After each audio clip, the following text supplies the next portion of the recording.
volám sa Igor Stančík a som viceprezident pre ľudské zdroje v Tečku. V Tečku máme množstvo komunít, ktoré sa sústredia na mnoho oblastí.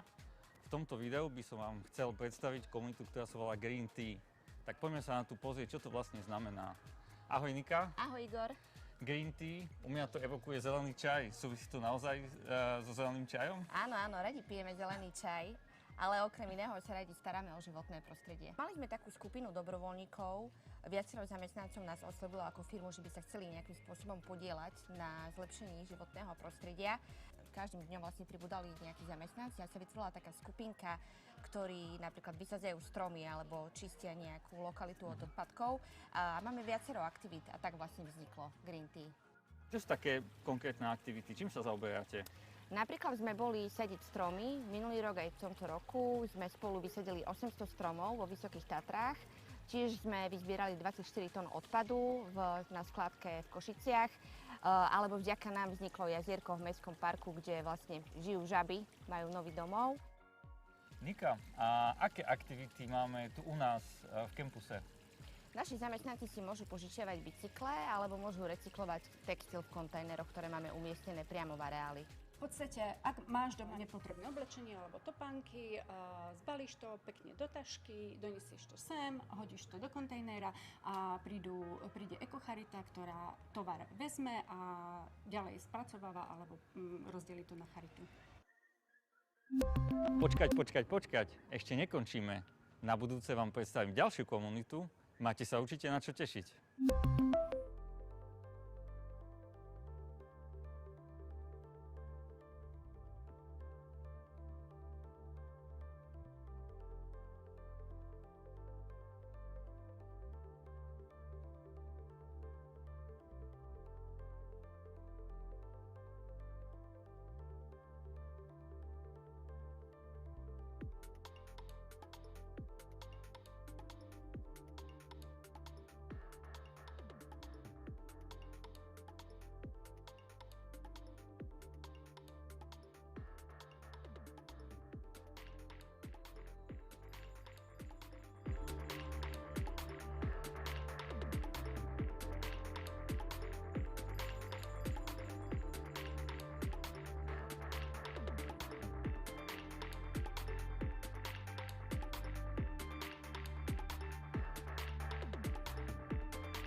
Ladies and gentlemen, welcome to the conference 2025, The Future of Enterprise Innovation.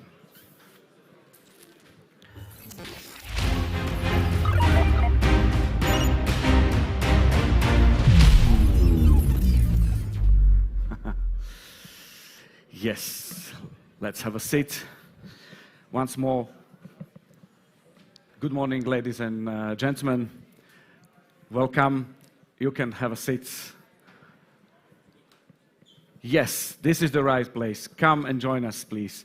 Ladies and gentlemen, welcome to the biggest AI conference events here in Slovakia at the AI Conference 2025 here in Košice. I'm very happy that I can see, yes, I can see many of you here in person, but also together, let's say warm hello to everybody who watching us via live stream. So ahoy svet, hello world. We don't see your pajamas, don't worry. This is the third edition of this conference, so we are making a tradition. But not only the tradition, but also a history, because we broke a record with almost 600 registrations. So thank you. Please welcome and have a seat. Nice to see you. We are talking about AI, the future. Oh, it's not my future. So yes, we are making a history. I'm here for the first and the last time, because next year there will be someone with AI presenter or maybe a moderator here. This event is under a proud umbrella of Deutsche Telekom IT Solutions Slovakia, and crystal clearly say that it's not T-System, it's not Slovak Telekom, it's Deutsche Telekom IT Solutions Slovakia here in Košice, headquartered in Košice, the largest IT employer in Slovakia, awarded by many awards like Via Bona Awards. Let's say it's about best employer in IT and business sector in Slovakia, and also the award of the ESG award by IT Valley. So congrats and thank you for that awards. And today still coming people, welcome. Could we have a bit of light to the audience to see where are the places we can sit? Is it possible? I hope yes. Yes, okay. Now I can see you. You looks good. You looks good. It's the morning, but you looks good. So welcome and have a seat. Nice. So many of you are here.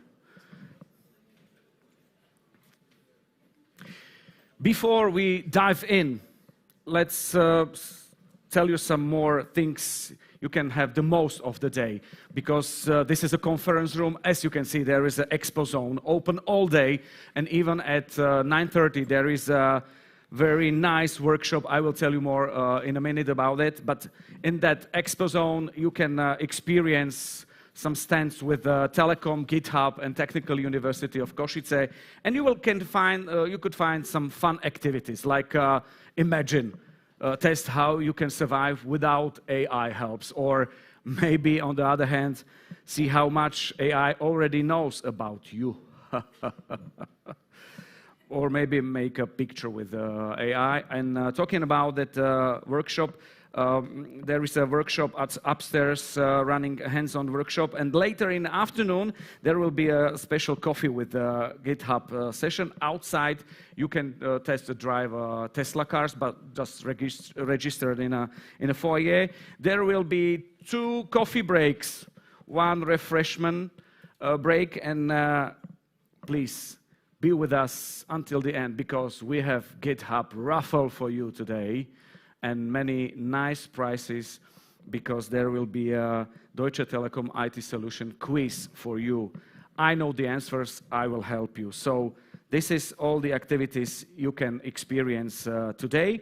And yes, we've got still 1 minute to go, and I would like to welcome everybody, because I think we have a full house now. No, we have no full house. Just now we have a full house. So everybody, welcome, enjoy the theme, enjoy the activities, enjoy all the day, and especially enjoy people surrounding you, because we are people, not AI now. You can see the last speaker or moderator or host presenting ANI conference, because next year it will be a hologram maybe or something else. And yes, AI is powerful, but humans do coffee break still better. Okay, let the AI be with you or something like that. And now, ladies and gentlemen, let's officially open the conference, and please welcome to the stage Ľubor Žatko, Managing Director of Deutsche Telekom IT Solutions Slovakia, and Ľubica Neupauerová, Vice President of Telekom IT. Please welcome them here on the stage. Hello. Hi. Hello, hello. Good morning, everyone. You have been properly welcomed several times already, but let me add also my warm welcome. I'm very glad to see you all here, that you took time and joined us today at the conference talking about the future of enterprise innovation. And I'm especially glad that we had so much interest that we even organized the streaming for those of you who cannot come today here directly, as we are out of capacity, but you are watching us via the stream. I'm proud that Deutsche Telekom IT Solutions Slovakia is able to bring already the third edition of the AI conference right here into Kultur Park, to Eastern Slovakia, to our beloved Košice. So once more, welcome.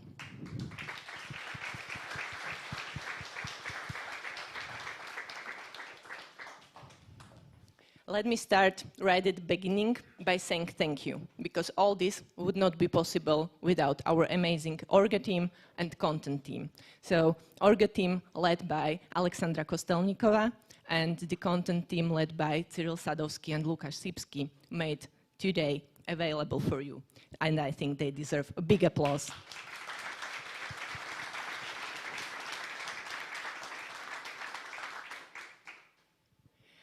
AI changed from being a concept somewhere in the lab, in the university textbook, into something very real, present in our lives, changing the way how we are living day to day, how our work looks like, what is possible, where the boundaries lie. And today will be all about exploring what is new, what is there.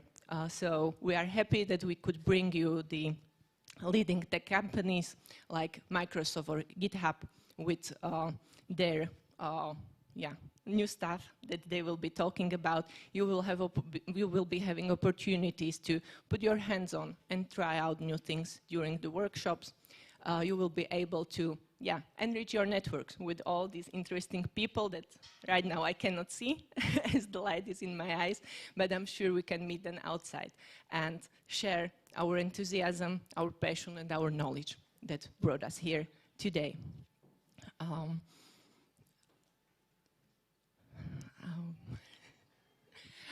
From the today's lineup, I'm especially interested in seeing what Michal Valko would be telling us about large language model, and then later Didem Ün Ateş, a very interesting lady talking about her AI journey. And with this, I would like to also welcome all the other speakers that came, and also say that I'm very proud that external speakers are today combined with our internal experts from Deutsche Telekom IT.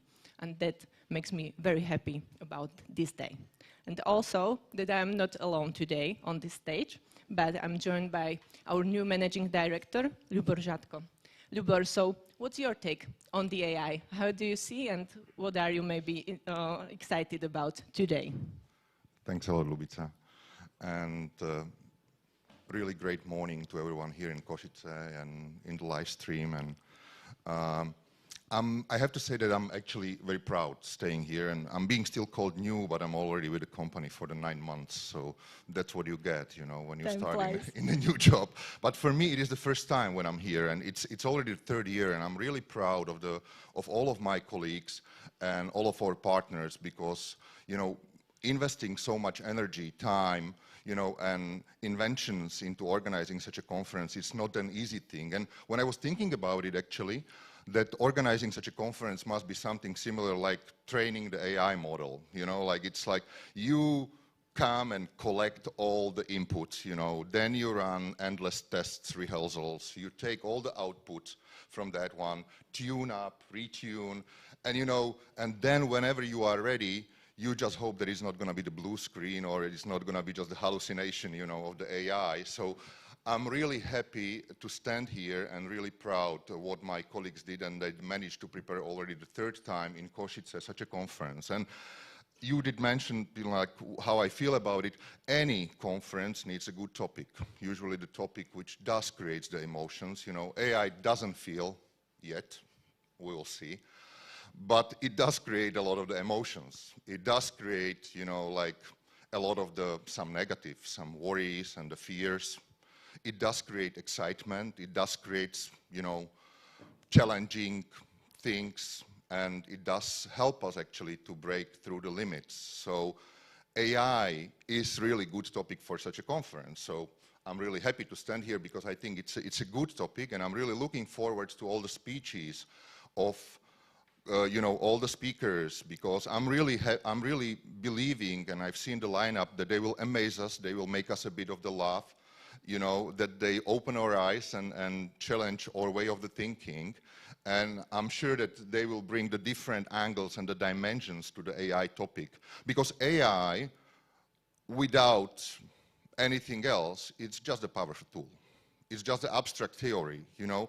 But what we really need, what is really important with AI is the business cases, is the way how we are going to use the AI, how it's going to help us in these very dynamic times, you know, to transform, to identify and unlock the new values, you know, how it's going to help us to be better.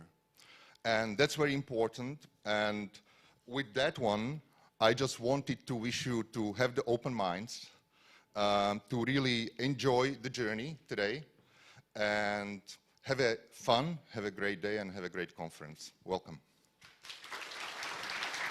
Okay. Thank you so much. Thank you so much. I just have one question, because I'm a part of Q&A, know nothing and learn everything. So what can you tell me in a few words about AI according to my position as a presenter? What's my future? Because when I ask ChatGPT, it writes me back, have you another question? So what's your idea maybe about my position of host, morning show in a radio or some tele things? Well, I think the AI is really good in, you know, doing the things and executing them. But I think the creativity of the AI is still not there. So as long as you stay creative, you are good. You are good. And there is also coffee breaks. We still do better. Yeah. Like, exactly. yeah. Coffee breaks, and from what we discussed yesterday, you are well equipped with the AI, so you are using it to your own benefit. So looking forward to see you maybe somewhere else next year, but for sure. And you know, like we had a good dinner yesterday, and I cannot have a glass of the wine or the beer with the AI. Yes, yes, thank you so much. So I will pour a wine, do a coffee break and some creativity. Okay, thank you so much for opening and for the tone of the conference. Thank you so much, thank you. Have a nice day, have fun. And now we can start with the first speaker we have. Our first speaker is someone who lives and even breathes with AI development inside of Deutsche Telekom IT Solutions Slovakia. His name is Cyril Sadovský, and he's a lead developer of working on AI-enabled applications, including Advanced Coding Assistant project. So many new words for me, but I think you could understand, and I will learn some new things. He's not just coding, he also is publishing, like Study the Theory Machine, Bridging Generative AI Creativity and Turning Machine Formality. Very nice. And I think there are some things you should know from his speech now. So please welcome Cyril with his talk, Real World AI Application for Enterprises. Please welcome Cyril Sadovský. Okay.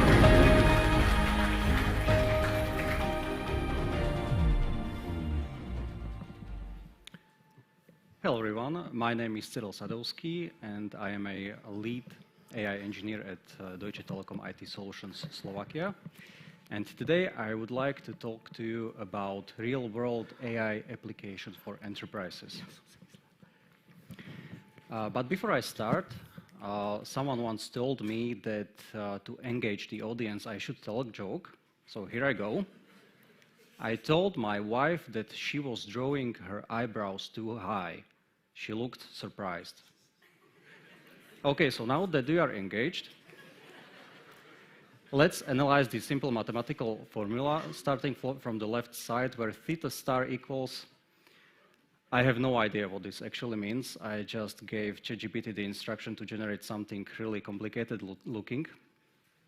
I really think that this has no meaning. But what does have some meaning, and very bleak meaning, is this. MIT report, 95% of AI pilots fail. By the way, guys, can I get... I don't see my slides here.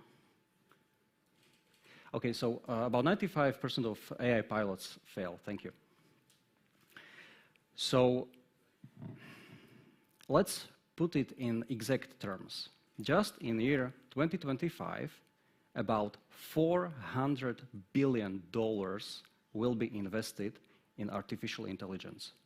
So if I'm counting right, that's $380 billion down the drain, right? So do you know what I could buy for $380 billion? Something nice, like the whole of Deutsche Telekom, and then some. So this is what we are actually facing. Now I would like to address the elephant in the room. Who we are? CEOs. What do we want? AI. AI to do what? We don't know. When do we want it? Right now. I certainly hope I won't lose my job after this talk. But anyway, I am in this really unique position where I am also a leader, a manager. I have about a dozen engineers reporting directly to me, but I am also an engineer. So as I said, I have this unique, some might say unfortunate position where I see both sides. I sit in the intersection, and I can tell you that this is not only about CEOs, this is not only about leaders, but this is also about engineers.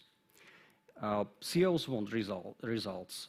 We all have this inner feeling that maybe we should be able to deliver something interesting with something that can think similarly to us. But on the other hand, engineers were never trained to understand artificial intelligence and machine learning world. So why do so many AI initiatives fail? In my opinion, it's about AI mindset. It's organizational capability you build, not buy.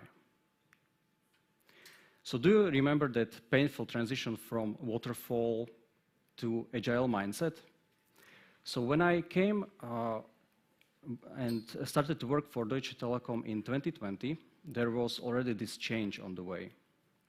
We were transforming from a kind of your typical waterfall organization, these rigid structures, into agile mindset. And many of you who have adopted agile mindset, you know that this is not about processes. This is not about bureaucracy. This is about how we are thinking. By agile, you mean waterfall in sprints. Unfortunately, we still face this kind of way of thinking. But to adopt AI mindset, I would like to describe to you our own journey. Because beforehand, before we started working on artificial intelligence projects, we were just simple software engineers. And we had to transform how we actually think. So our story, our journey, our story. The impediment to action advances action. what stands in the way becomes the way. Marcus Aurelius. And let me tell you, there are many obstacles in the way. Let's start with the first one, augmentation versus automation. So augmentation, this is your typical tools like, ChatGPT, GitHub Copilot. So this is to a certain extent already a solved problem, although I have no doubts that the tooling, the augmentation, will evolve rapidly also thanks to a thing called Model Context Protocol by Anthropic. What I want to talk today about is stochasticity, automation. Look in the wrong slide. So automation. So automation is basically taking the engine, which is, for example, GPT-5 or Claude Sonnet 4.0 by Anthropic or Gemini 2.5 by Google, taking these engines, these thinking engines, and integrating them into your own workflows, into your own organizational processes, into your software, into your applications. Now, this is the stochasticity. So, the next obstacle in the way of transforming our mindset is determinism versus stochasticity. So, determinism. In the 19th century, scientists and physicists actually believed that if we knew all positions and all velocities of all particles in the whole universe, we could essentially compute the future. We could predict the future. Now, this in the beginning of the 20th century came falling down because along came the quantum theory, quantum mechanics. And what we realized that the world around us actually is fuzzy. It's not chaotic per se, but it's not quite predictable. So this is the fundamental law of our universe. And what I believe, I really believe in this, is that stochasticity is the nature of our universe, and modern artificial intelligence, modern machine learning approaches will allow us to embrace this stochasticity, I would say the underlying reality of our universe. Now, we talk about obstacles, but we have to actually have people who are able to utilize this AI mindset. So as I said, originally I was a software engineer. So software engineers, essentially following Alan Turing's way of thinking, are implementing algorithms. So the exact input will yield the exact same output. So this is your typical algorithm. But someone or something have to provide the inputs. That might be actually artificial intelligence, but more on that a little bit later. So we decided to create this special position, which is called AI engineer. And AI engineer, on top of their software development skills, should also know something, although not everything, from the world of data science. So like understanding the data, preparing the data, transforming the data, loading the data, and being able to integrate artificial intelligence processes directly into your applications. Now, maybe you have heard about full-stack developers. So these are people who know their databases, back-end, front-end, maybe something about DevOps. So we originally thought that we could call this AI engineer fuller than full-stack developer, but it doesn't quite roll off the tongue, so we decided for AI engineer. So, everything versus pain point. And this is touching back on the meme about CEOs. We in our organizations have to really know and understand the critical paths and critical potential failure points where we want to implement artificial intelligence. And for that, we need your engineers and your domain experts. So our pain point, data extraction from messy drawings. So as you can imagine, Deutsche Telekom has thousands of different antenna sites. And these sites are defined by technical drawings. To be able to understand such a technical drawing is a very difficult task because you have your engineers who create these technical drawings, but every single person has a different approach. And it's really difficult to create one single standard, to create one single structure. Just to give you an example, this is just a table from such a technical drawing. I know you cannot see the details, and that's actually the point. So just tables in such technical drawings are extremely complicated. This is actually not a real table.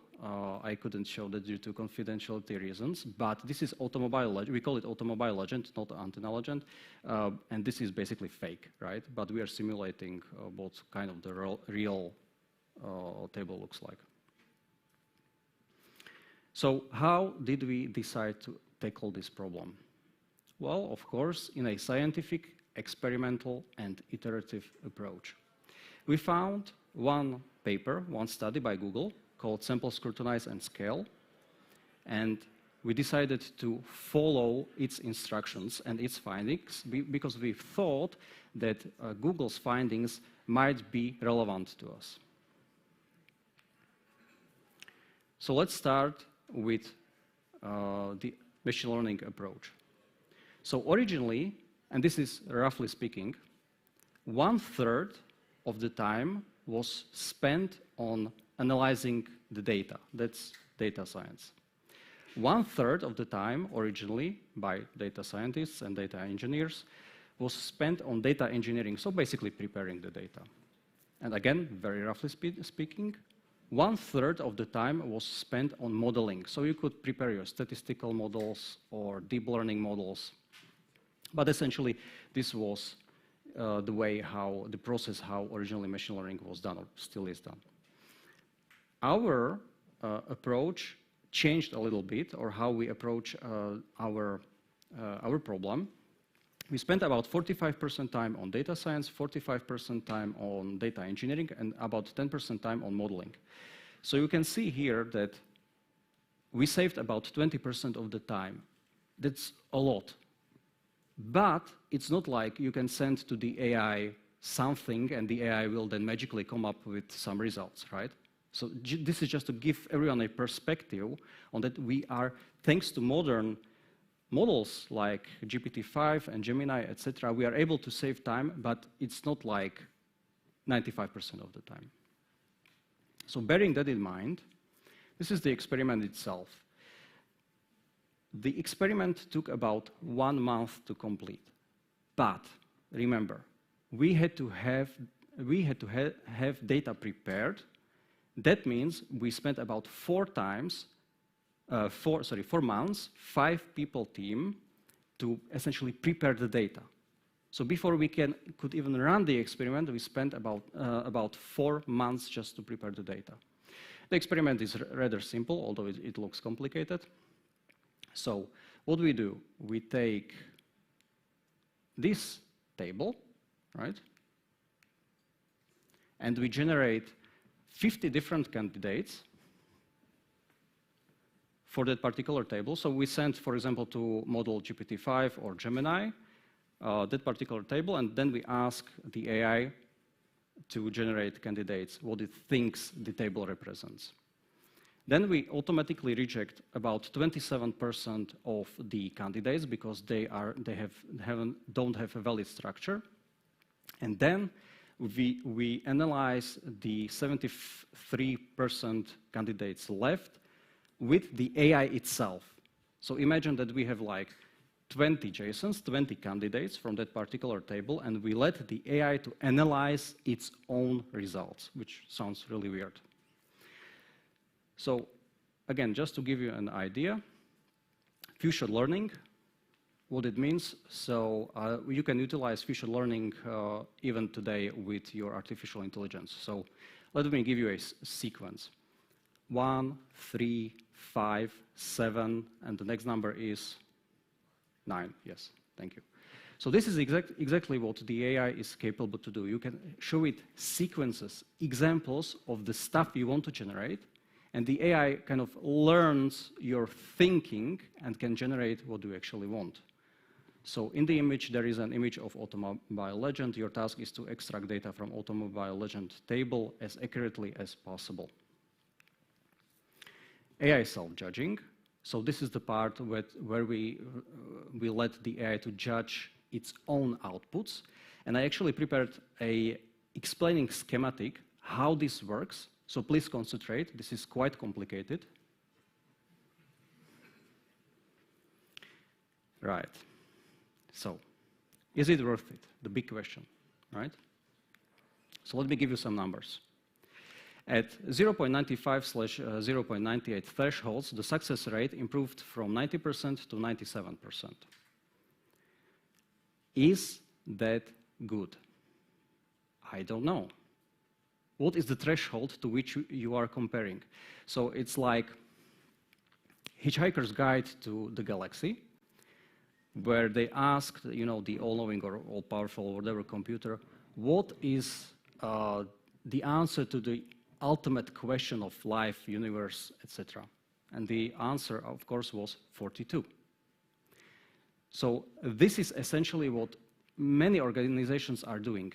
Although we have a lot of AI pilots and initiatives, etc. But what is the question that we are trying to answer? Google's SLAs are 99.99%. So about 99.99% of the time, Google Cloud Platform will be up and running. So comparing to the 97%, although the increase is huge by 7%, it's not good enough. Yep. But human reliability is about 95%. So if you give complicated structured data to human beings and let them extract the data from these documents, they make about 5 mistakes per 100 data points. So suddenly, then increasing from 90 to 97% is making our system more reliable than human beings. Yay! So per case cost is about $25. So is that worth it? Again, I don't know. How much responsibility are we willing to give the AI? Human and AI cognitive capabilities are equalizing. It's more about who will take the responsibility. And if we, as leaders, engineers, if we want to take the responsibility of implementing AI systems, we should essentially answer these 3 questions. Would an expert do it cheaper? Would an expert do it more reliably? And the biggest question, at least for our project, is, are there even experts available? So many times it happens that there are no budget constraints. There just isn't enough people. And we all know that this problem is not going away. It will be only worse. So the 25 cost per case, it of course depends on your own needs, but I would argue that for us even $500 per case would be efficient, because we are not able to find experts on the market to do the job, right?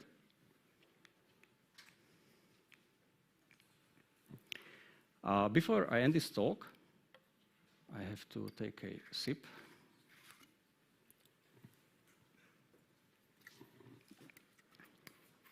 I want to give you a way how to think about implementing artificial intelligence into your processes, into your applications. This is kind of a meta way how you can think about implementing AI. So we have data.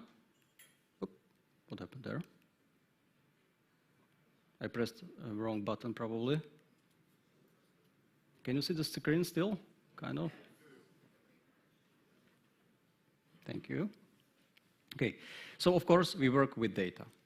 Then we somehow process the data, and now comes the important part, the AI decision. So as I said before, originally with our Turing algorithms, your typical algorithms, we essentially were not able to make decisions on fuzzy data, right? So to give you an example, our system is capable of telling us whether its own outputs are good enough, they have good enough structure, they contain good enough data. So if the AI decides that the output from the table was good, we continue with our processing. But if the AI decides that no, the outputs from what we generate from our tables, the JSONs, are not reliable enough, we then move to human in the loop circle right here. And this is also what we have to get used to. With artificial intelligence, as I said before, human and AI cognitive capabilities are equalizing. We have to get used to the idea that we as human beings will become parts of the pipeline. This is for a different talk. Didem will talk about this, so please come and listen to her talk. This will have different implications, but for this purpose, for this talk, this is something that we have to take into account. So AI decides, we do further processing or involve humans, and then we generate data. And this pipeline, you see that circle processing over there and processing over there. That's why I said this is a meta pipeline, because this processing part can actually be this pipeline itself, right? So this is what I'm talking about. This is why I'm saying that it's kind of meta thinking about AI implementation. Okay, so the team. Martin Matis, me, Cyril Sadovský, Tomáš Miščík, Ivana Hojdová, and Tomáš Borgoň. If you want to know more, we created a 75-page report. You can find it right here. It's kind of a blueprint how to utilize and implement artificial intelligence into your organizations. And I know that 75 pages can be quite a long read. No, not everyone has the time. So we created kind of a introductory paragraph, which we call executive summary. And it's about 2 pages long. And this executive summary will give you a general idea about what we've done and how you can approach your own implementation of artificial intelligence into your own processes and into your companies. We have a stand right over there across the hall. So you can come and talk to us. We have a lot of data and a lot of details. We will bore you to death, so please come.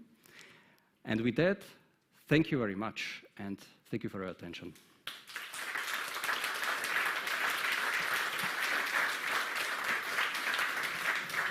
Thank you, Cyril. Now is a part that you can ask. Oh, the first is anonymous. Okay. You can ask Cyril some questions through the Slido, so you can scan a QR code. Thank you so much for the opening, and keep that momentum now, okay? So feel free and be part of this discussion. So we can go through question a question. Hi, what's the best way to start with implementing AI in company use cases from your point of view? What should be the first step? Great question. So how we started our project, we actually talked to our stakeholders, what are their pain points and where there aren't enough experts in the market. Okay. Can you send me with a mail, because I would like to start with the AI. Okay. How much time you spend dealing with discovering AI per work day? How much time you spend dealing with? I'm not quite so I think this is about how much maybe research I do, so a lot. So daily I would say about 2 hours, even during the weekends. Okay, just research. Yeah, just research. How about fun stuff? What? How about fun stuff? Oh, okay, I will have to research that. Okay. Just 2 hours, Yeah. not more. Okay. Yeah. Research for fun stuff, okay. Yeah, yeah. Okay, thank you. Next question. On the slide with the formula, there is regularization by Hussein. This cannot scale to large models. How go to around it? Well, definitely come to talk to us to the stand, and we will talk more details about that. Yes, because as a speaker, you have a time to have a small talk with audience in expo zone, having a chat, maybe a coffee. So you will have 6 coffee. Probably. Probably, but remember, just 2 hours, not more. Okay. May I have a question? Yeah, sure. Okay. How about the conference? You are the content manager of this conference. What is your approach to the conference? How do you choose maybe speakers? How do you choose the topics for the 3rd edition of this conference? Oh, interesting question. So I have to tell that most of the work was done by my awesome colleagues, for example, Lukáš Sipský and Alexandra Kostelníková. So, and also by Promisel. So this is the agency that works for us. So they choose the speakers, and then we just talk to the speakers and maybe let them know what from our side, like from our company side, but also what we think that our people need. And based on that, we tell them what they basically should be speaking about. Okay, and it took 2 hours.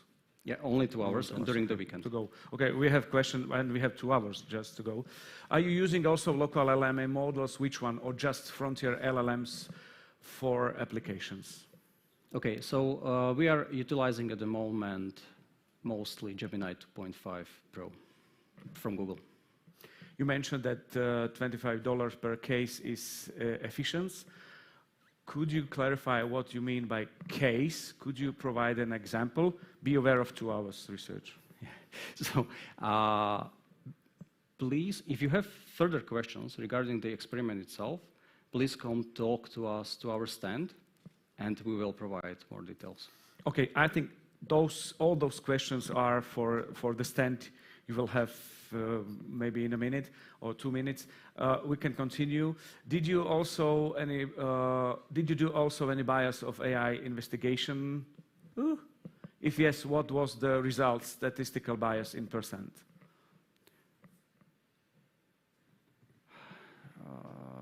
Okay. So once again, yes, we did, and we do have the results. Of course, it depends on what do you mean by bias, but we can talk more about that at our stand. Okay, let's come back to the LLM. What did you choose for the job and why?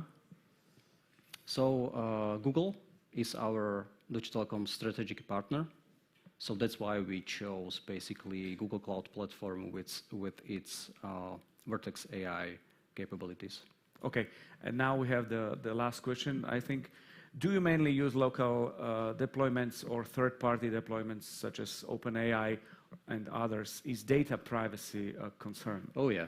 So we use, as I said, GCP, Google Cloud, and data privacy and concern, oh boy. We are not, so I've started working on, we have this process about data privacy, it's called PSA, and I started with that in January, still not done, and I'm not sure whether this will be done this year, so we'll see. So yeah, it's a concern definitely. Okay, and we will see you with the audience with a small talk by the stand in Expo Zone. Thank you so much, Cyril Sadovský. Thank you. Thank you. And thank you for your question as well. Yep. I do remember that at the beginning I told you that this is a conference, then we have Expo Zone with some fun stuff, and there's upstairs running a hands-on workshop powered by GitHub, so you can attend it, or you can stay with us and be part of our next speaker, who is, let's say, heavyweight at AI research. His name is Michal Valko. He's a chief model officer at the steel startup, researcher at INRIA, and one of the key minds behind DeepMind Paris. Since 2024, he's been leading development for Meta Llama 3, and today he will talk to you immediately. Please welcome Michal Valko.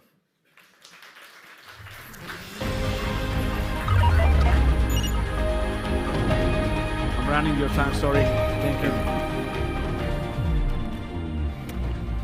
Hello, everyone. Thanks for having me. Michal, I'm just a guy next door. I'm so local that I was just born 5 minutes away from here.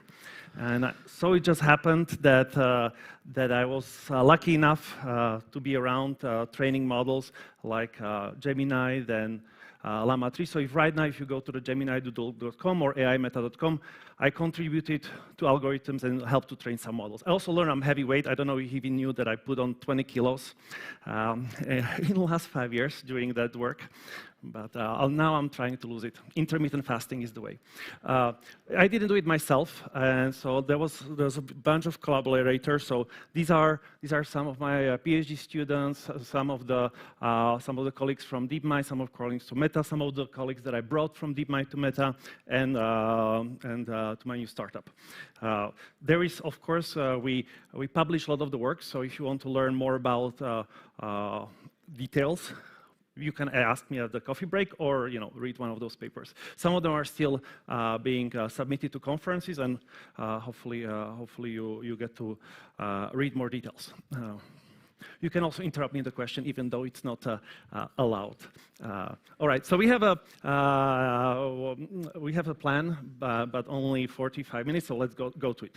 I always try to create systems that would not need to spend much time training before they're useful for people, right?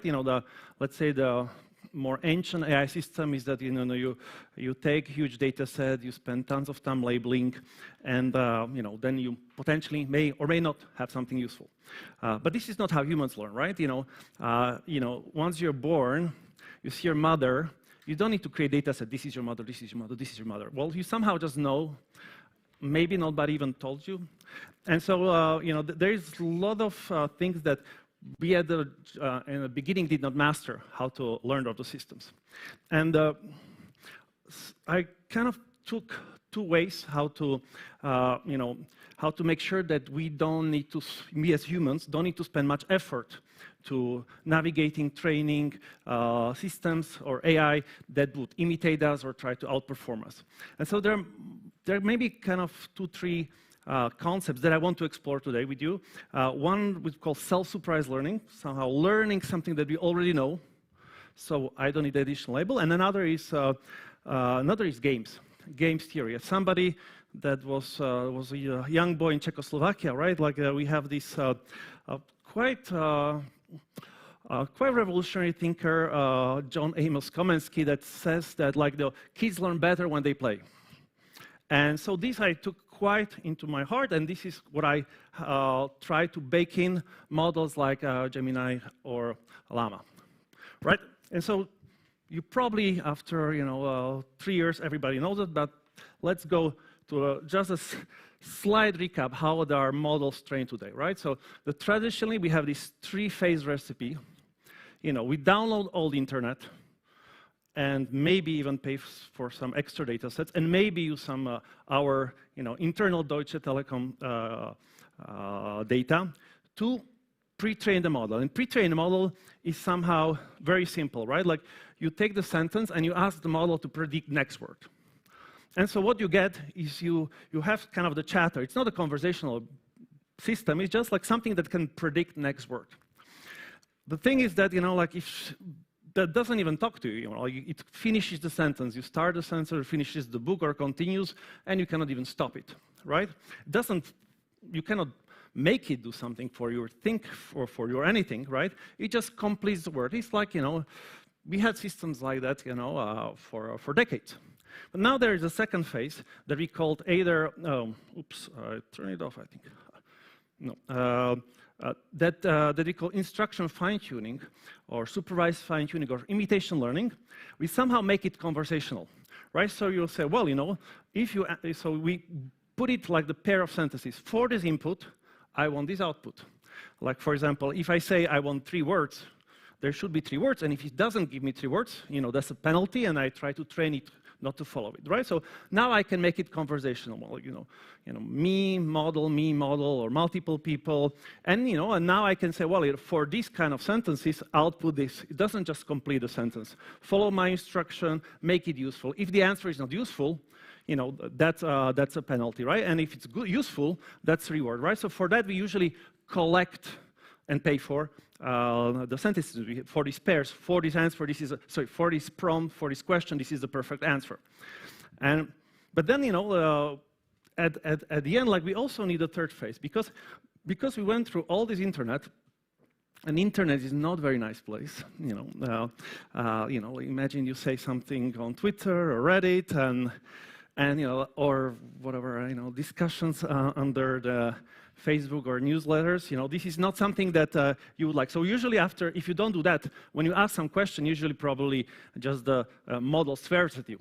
And this is not something that either we want or that usually the large companies would like to output, right? So, so we try to make sure with the last phase that we can even more improve capabilities, but also make it aligned to our human preferences.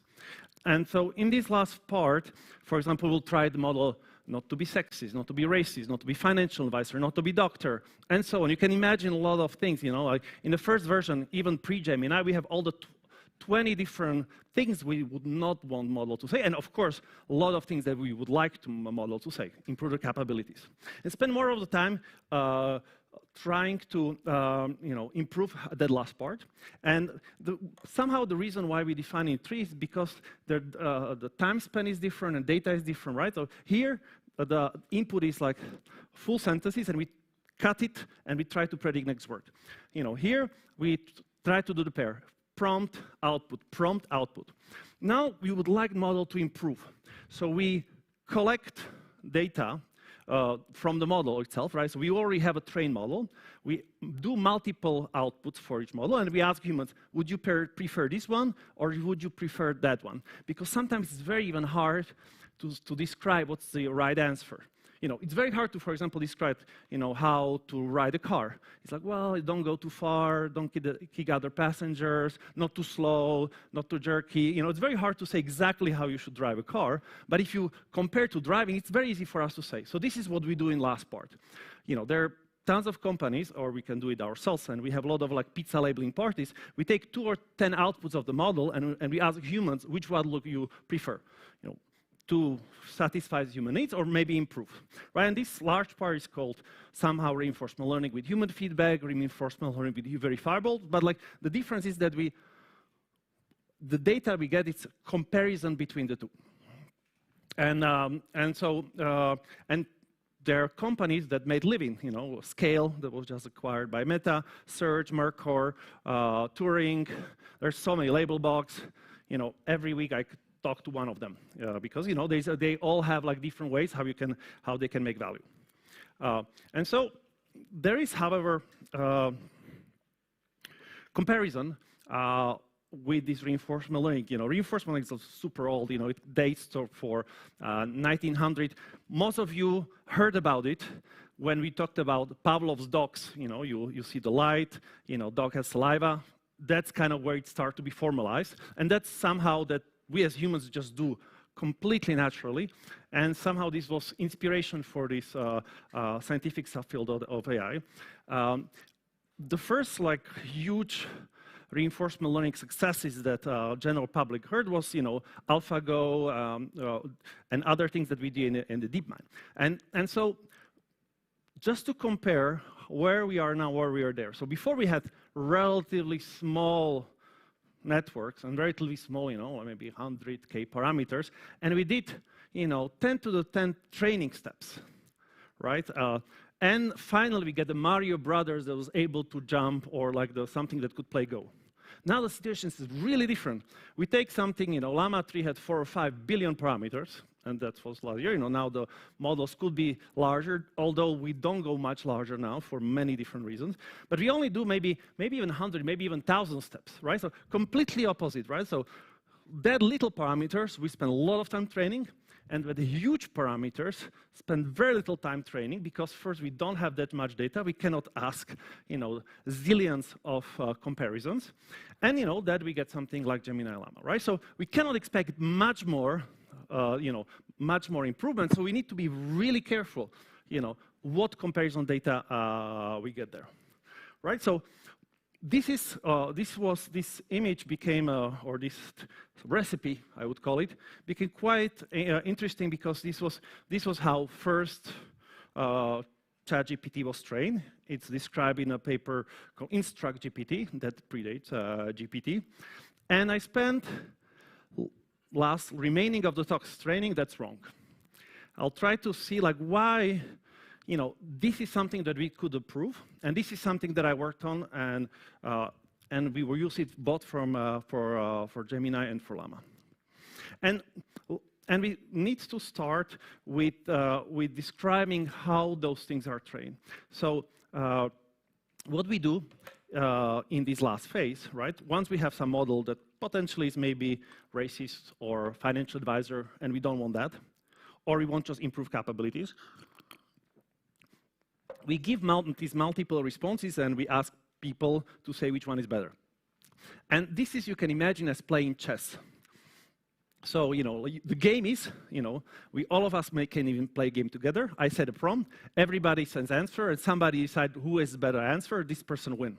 And so you can imagine playing, if there are just two people playing chess or playing tennis, right? So, and then you usually create something called ELO score. In chess, it's ELO score. Similar thing, if you are a tennis fan, there's ATP, right? So these are pretty much the same thing. You can convert, you can take games between two people playing each other, and you can give a score. So, well, this player Nadal is so good in the ATP score because he has, or like Kasparov in chess, right?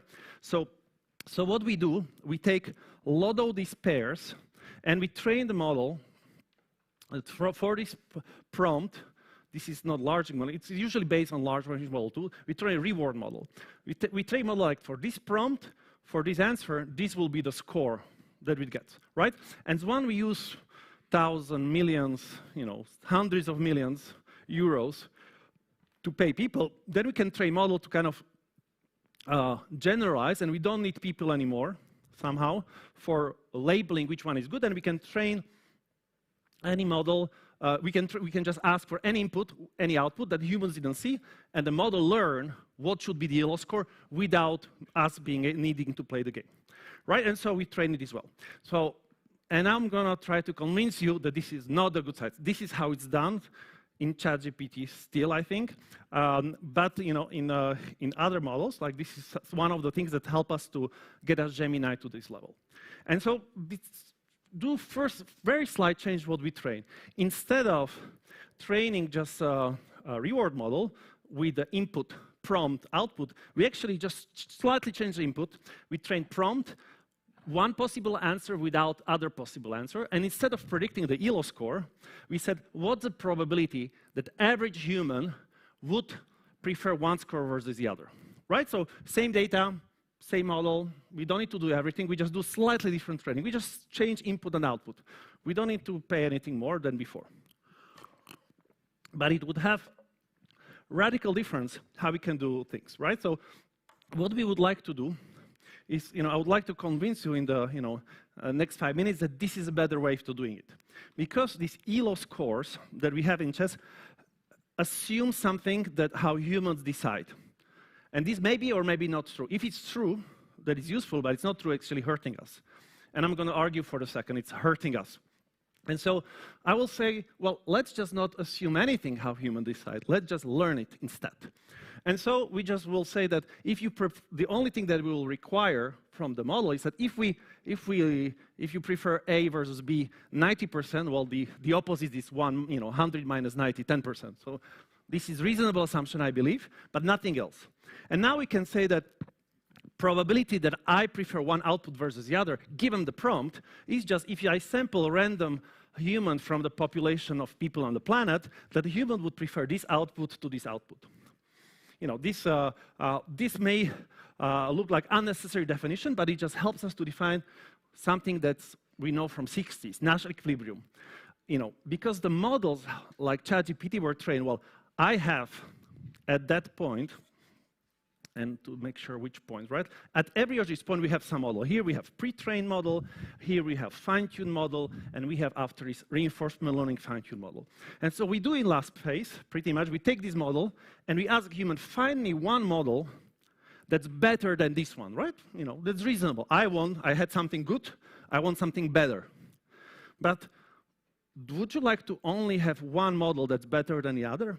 I would argue, I want to have one model, it's not just better than one. I want one model that's better than all models possible, right? This is much harder to achieve, but of course, this will be something better. Because if this model is really bad, finding something that's way better than this, that always, if you compare it, wins, it could be also quite bad. It only needs to win. While if I require that I want a model that's better than everything else, well, there is nothing better than I can achieve. So, and this is not a new concept. It's really, you know, John Nash in the 60s, and he received the prize for this discovery. I want to have Nash equilibrium. I want to have such model that if I compare this one to any model, it will be good, right? So there is no possible way of improvement. So I'm going to play models between each other, and again, the play and the game is for this prompt, what is the answer? The game is super simple. Who gets better answer? And I will try to see if I can get to this Nash equilibrium. And I will try to convince you why this is better. Let's try it with argument 1. So the name for this ELO score for ATP and for a lot of things is called Bradley-Terry scores. And, you know, this assumes that, you know, our responses are somehow like a sigmoid. You know, some curve. Maybe true, maybe not, who knows? It's just very simple. You know, and don't get me wrong, in science, we often make assumptions to make something you know, useful for us, right? Like, for example, we do something physics, we say, well, there's no friction, so we can calculate. And those assumptions are making things possible. But here, we're not getting anything for assumption. So, for example, we cannot even model some of the, you know, some of the special cases that, you know, they exist in human preferences. For example, imagine you have two kinds of data, right? Not to do any politics of Slovakia, because that's very, I'll go for US, right? In US, you have Democrats and Republicans. And imagine like half of your data are Democrats and another is Republicans. And if you have just one more data that will be Republican opinionated, though that model trained the old style way will do everything Republican because winner takes it all. You know, and it's not very proportional to your data, right? And it's even very fragile. If I just have one more extra data point, two more extra data points from a Democrat, now all model is democratic, right? You know, if you want to live in authoritarian society, maybe that's what you want. But I would argue, oftentimes you want to respect your human preferences, right? And so this is a very extreme case, half-half. But it could be that I have 100 kind of subpopulation of data, and one is just slightly bigger than all of them, that the model will only care to cater to this small case, right? So this is not good, right? But this is what our, you know, Bradley-Terry ELO score model does. And so, you know, this is a fault of this model that is bad in modeling, you know, what is the good model. The second is like limited expressivity, right? Like, for example, you know, if I'm in real life, it could happen that I am better than Lubor in tennis, Lubor is better than Lubica, Lubica is better than me. So it's like a circle. Nobody can ever win. I mean, each of them is better than somebody because we can exploit each other, you know, deficiencies. But the model cannot model that ChatGPT use with ELO score cannot do that because to every of the person there is a number like an ELO score, and you know there is a simple ordering. Somebody has to be has the highest number. That's the person who is best. So if you have this circle in preferences like that, like a triangle of our tennis group, it's unexpressible, so it doesn't exist. So if you have something like the data, the model will just invent something that's wrong. So that's another thing. And the other thing, I will not go to the definition of this, but imagine that I'm from Košice, right? And so let's say, imagine, which is wrong, and I'm like the best chess player here. Everybody that I play from Košice, I win. But, and if I only do that, my ELO score will be high. And I could just have an even higher score than Kasparov. But, since I'm insecure, I will not even, play with Kasparov or anybody else outside of Košice because I would lose. So this is, very stupid scenario, but this is kind of could happen, right? In real life, this would not happen. If I claim I'm best chess player, they will make me play with a good chess player. But, it could be even so bad that I could be the second worst chess player in the world, and I only play with the worst player, and my high score is like almost infinite. And since I'm afraid to lose, I will only play with like my 2-year-old nephew, and it's very easy to win. And my ELO score of the chess is good, And this is actually what happens in reality. You said like, oh, I just contrive example. And it's not contrive at all, because in reality, for one prompt, we usually only have one human that rates 2 things. There is never more than one comparison. And for more of the things, there is no comparison. So this actually thing quite happens. So the ELO score actually, since it's very useful if a lot of people play with all of them, right? Another way to look at it is imagine that here, I let people play with each other so we know how good we are. And in the workshop room, people play with each other and I know who they are. And never between each of them we play anything. So if you take number from here, number from here, are they comparable? Not at all, because there was never interaction between the two. It could just happen that people with highest number, it's even worse than people with lowest number there. And so that's a problem of this model, how we collect the samples. But this, nice and theory didn't convince Sunda or Demis or Mark. The only thing that convinced was the data, right? We try to take all the pairs that prompt version 1, version 2, and train the model the old way, and then the train model the new way. And obviously, the model with new way won. And I say obviously, because the data comes with, this is the prompt, this is the 2 answers or 10 answers, and this is the best one. So the data is already coming as a comparison between the two. So we should train models, reward models as comparison, and not take some non-linear complicated function of ELO score, then we later convert to the score they want, right? And so, this is even something you can prove. It's called data processing inequality. If you process the data, somehow you can only lose information. So don't do that.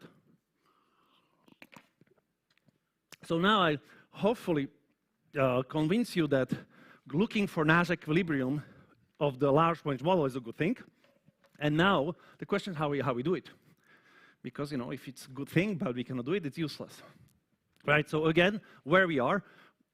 Before ChatGPT, first one, we trained one model, and ChatGPT's model that's best than this model. Now, we're going to try the model that's not better than one model, it's better than all of them, right? That's our goal. We want to have a Nash equilibrium, something you cannot exploit, that on average is the best in all model possible. And this is a story that actually has, some games, some trends, and some self-improvement in order, right? And now we'll go back to AlphaGo, and this guy is called John Nash. And so in AlphaGo and many years before, we solved these games, and games you can think of chess, of Go, or like games you play, at home, by drawing the trees. I said, I play, you will play, I'll play, you will play this step, and then I see who won. And then, and you have potential combinations, and then we have algorithms, and even optimal algorithms, how we solve the trees, right? So in AlphaGo, it's also we draw a tree. This is a black stone, this guy puts, white stone theirs, and at the end we replace something with neural networks to approximate a solution because there are many, but we still draw the trees. The problems that that if the tree becomes so big that it cannot fit the memory, we cannot no longer apply the solution, right? And so, you know, there are even games called Stratego that, you know, there are so many options, you know, many more options than Go, like combinatorial missile, 10 to the 1,000, that you cannot explore, so that you cannot even enumerate all possibilities. And even the language is easy to see because you can say, well, okay, I start a sentence, how many words? You know, how many tokens as we see, right? You know, like at the beginning we had 40K tokens, now we have 200,000 tokens, one word, one token, second option, second token, and so on each side we have 200,000 possibilities and potentially infinite long response, right? So you cannot draw a tree and do any computation with it because you just don't have that much memory. And so the algorithms that we had for AlphaGo and worked well, they're no longer applied. So the problem was that we had to invent completely new algorithms that are able to scale to this large number. And you know, the one thing that we knew about these algorithms that, well, they cannot draw a tree because, you know, it will not fit all potential options in memory that you can explore. The thing is that what navigated us is like almost all large-scale computations in the last 10 years is doing this kind of one trick that is called replay buffer, right? With often in Google we have you know, a lot of TPUs, farms of TPUs, or you know, in Meta or other big companies, GPUs, right? They play the games. For example, you play AlphaGo together, or in language model they complete the sentences. You know, for this prompt, guess the sentence. For this prompt, they put in a replay buffer like a database, and then sometimes you have even one CPU. Because you know, these models are optimized to just do few things right, like output a sentence.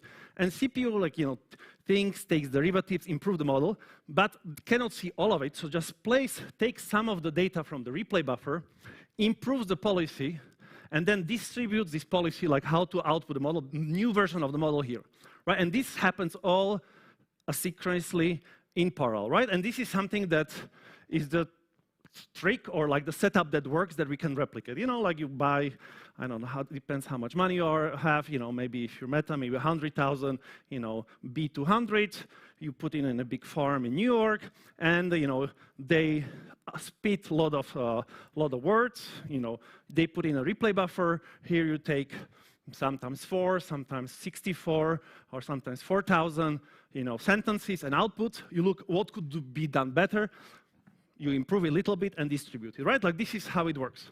And so how to actually use these architectures, like hardware architecture, the training architecture to work, to get something that is able to play games. So that was an open problem, and I worked on it for 10 years. And a lot of times very unsuccessfully. And you know, at the end, you know, there was kind of the 4 recipes, you know, how to estimate what's going wrong, how to regularize it, how to balance it. And I said 10 years, it actually did start with my first student who was also from Košice on something called implicit exploration. It's something actually quite trivial. You know, it's, you know, actually I looked at it. So implicit exploration, I will not go into detail. It's one trick that you try to estimate how big is the loss. And since sometimes you don't observe, you don't try all the options, so this number, probability that you try these options is very low, so this number explodes.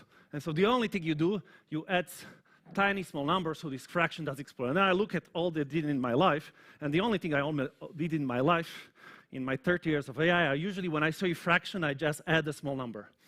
So, you know, with tiny little trick, you can make a career in AI.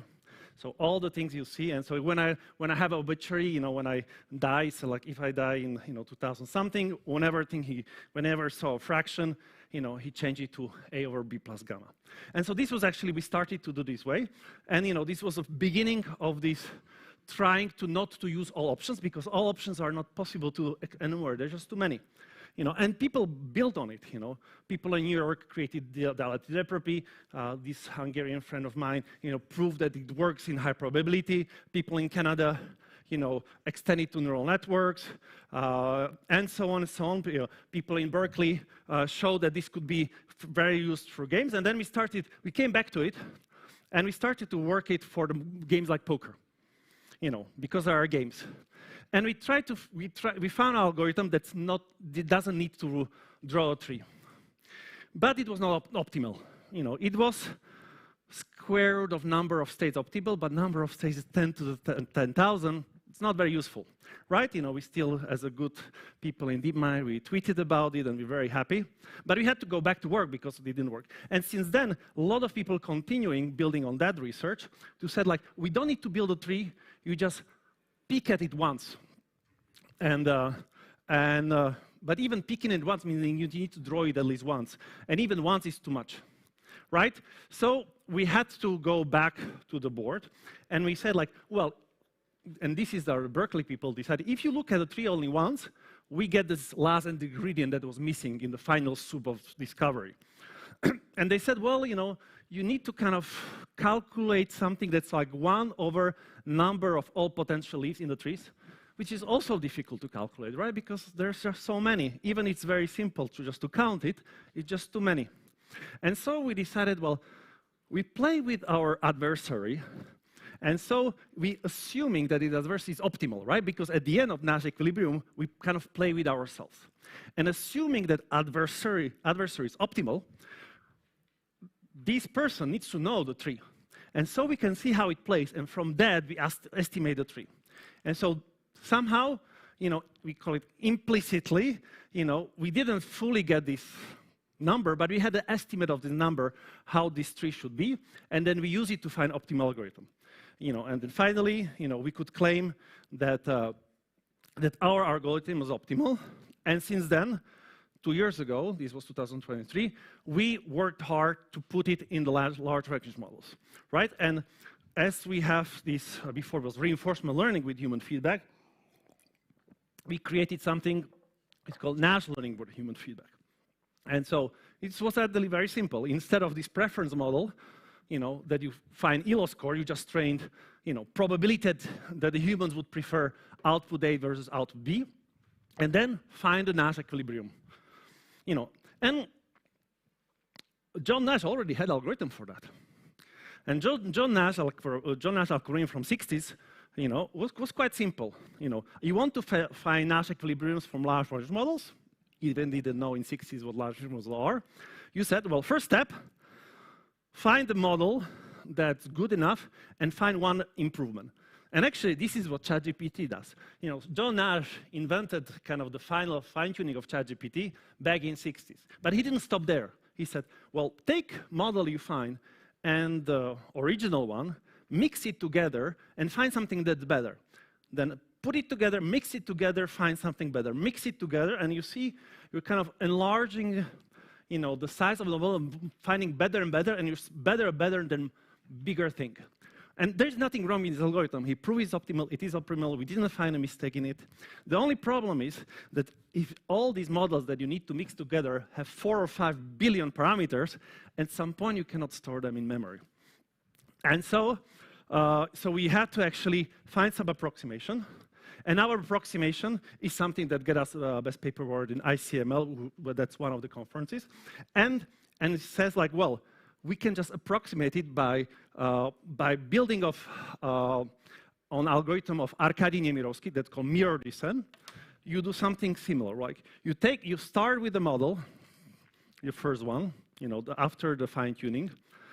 You find one that's better than us, like the first step is same. Then you take 85% of somehow weight, mix 15% of weight, you average the weight, and you find one way that's better than this other.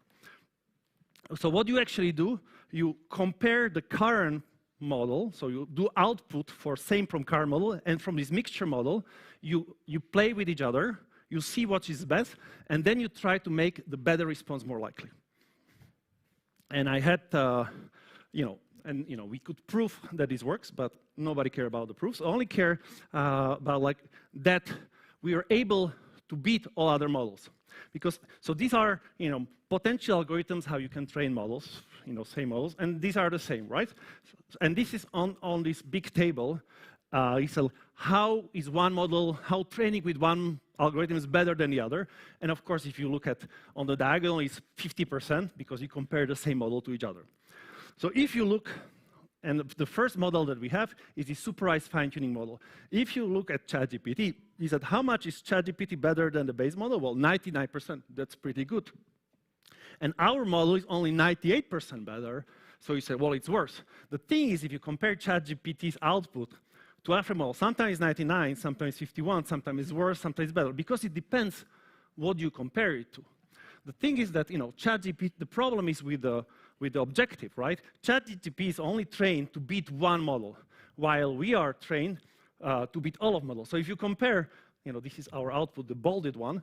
If you compare to ChatGPT, it's better, but not as good, so much better. But if you compare to every other, it's always winning.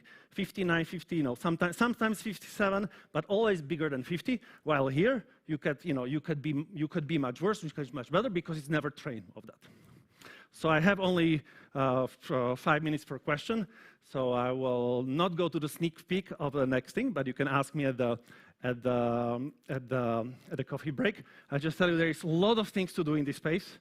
There is a lot of intelligence we could put in how we acquiring data, what do we compare, and we're really at the beginning. We have a lot of, there's still a lot of things about like how to train models better, how they deal with uncertainty, how they make them goal-oriented. And I think this is the future, and this is also the future that hopefully you and me will be part of. Thank you very much.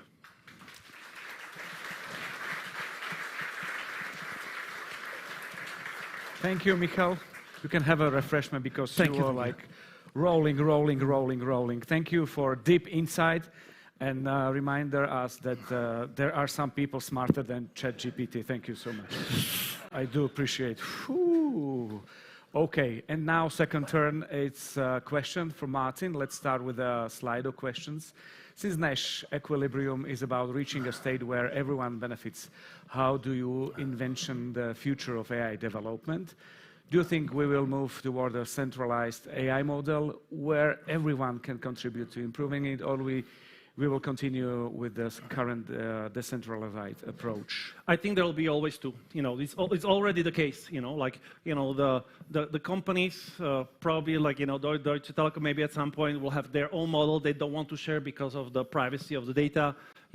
Google internally trains model on the 20 years of improvements of the code that they will not want to share, with others. And then there are activities like Hugging Face.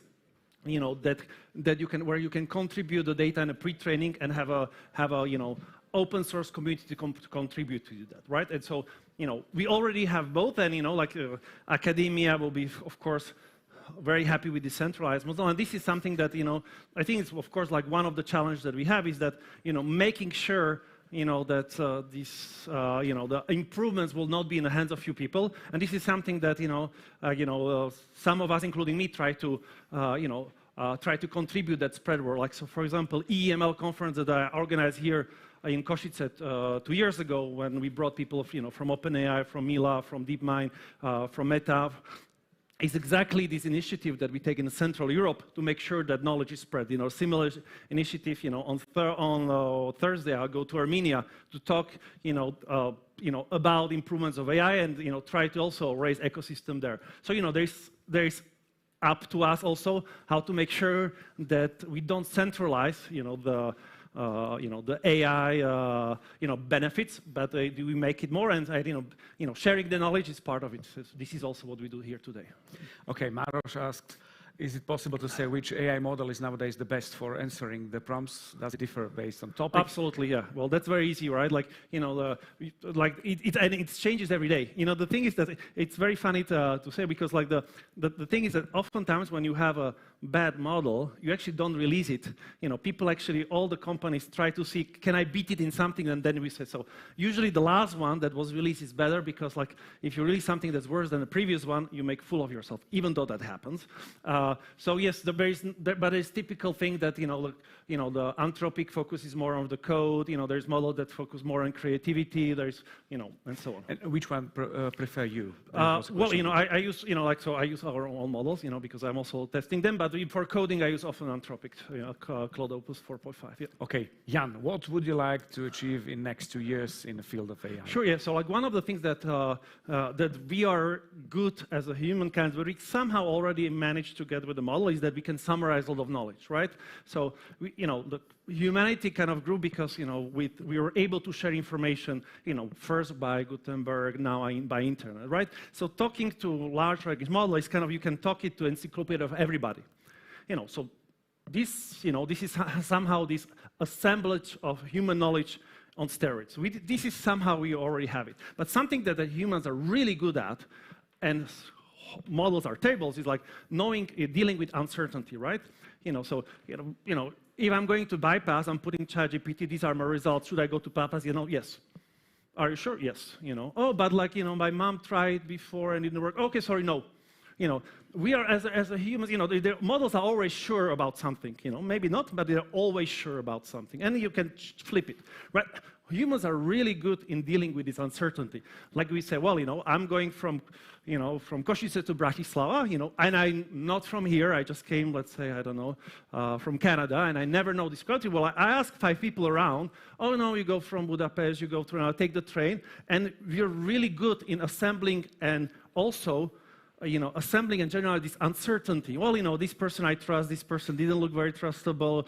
They have we are good at it. Models are absolutely terrible in that. And so, that's why you should not trust it with making the bypass decision for you. And this is something that I want to work on. Okay, Eric Adam Klaus is asking, the preferences model relies on human judgment, as you told us. Thus can be biased or skewed by targeting influencing. How do you counter that to maintain an objective data output? Yeah, there's multiple ways. So one of the things that we can much easier to output the benefits that we do something what you call reinforcement with verifiable rewards. So for example, for some domains like reasoning, mathematics, we can actually check algorithmically where the result is true. And so this is where we actually make it most improvement, first because it's checkable, and the second we can automate it. So, I expect much improvements, in coding, in math, in reasoning, because this is something checkable. Deciding whether this is a better poetry or more creative jazz piece, these things are very hard, and that's why the improvement is also always very biased. And so the way, if you care for your specific case to be unbiased, that you do everything the same as a very good data scientist, right? So you pay companies, you make sure that, they're trained, you have quality insurance, and that's why there are so many data providers that, they try to counter this Okay, the last question. What's your prediction about AGI, when it will come and how it will shift current landscape? The original AGI comes from definition of Shane Leck thesis. That was a student of Marcus Sutter, and Shane Leck is one of the co-founder. It's based on Solomon of complexity, and it's very beautiful math, and it's uncomputable. AGI, as we talked today, it's often, very nice, undefined subject that, depending how you define it, we already had it 10 years ago, or we will never have it. It's a moving goal that serves somehow the meaning. So if you want something that, do we have models that are doing something general already? This is already the case. But, somehow these questions doesn't have definitions, so I would say let's do something practical than answering it. Okay, thank you so much. Thank you. And you can join Michal in Expo zone when you can have with a speaker stand talk with him more to detail. And now we will move on. We have experienced 2 speakers, and now a panel discussion will be followed in a minute. But I have already mentioned that today that AI can replace or promote us, and last week ChatGPT promoted me. Actually, did promote me for a premium subscription. So I don't think so. It's the career jump I was hoping for, but okay. If talking about real promotions or real replacement, this will be a part of the panel discussion from now till next step and program, what is coffee break. So be sure and stay with us. And now please welcome a new moderator. So that's why it's happening. I'm replaced, not by AI, but person, okay, doesn't matter. Michal Kováčik will join us, and as well, Zora Šafranová, HR leader driving AI adoption for teams. Michal Kováčik, seasoned developer and community builder. This is Michal. Zora will come. Yes. Hello. And Sergei Holmeckis, co-leader of Deutsche Telekom IT Global AI rollout. So enjoy your discussion. I'm going to be replaced. Right now, for next couple of minutes, we will try to solve the problem if AI will replace us or promote us. So first of all, I would like to set the scene from the historical perspective. So as I'm coder, developer, there was a couple of changes. We can call it abstraction layers in the coding history, starting with assembly, then functional programming, objective-oriented programming, to frameworks, to etc. And every of this change brings new or more people who are able to code. Actually, I have a nice example. We have more assembly developers than we had in 70s years now. So even assembly is not dead. Did we experience something similar also here in Košice with our people, Zora? Could be... Yeah. Actually, yes. We in Tel IT have the very similar story with the actually same point. I'm sure that many of you remember back in 2017, 2018, it was said that classical application operation is dead and AO guys and girls will not be needed because DevOps is the new way. And back in that time, it was even not 100% clear for many of us what DevOps really means. So whether it is like developer doing, by the way, patching of the systems, or whether it is just application admin using Helm or Terraform. And we all learned that it is really totally different quality of work with different outcomes. So none of AO guys and any colleagues from that time lost their jobs.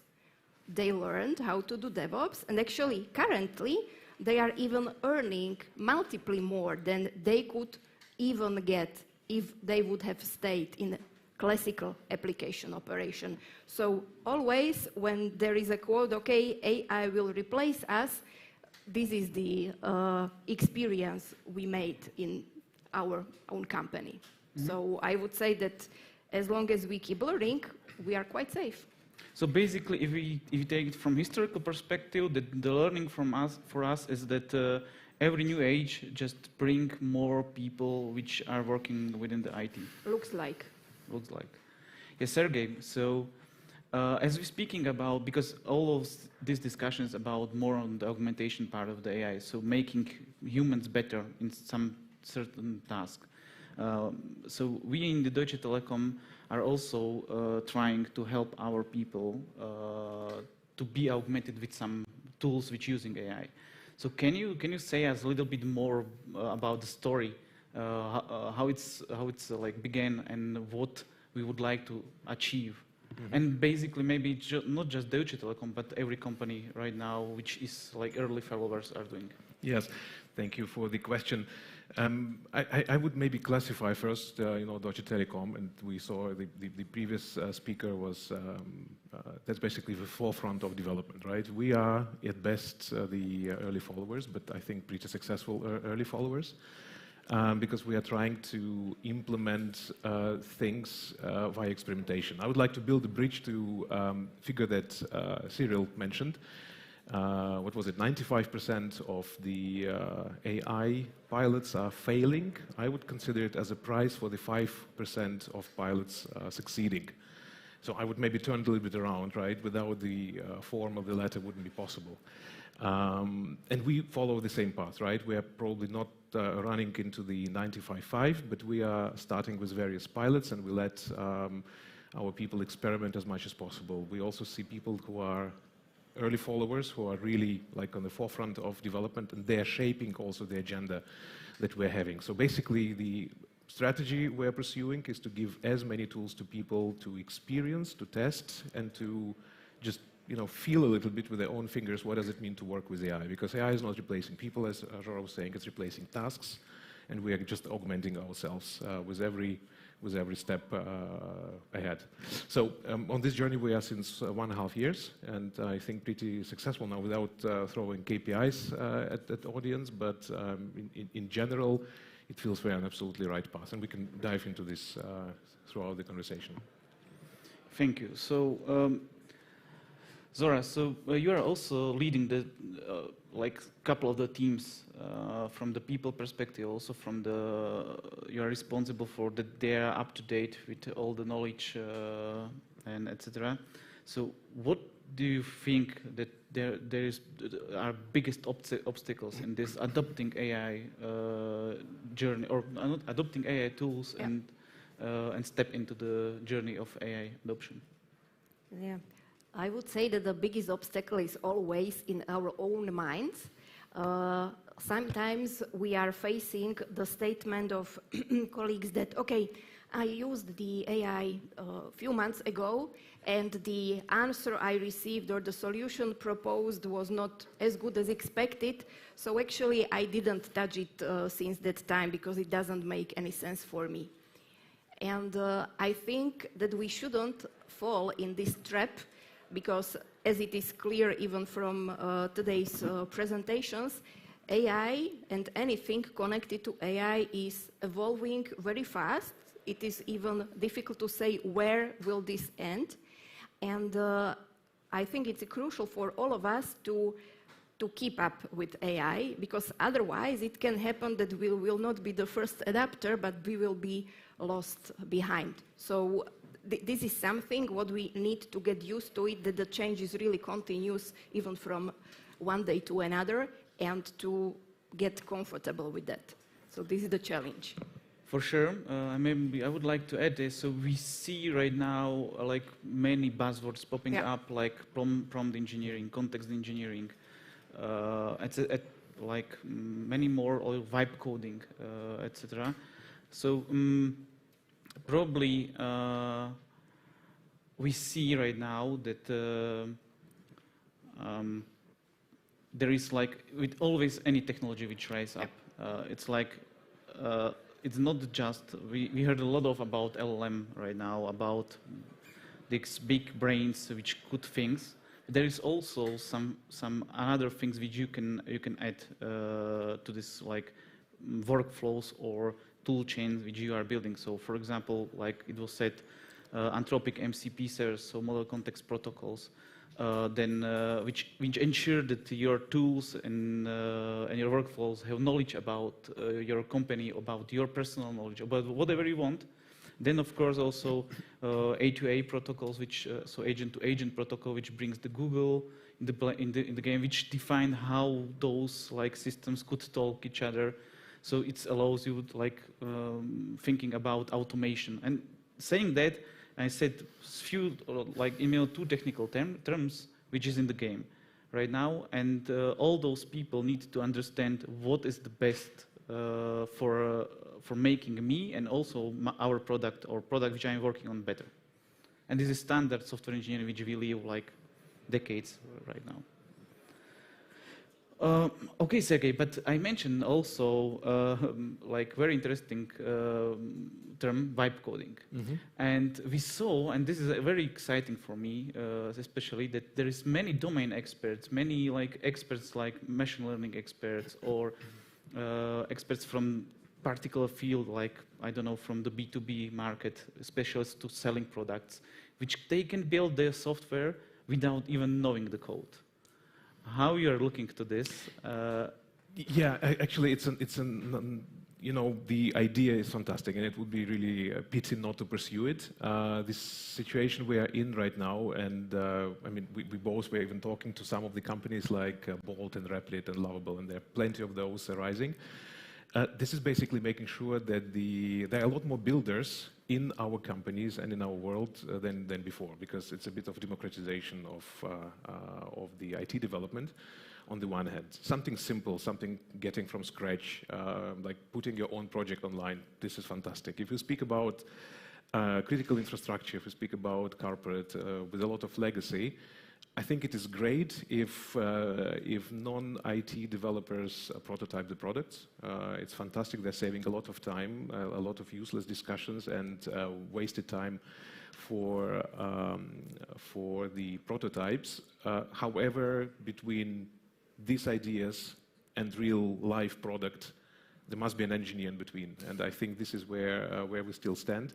There are plenty of security protocols, there's data privacy, and something we need to fit into our infrastructure, and the company is just too big in our case and too critical in order to allow vibe coding to just, vibe coding app to be exposed to millions of customers. So from this perspective, I think it's a bit of reality check. It's a really great idea to get there. It will save a lot of time. It will save a lot of useless conversations and frustrated people, especially on the IT side. But at the end, before we launch it, it would be great really to have an engineer in between, to take a look at it. Yeah, so basically I saw one study, and maybe I'm also interested in how you're looking to these numbers. Mm-hmm. So there is that only like 30% of the project which are starting in the corporates are hitting the production. Yeah. So could the vibe coding help here? I think no. It will be still 30%. The question is who will be involved in the failure of 30%. Do we have to share it, or do we just allocate it to people who make up their mind about what the customers really need and spare engineers exactly this type of frustration? So I think it's fantastic. We shall go this way and see how it develops. Can I rephrase it? So it means that, for example, these domain experts could perform some proof of concept instead of engineers? Exactly. And then we can use these engineers for real production products. Exactly. And we can use their skill on the right place. Exactly, to have this 70% of successes, right, to be really implemented instead of 30. Yeah, very nice. Thank you, Sergei. So this is, by the way, something we are going to try out literally in next couple of days. We'll have a hackathon in Deutsche Telekom where we will really let non-engineers develop the product. It will be also fantastic to see whether it's a reality or still a bit of a theoretical exercise. Maybe just my take on that. I can confirm that this vibe coding could be helpful. It could help you to do fast, like real fast things. Yeah. But then, of course, if you don't know your code, it cannot go to the production because then you cannot fix it very easily. Mm-hmm. And maybe one more thing is that I forget what I want to solve. Let's continue. Zora, so as I mentioned, you are also people lead. And basically, I'm assuming that there is a lot of people right now trying to reach you and ask you, Zora, what I should do if I would like to be up to date with my career progression. So what would be answer from you to those people? Yeah, actually, so many engineers ask those questions, like be it software engineer or system engineer or DevOps engineer. And what I'm really convinced is that to stay up to date is to become an AI engineer. And now, what does that mean? So from my perspective, and what seems to make most sense, is to gain the knowledge and the skill to create solutions containing AI. So, like, we know that all our developers, or all of us actually, are users, like just users of AI. We are making our work easier and smarter and faster, but the real AI engineer is somebody who is able to transform the AI from like theoretical and analytical area to real core value bringing solution, and then maintain it and providing reliable results, whatever the result mean. So, like, said in our other word, so AI engineer is somebody who is able to implement solution itself to his or her work and to his or her product. So gaining this skill is something which will really move us where we would like to go.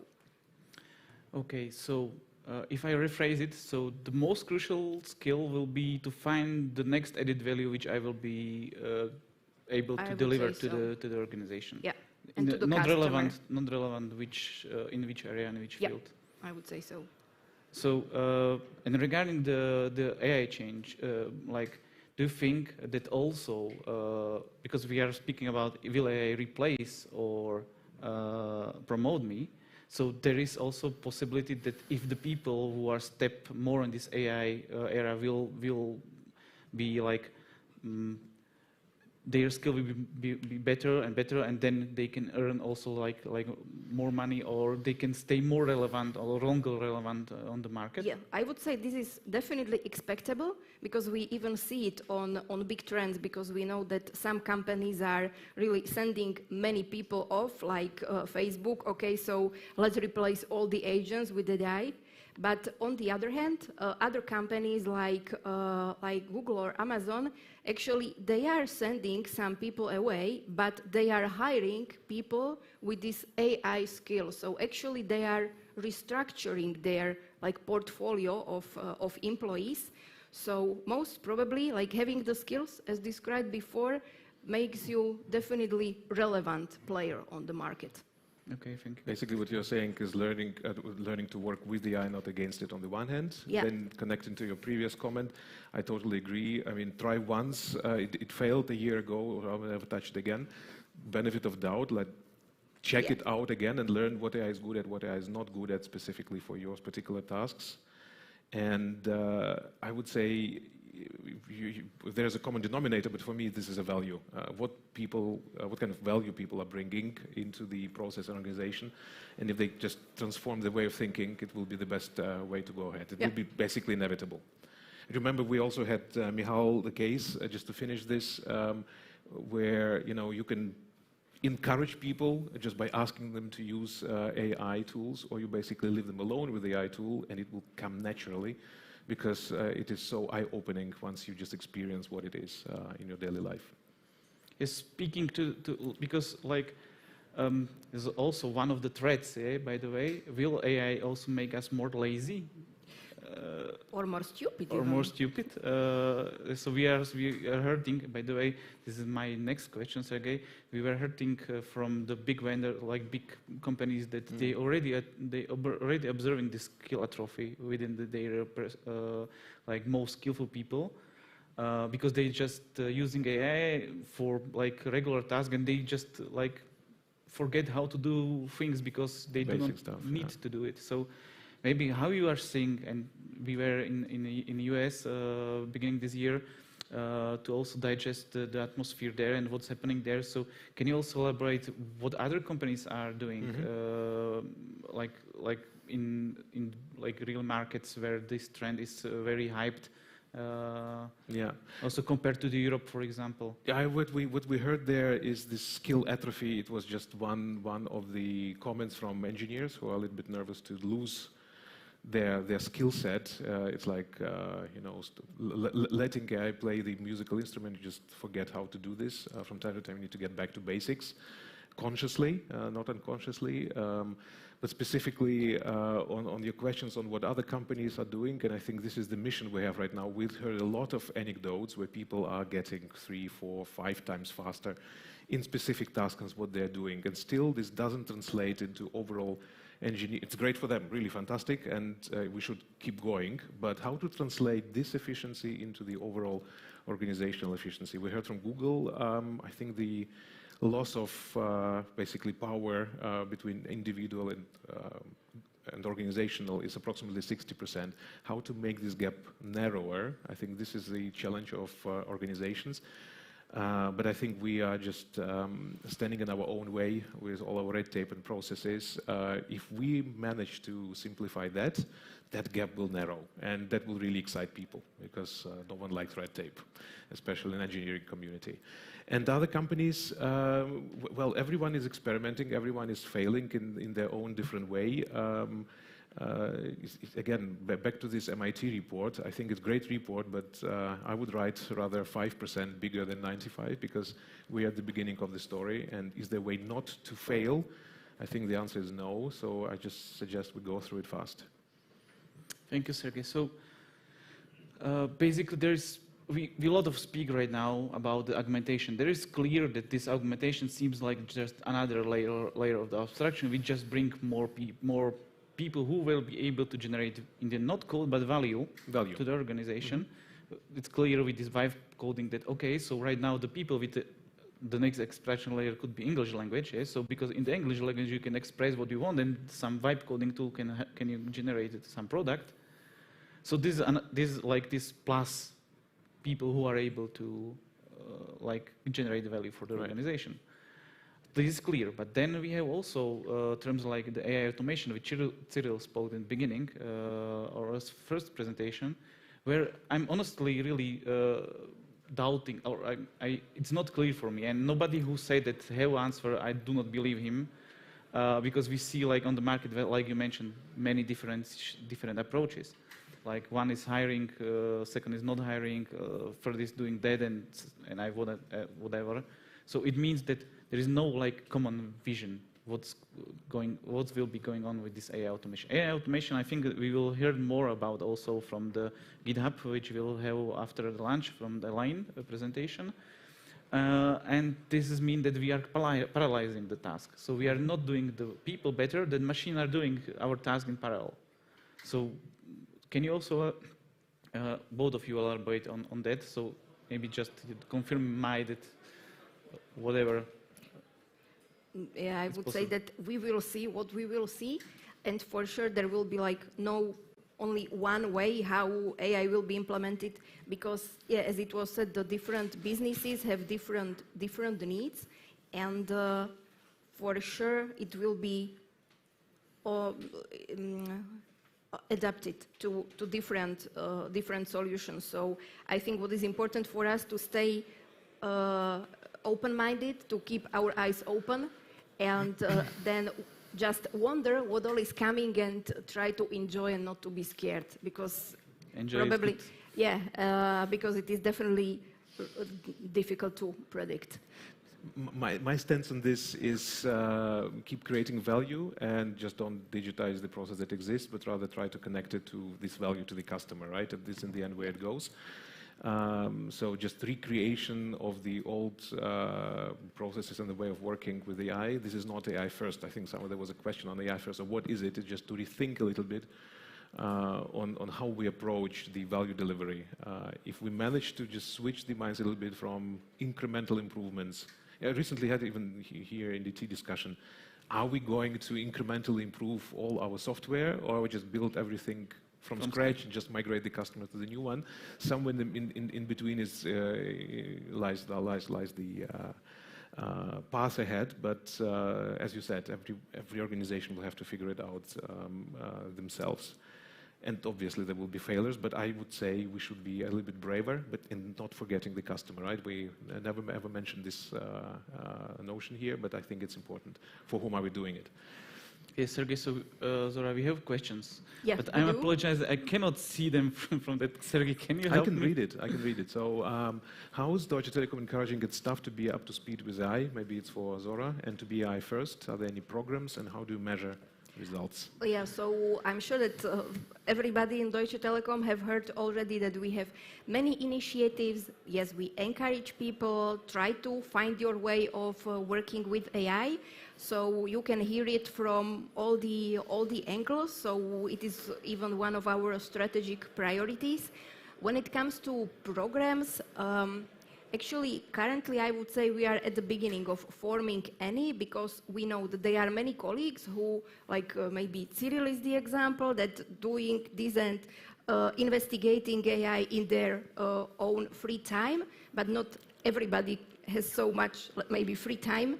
So then we as organization need to support, and now we are trying to find the way. And how do you measure the result? I would say that definitely you should measure in case you want to manage anything, but my honest answer would be we are not there yet to have any clear measures set up, or even KPIs that how much value or how much better are we. So we are definitely at the beginning of this game. Yeah, maybe just smaller than, so we are measuring some part of the augmentation, just example, we are right now generating by AI 10% of the lines code added to the GitLab approximate number. So it's not something which is business related. It's like rather like more software engineering related. So how big efficiency we are delivering there, but pure output, right? And again, if you bring to front runners any program, they'll laugh at us. Yes, of course. I don't believe in any programs. Program is just take it, use it, right? That's the only encouragement. And that's the second question, whether we allow people to play. We encourage them, and we are not watching there over the shoulder. They do whatever they like, and if I help them, fantastic, right? I will a little bit, also not whatever they want, but whatever the project and customers are needed. Right, but whether they do it with AI, without, we are just not, not watching it, exactly. Then the next one is, in which areas of practice could AI agents bring the most value? And we have here B2B, business, healthcare, education, or home environment. Or anything else, I guess. So the question is, in which area the AI agents bring the most value? So we can just say where we are using those agents right now. We are using definitely in the coding area. We are using in chatbots area. So for example, chatbot facing to our customers. And it's hard to say where the most value are lying. So everything which you can describe as a workflow could be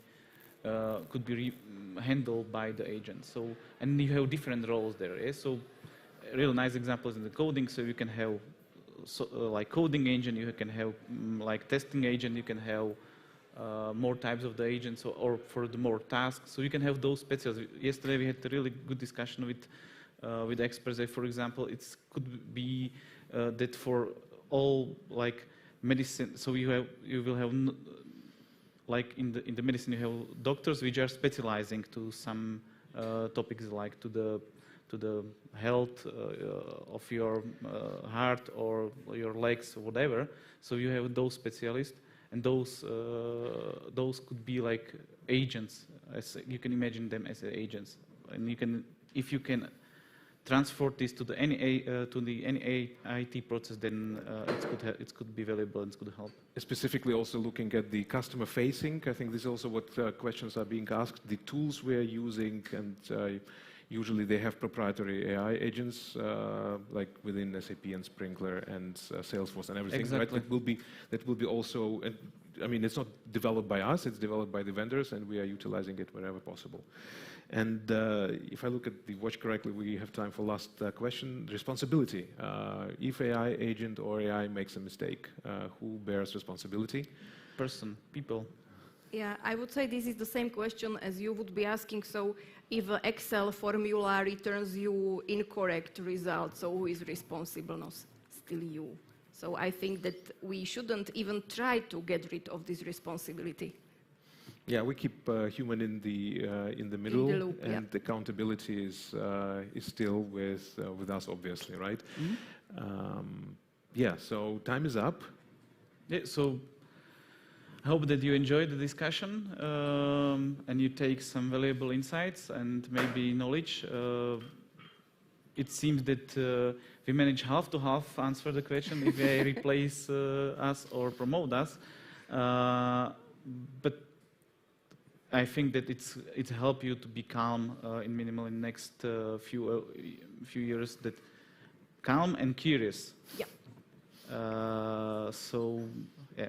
So keep calm and stay curious. Yep. Thanks, Michal.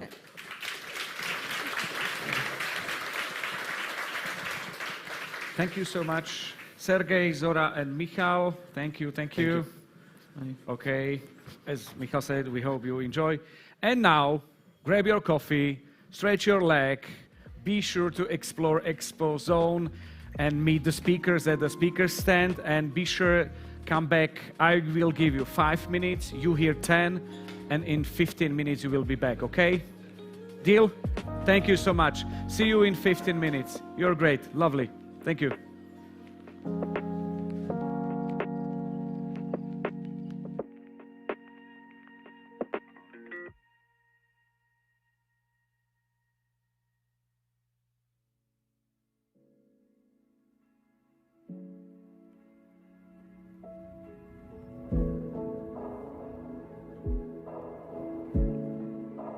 I'm from India, 5,204 kilometers away. I'm from Ukraine.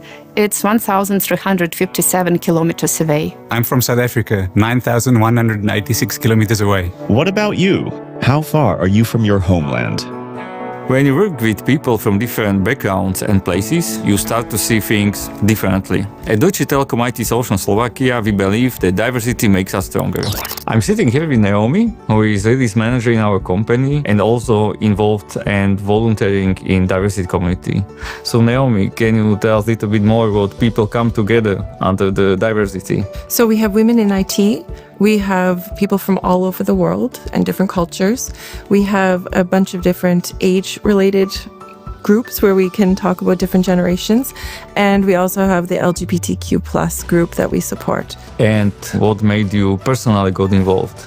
So as a foreigner myself, I've really experienced what it is like to feel seen, heard, and included, and I wanted to create a space like this for more people. We have different workshops and different coffee sessions. We are starting to get involved with different pride activities, and no matter what we create, everyone should feel safe in that space. We all bring different backgrounds, ages, generations, and experiences to the group, so I wanted to create a space where we can all share and contribute together.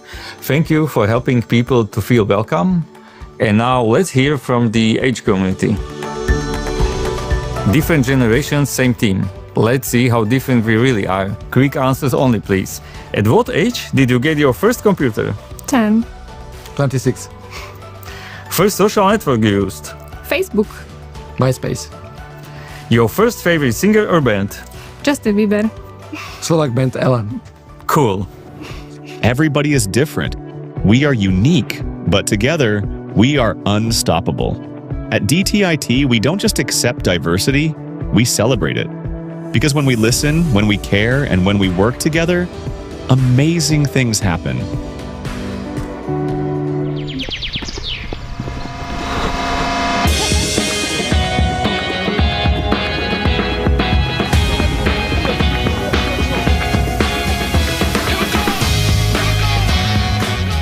Ahojte, dnes ako vidíte som v športovom, pretože sme si prišli predstaviť našu bežeckú komunitu v Tečku. Sedím tu s Jankou, ktorá je trénerka našej bežeckej komunity. Janka, ty si sa zúčastnila na Košickom maratóne, ktorý je mimochodom najstarší maratón v Európe. Aký si mala čas? Toho roku som sa zúčastnila polmaratónu a môj čas bol 1:37. Čiže ty si bola na polmaratóne, ale naši kolegovia boli na iných disciplínách. Áno, naša komunita obsadila v podstate všetky disciplíny. Nájdeš u nás ľudí, ktorí sa zúčastnili polmaratónu, maratónu, štafety a takisto aj inline. Tak to je super výkon na to, že sme všetci ITčkári a sedíme celý deň za obrazovkami. Áno, presne toto som si dala za cieľ, rozhýbať tých našich ITčkárov a pravidelnými tréningami sa spoločne motivujeme a posúvame každý k svojmu cieľu. Bavili sme sa už o Košickom maratóne. Sú aj iné súťaže, na ktorých ste sa zúčastnili? Áno, tento rok sme sa zúčastnili štafetového behu z Košic do Bratislavy. Deň a noc spali sme pod Širákom a spoločne 14 členov tímu sme zdolali viac ako 520 kilometrov. Zvládol by som to aj ja, ktorý trénujem tak raz do týždňa. Ten tréning je tam veľmi dôležitý, takže určite by som odporúčala trénovať viac. Tréningy máme aj tu u nás v Tečku. Janka trénuje každý piatok do obede, čiže kľudne sa môžeš pridať. Máme tréningy na ovále, v meste, ale takisto aj zážitkové behy počas týždňa, komu ako vyhovuje ad hoc. Tak to sa určite občas pripojím, aby som si s vami zabehal. Budeme veľmi radi. To bola bežecká komunita a na budúce sa vrátime do školských hlavíc. I'm from India, 5,204 kilometers away. I'm from Ukraine. It's 1,357 kilometers away. I'm from South Africa, 9,186 kilometers away. What about you? How far are you from your homeland? When you work with people from different backgrounds and places, you start to see things differently. At Deutsche Telekom IT Solution Slovakia, we believe that diversity makes us stronger. I'm sitting here with Naomi, who is release manager in our company and also involved and volunteering in diversity community. So Naomi, can you tell us a little bit more about people come together under the diversity? So we have women in IT. We have people from all over the world and different cultures. We have a bunch of different age-related groups where we can talk about different generations. And we also have the LGBTQ+ group that we support. And what made you personally got involved? So as a foreigner myself, I've really experienced what it is like to feel seen, heard, and included, and I wanted to create a space like this for more people. We have different workshops and different coffee sessions. We are starting to get involved with different pride activities, and no matter what we create, everyone should feel safe in that space. We all bring different backgrounds, ages, generations, and experiences to the group, so I wanted to create a space where we can all share and contribute together. Thank you for helping people to feel welcome. And now let's hear from the age community. Different generations, same team. Let's see how different we really are. Quick answers only, please. At what age did you get your first computer? 10. 26. First social network you used? Facebook. MySpace. Your first favorite singer or band? Justin Bieber. Slovak band Alain. Cool. Everybody is different. We are unique, but together, we are unstoppable. At DTIT, we don't just accept diversity, we celebrate it. Because when we listen, when we care, and when we work together, amazing things happen.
1. Here we go!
Ahojte, dnes by som vám chcel predstaviť ďalšiu tečkárskú komunitu a tou komunitou sú gamery.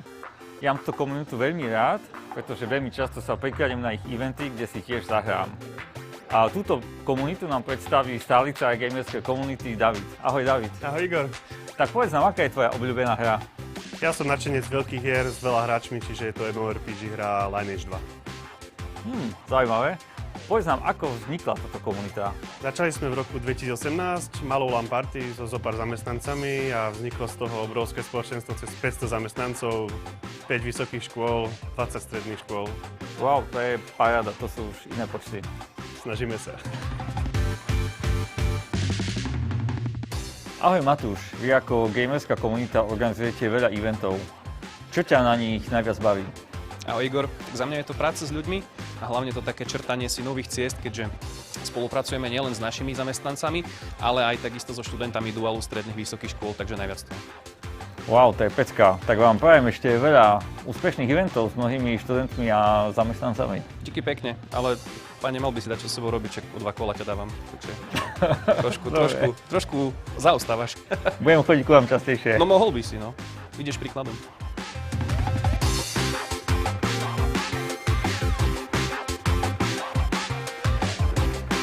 Tak toto bol gaming a naša ďalšia komunita nás trošku rozhýbe, tak nás sleduj aj na budúce.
Okay, welcome back. A few persons are missing, but it's okay. Ready for the next time, for the next chapter of our conference? I hope some people will come in a minute. So welcome, welcome. I'm so glad you come back. That's nice of you. Okay. Our next speaker is a keynote speaker today and globally recognized as AI strategist. She led AI and data at Microsoft, Accenture, and Schneider Electric, Ernst & Young, Motorola. And today, she runs her own company, Lotus AI, in London. She's an advisor to Goldman Sachs Gen AI Council, and she's also famous for the Girls in AI Hackathon. Please welcome Didem Ün Ateş.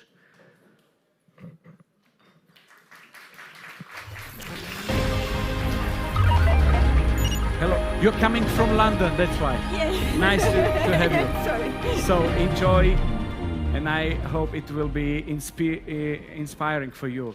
Time is yours, stage is yours, enjoy it. Thank you so much. Hi, thank you so much for coming back and joining, starting the session. It's a pleasure, absolute pleasure to be here. Thank you, Milan, for introducing me. As he mentioned, I've spent about 26, 27 years in disruptive technologies. I'm half technical, half business. I studied both electrical engineering and management, and that carried out throughout my whole career. The last 13, well, almost 14 years have been in the AI space. I was very privileged to be part of Microsoft's first business AI team, a 100-people team, in Microsoft Research. And we incubated the first algorithms for enterprise, like AI for customer service, AI for sales, finance, and so on. And as those algorithms became successful, my team and I moved over to AI engineering team and launched those solutions as Microsoft's first AI SaaS, software as a service platform, called Power Platform. I now call it the grandfather, grandmother of the Copilot suite because it's exactly what we did. I spent about 12 years in AI roles at Microsoft, and my last role, working in the Chief Data Office, was focusing on their largest AI engagements, usually with Fortune 500 companies, $200 million and above, and co-creating their roadmaps from all industries. So I'm very pleased to say I worked in telecoms. Deutsche Telekom, T-Mobile have been my client over and over again at various companies in my career, and it's wonderful to be with you again today. And if I were to finish off a little bit about my AI journey and why I think I got invited to be with you all today, is that on that last role that I mentioned, where I was focusing on the largest AI engagements, I also happen to be in the Copilot team, their generative AI suite you may be familiar with. And Microsoft decided to invest in OpenAI at the same time. This was the first $1 billion, or starting with the first $1 billion. And I don't know exactly why, but their CEO, Greg Brockman, at that time was in Scotland. So my manager, the Chief Data Officer, said, why don't you help with this partnership? And I got to help twofold. The product roadmap, what should OpenAI plus Azure AI platform mean? And also the first go-to-market friendly customers. How should we build this? And to my luck, some of the most enthusiastic customers at that time were from our region, Europe, Middle East, Africa, automotive, Germany, France, Nordics. So all of that to say, I found myself in the kitchen of generative AI. And of course, at that same time, responsible AI became more important than ever. I was there when Microsoft's first leaders started, Satya Nadella in 2016 had asked us to say, okay, we need to think about ethical AI. We need to coin the term, maybe responsible AI. So it's been almost 10 years we've been on this journey, but with that ChatGPT launch with our partner at that time, responsible AI became more important than ever, and I was tasked with leading what we call operationalization of responsible AI in Microsoft sales organization. So I share all of those amazing experiences I'm very grateful for, because they all now turned into services that we help my clients, our clients with. And it's absolutely a pleasure. I also want to share very candidly that I love my job. I love helping with AI transformation across all industries, these days especially in financial services, but across all industries and globally. And as a parent, I take my job very seriously, because this technology definitely has consequences. So we'll talk about today a typical AI transformation. What does it look like end to end? The talent transformation that is a key success factor for it, how, like what not to do, what to do, because that looking at this disruption or incredible transformation as an opportunity, as an exciting, let's say, opportunity to pick up and being inspired by it rather than being scared by it, which is very natural, very human. But it's also possible, and that is possible with responsible AI. So once we know that we can put the guardrails as professionals or in our personal lives, it's less scary or much more successful, impactful, and kind. So just one other thing that I'm going to add, because I saw in the Expo Center that there's this Edge AI stand. I am on, like one of the boards I'm on is called Edge AI Foundation. So if which is very relevant for this industry, of course. If there's anything I can help with, please do let me know. It's a fantastic nonprofit helping the whole stack, hardware, software, AI, government, startups, academia, and it's a fantastic community of about, I think, 30,000 people. Very relevant for our discussion, because it's the way to democratize AI, taking it out of a very exclusive, if I may say so, environment, just bubbles in Silicon Valley or Paris, London, etc., to actually globalize it and democratize it. So let's get going. I think I already mentioned, and Milan also mentioned, today, for almost 2 years, we have our own business, Lotus AI, and I'm extremely grateful to be helping amazing clients like Goldman Sachs, but also oil and gas in Peru all the way to Hong Kong and pharmaceuticals in India. And why did this happen? Because we care deeply and we do it in a compassionate, kind, responsible, sustainable, and inclusive way. And I really mean that. It is possible to implement this technology in a kind way, but we need to rise up to the challenge and take it as such. So I'm not going to, I think you kind of, we mentioned that, but let's get going about what is really AI.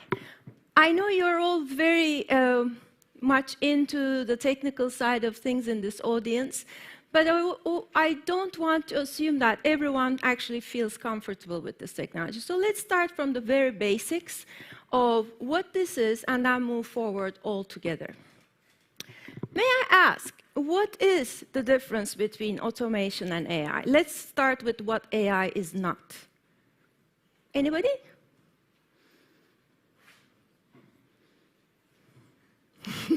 Yes, go for it. What do you mean by that? Normal people, your grandmother. Yeah, but absolutely. So in automation, there is actually no intelligence. It is repetitive. It's about rules, as you mentioned. If I set up a rule, it will do it over and over again. In AI, so it just completes some instructions. Very successfully, very fast, very repetitively, and it's good. Sometimes we don't need AI. All we need is just automation and makes our life easier. AI, on the other hand, learns the patterns, looks at the data, starts to actually think about the data and propose some solutions. We'll come to more advanced cases, but AI, basically, artificial intelligence, as the name indicates, has intelligence. So if I were to give an example from our industry, automation could be about network routers. If something goes wrong or something happens, you give an automation rule or set up an automation rule, and the routers get restarted every time that happens. That's it, over and over again. Whereas if we use AI in network operations, it could look at billions of pieces of data, understand the patterns, start predicting where errors might go wrong, like bandwidth issues, or how it could optimize the traffic, etc. So it really puts intelligence both in a historic way, but also in terms of predicting the future and acting on it. So there is that difference. We sometimes use the words very interchangeably, but I just wanted to share that. So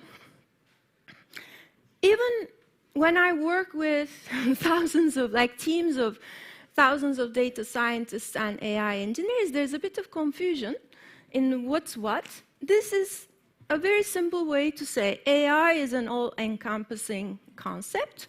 And the way I even speak at primary schools, so the way I explain it is it's just like technology, software mimicking human brain. Just like we have 5 senses, this has object recognition, comprehension, etc. And AI is about looking at data and starting to differentiate what is. Just like a baby when it's born, it will look at enough apples and oranges and say, okay, this is an apple, this is an orange. That's all.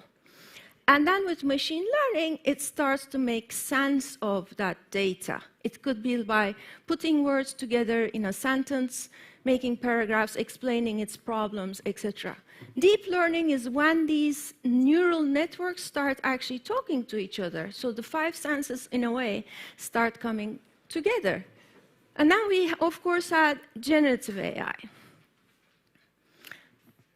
What is generative AI? We weren't very creative in wording these. It's actually generating content, that's all. So using all of the above to generate the next content, it could be text, it could be video, it could be image, as we are experiencing today. The most common was, of course, ChatGPT, but we have pretty much everything by now, including real-time video.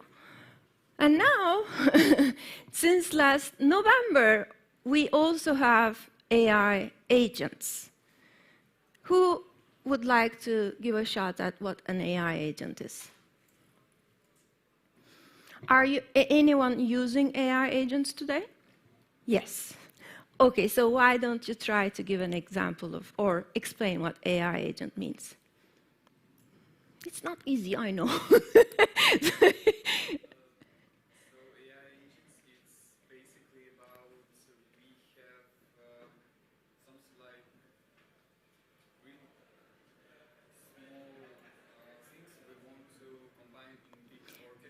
Yep.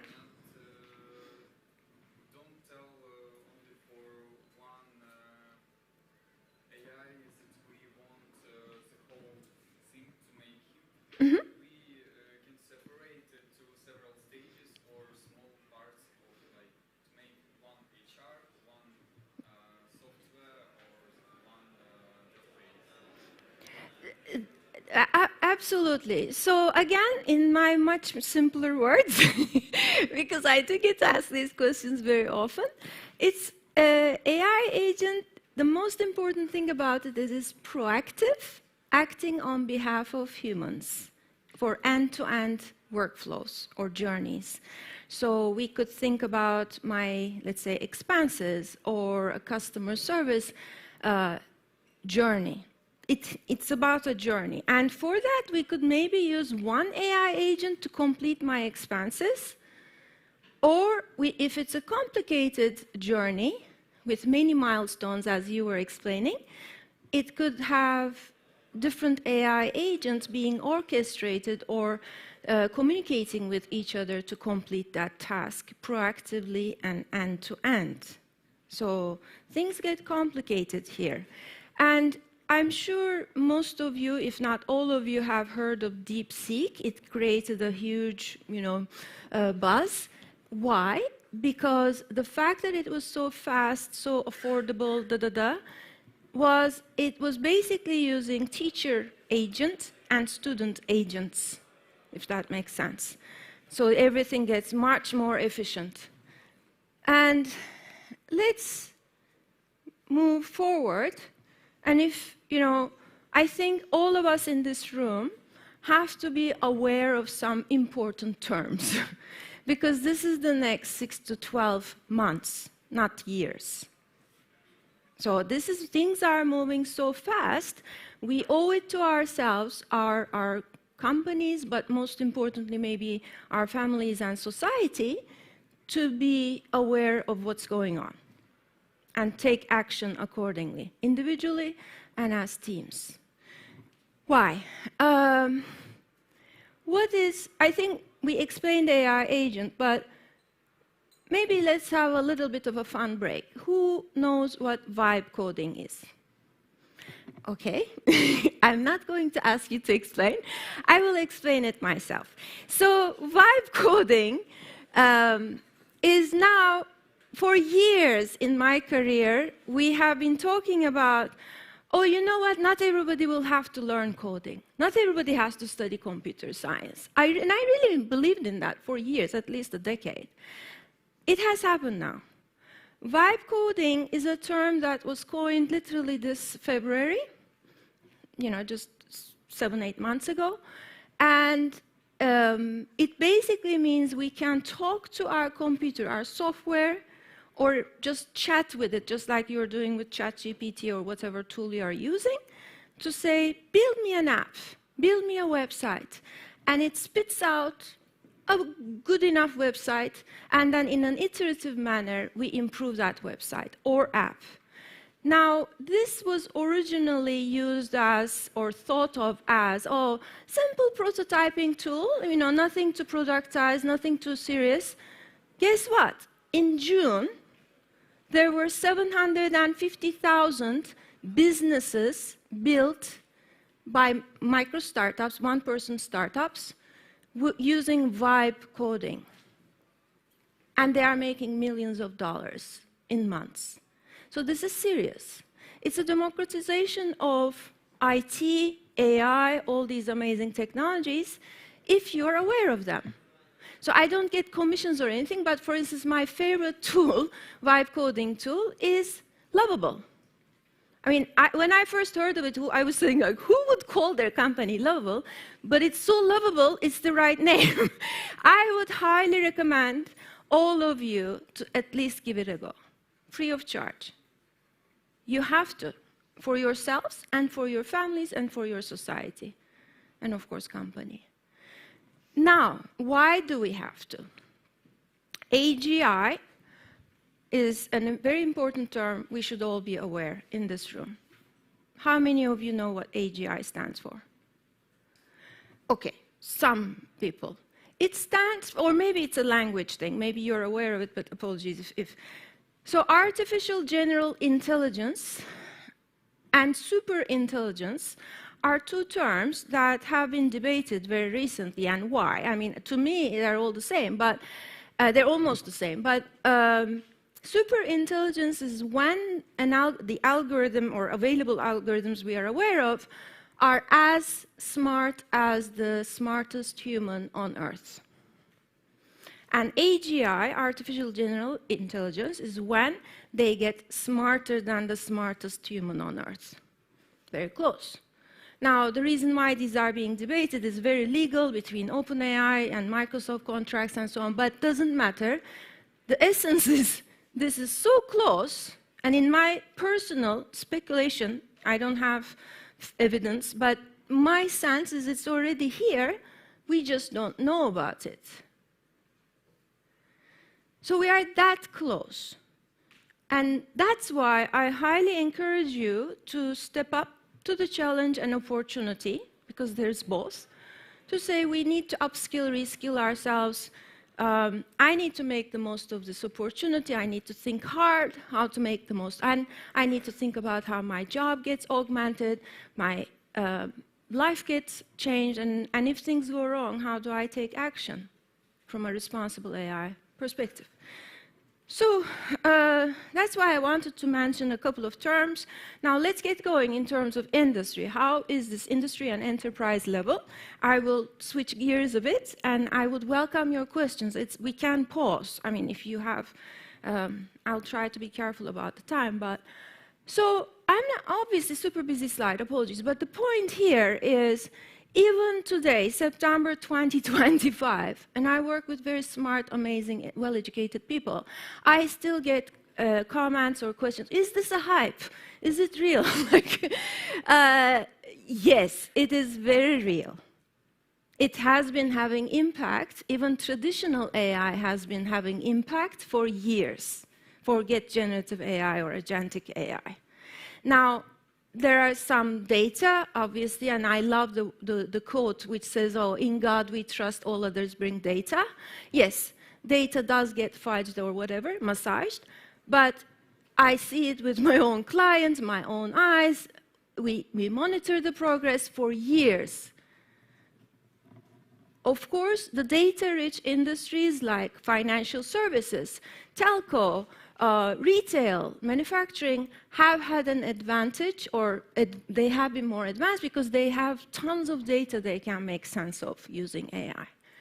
And definitely, telecommunications is very high up on the list. And that reflects. So your industry, your peers, and I'm sure Deutsche Telekom and T-Mobile as well, have been spending a lot of money in this space. And this is a bit old. I mean, especially in the AI world, it's like centuries, July 23. But the point I wanted to share, I still wanted to share this, is that your sector has already been trying using this regularly. I would expect these numbers to be more like 75%, if not more, by now. So it's very real, very much in our lives, and sometimes we are not even aware we're using AI, right?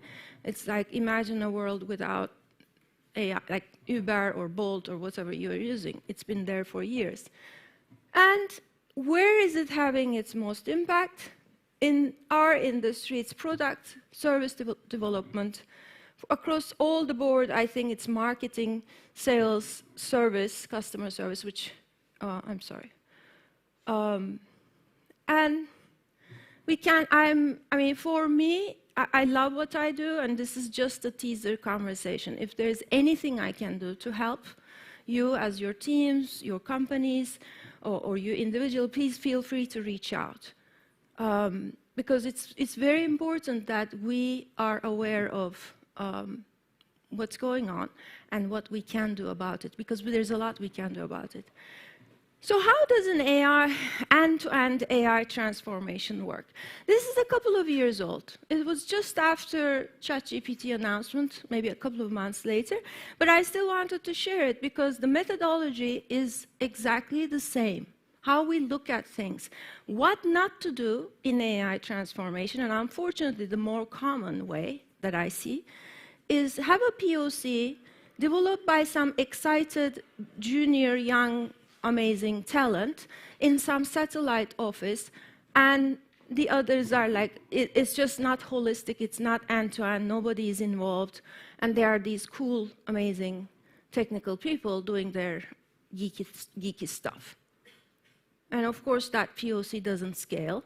It doesn't have business impact because it's not core to the business. And then everybody wonders, why did we not succeed in AI?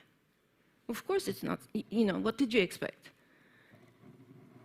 I would argue the right way to look at this is end-to-end, across the whole organization, and including everyone, including all the teams. So that's why I wanted to share this as a good example. This client wanted to start with internal AI transformation, which is more common because it's easier to clean our own garden than start with customers and partners outside.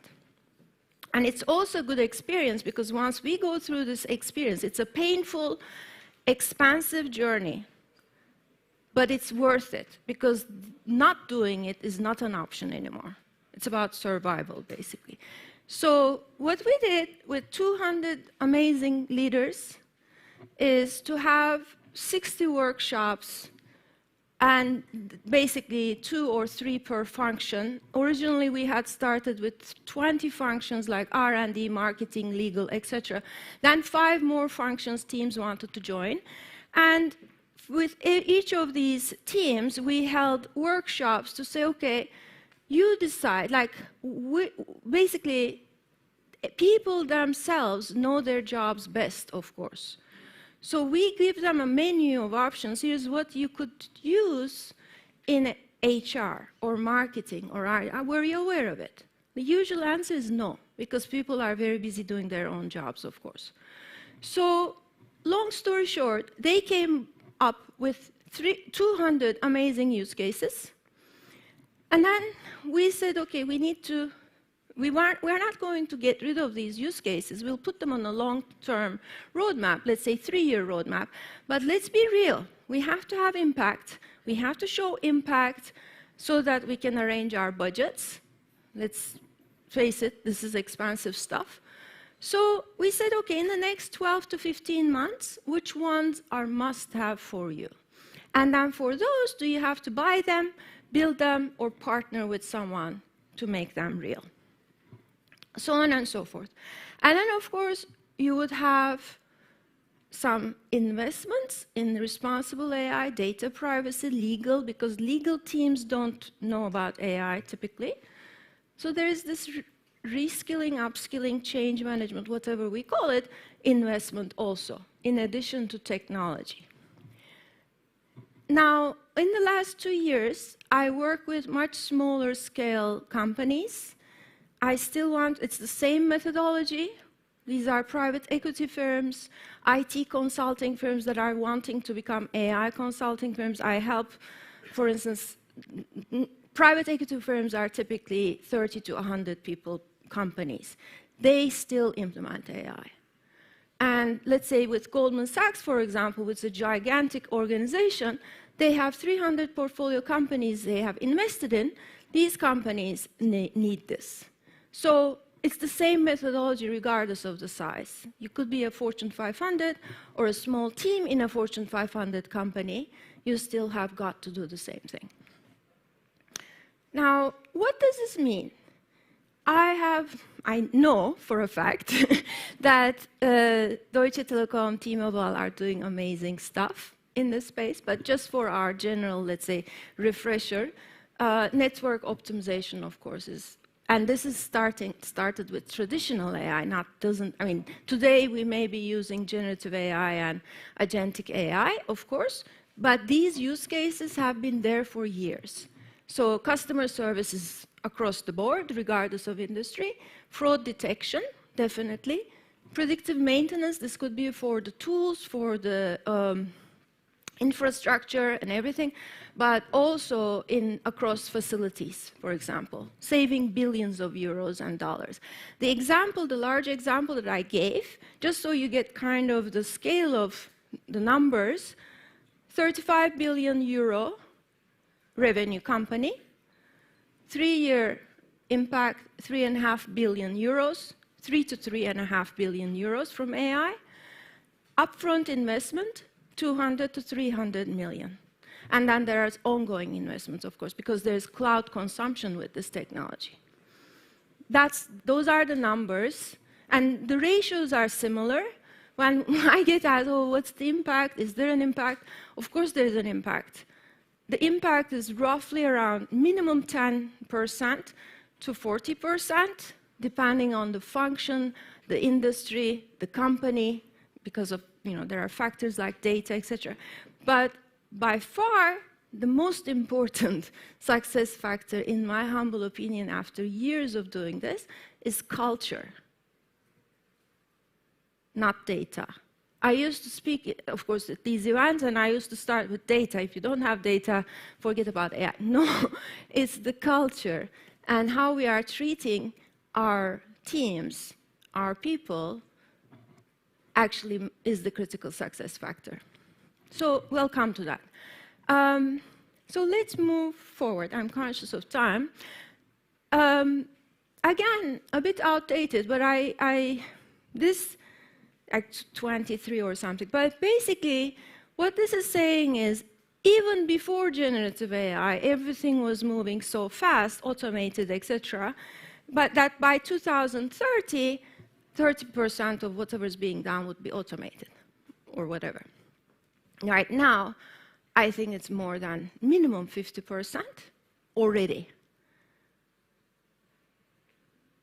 And to me, this is very interesting because I'm a parent. My son is likely to graduate from university in 2030, and then you know, what kind of jobs, what kind of teams.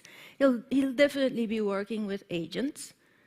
So let's dive deeper. What can we do? It's not about, oh, okay, I think slides got mixed up, but never mind. I think we covered this already. But the point I wanted to make is, we don't just throw our hands in the air and give, useless, I can't do anything. There's so much we can do, especially people like us, privileged people like us in this room. So I mentioned the critical success factor for any AI transformation is talent transformation. And this is a super simple framework I have been using for years now. It's from Gartner. It's very actionable. It's not the best. It's not perfect. But it moves people forward, and the mindset gets shifted. What it is basically, we sit down with HR training people and the teams, the individuals, and say, okay, let's look at what this is saying. I will explain, but you will be using, you said you wanted to use XYZ AI tools in 12 months or 15 months. You know your job is going to get augmented. It's not going to be the same. So would you like to write your own job description, how it will look, or kind of come up with a development plan or a training plan where you are getting from here today to 12 months? You decide. You are empowered to write your own team description, job description, etc. So why I always use this framework to get those conversations going? In the dark blue side, we are talking about highest demand, highest business impact use cases or tools. So for instance, at Schneider Electric, let me just fill this up. And the white one is the opposite, least technologically advanced, it's dying, nobody wants to work there, etc. And then you have, so if we were to give examples, my favorite personal example from the dark navy upper right-hand corner is generative design. So at Schneider Electric, I had a couple of PhDs working on this because at that time, generative design wasn't even being taught. It was such a brand new cutting edge. In other words, using generative AI to design products, electrical switches, sustainable buildings, whatever we want, because it's possible. So, but it wasn't cracked yet from an educational system perspective. To my knowledge, even to this day, there is only one university teaching it, which is Imperial College in London. Maybe, I hope I'm wrong, but that was the situation last time I checked. So you have some PhDs working on, but why? Because if we crack that, you could disrupt the whole industries, sustainability, renewables, and so on. Here on this side, it could be a product that we are phasing out. Nobody wants to work there. They know what's coming, but we have customers worldwide maybe using that product, so there needs to be some kind of customer support still. So that could be a good option for using AI or automation. And here, it's about maybe marketing. It's not the same marketing anymore, right? We can generate content very easily, but there's still the strategic value that needs to be delivered by humans, the genuine creativity side of things. So these things are very useful tools as we take the time and give the space to sit down with our teams to say, okay, how is our world going to change? And let's shape it ourselves rather than be reactive, if that makes sense. Now, as I mentioned, especially in my last role, but for years, I worked with Office of Responsible AI at Microsoft almost on a daily, weekly basis. And there are many things that can go wrong with this technology.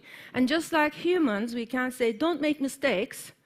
It will make mistakes. We just need to accept it. It's a bit like cybersecurity. If we are not buttoned up, it's a time bomb waiting to explode. Same with AI, maybe more so. So what could go wrong? I could write encyclopedias about the incidents I've seen, but that's not the point. The point is we just need to be aware that there are legal risks, very, very real financial consequences, and other types of issues that could go wrong. But again, we don't throw up our hands and say, give up or get depressed. Thank goodness, there is a very good way, a very technical, mathematical, systematic approach to deal or to put guardrails around this technology. So I think I didn't mention in the beginning, but I'm a certified algorithm auditor. What that means is I can look at AI systems and say, this is high risk, it needs intervention, and here are some recommendations. That's not my primary day job, but it definitely helps with pretty much all my clients, all our client work. Why is this important? So first, I would highly encourage anyone interested in this space to be trained, because there are so few of us. There has to be many more of us, actually. But on a more, let's say, broad basis, what could we do? I think we just need to accept the fact that this is part of business. As I mentioned, cybersecurity is a good example. It needs to be, the moment we think about AI, using AI, implementing AI, building AI, it has to be responsible. It has to be. And how do we do that? Number one, it really does start at the top. I mean, those at the top, if they are taking this seriously, it will cascade. We need to treat it as a business function, and we need to have that mindset that this is an ongoing exercise, not a one-off exercise, because the technology itself has a life of its own. Data changes, technology changes, people using it changes, so it has to be on an ongoing exercise. Just like going to the gym, you may get fit. If you don't continue going, it's just going to get weak, and then you will suffer health problems. So, same thing. And then, as anything else in business, the way to go about it is you have your red, amber, green scorecards or plans or whatever, and keep monitoring how we are doing. On that note, also, very happy to help. Again, there are some amazing companies, responsible AI companies, that actually know what they are doing, and I'm sorry to say those are not the big names, in consulting at least. So if you need help, if you want to learn, or if you want to check whatever your situation, please do reach out. It is possible. Responsible AI may sound nice, fluffy, fuzzy, or emotional word. It's not. It's very technical. And if also you as citizens or employees, we see something cheeky, something not going wrong, something that doesn't look nice, we have to take action. And how do we, at a minimum, there are incident databases. These are called, like MIT has one, there's a global one. In other words, AI incident data, you could record it there. Somebody will look at it. So there are many, and again, very happy to help if anyone is interested. I want to leave time for questions. So this call to action is for all of us, because I would think that we are all leaders in this room. And as I mentioned, it does start with culture, how we are looking at this technology, because I am old enough to have experienced cloud, mobile, internet, whatever, all those things. AI is different. It has a much more comprehensive impact, business impact, human impact, societal impact. We have to let our teams, our families, our grandparents experiment and learn this technology. What I'm seeing in large organizations, unfortunately, is the opposite. people can't even get on the website of these tools, and they're expected to become AI friendly. Because the AI thing usually comes up to CIO, CTO chain, management chain, and those people are trying to keep the lights on. AI is priority number 458 on their long to-do list, and nobody can actually use these tools. Not good. And then communication and change management, all of those things are so important and so often left out. One of my major clients a few years ago changed CEOs, and the CEO, of course, wanted to make an impact, and the most common is AI. And he came up to a very crowded audience in one of the largest conferences in the world and said, I'm going to cut, I don't remember the number, 5 billion with AI. Who in his organization will collaborate with him in that AI transformation? I mean, we're all humans, it's normal human nature to say like, okay, what does that mean for me? Words matter. Emotional intelligence matters, especially in this business. If we say, I know you're working very hard, 5 hours back per week, we are not deceiving people, it's the truth. But the way human mind processes both those words and messages is very different. And then data. Especially today, there's a concept called synthetic data. So data used to be a challenge. I think it's not a showstopper anymore, and especially in environments like ours where there's plenty of data. But it's more about the emotional side of things that is very, very important, and literally plays the needle between success and failure. Very expansive and painful success or failure.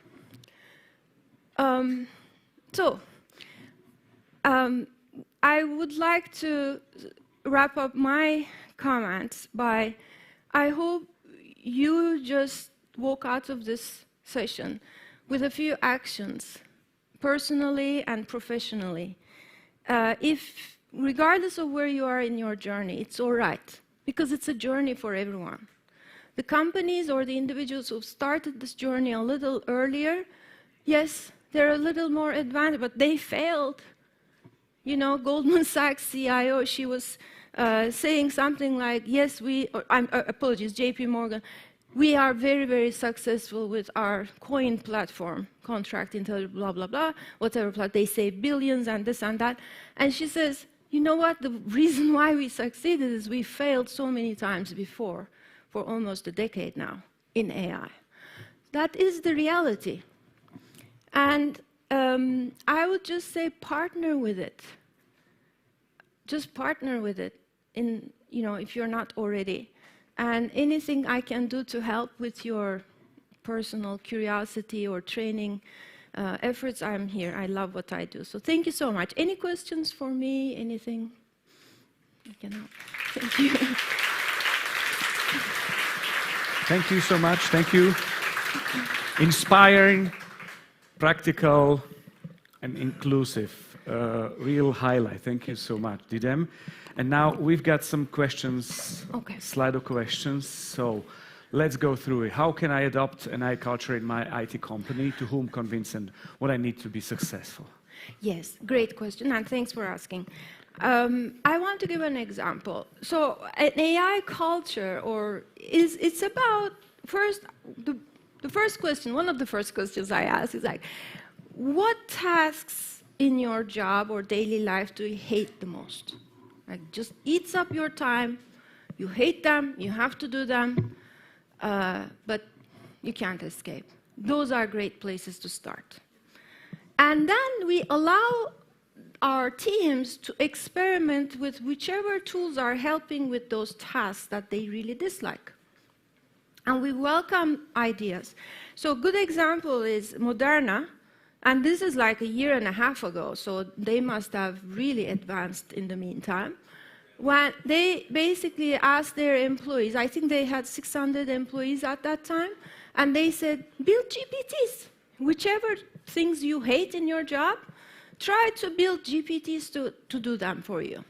So you focus your time, you save time for your life, or you do other things you like doing.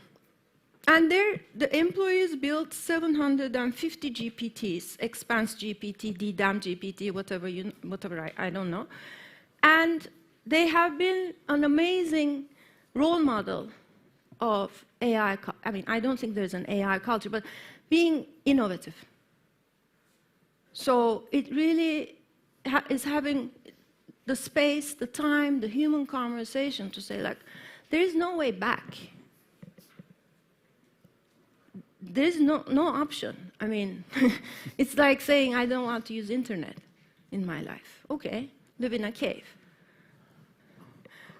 I'm still worried AI will replace me, even though I'm an important asset for my, how do I overcome? Very normal, very human. I think it's actually a very exciting period. A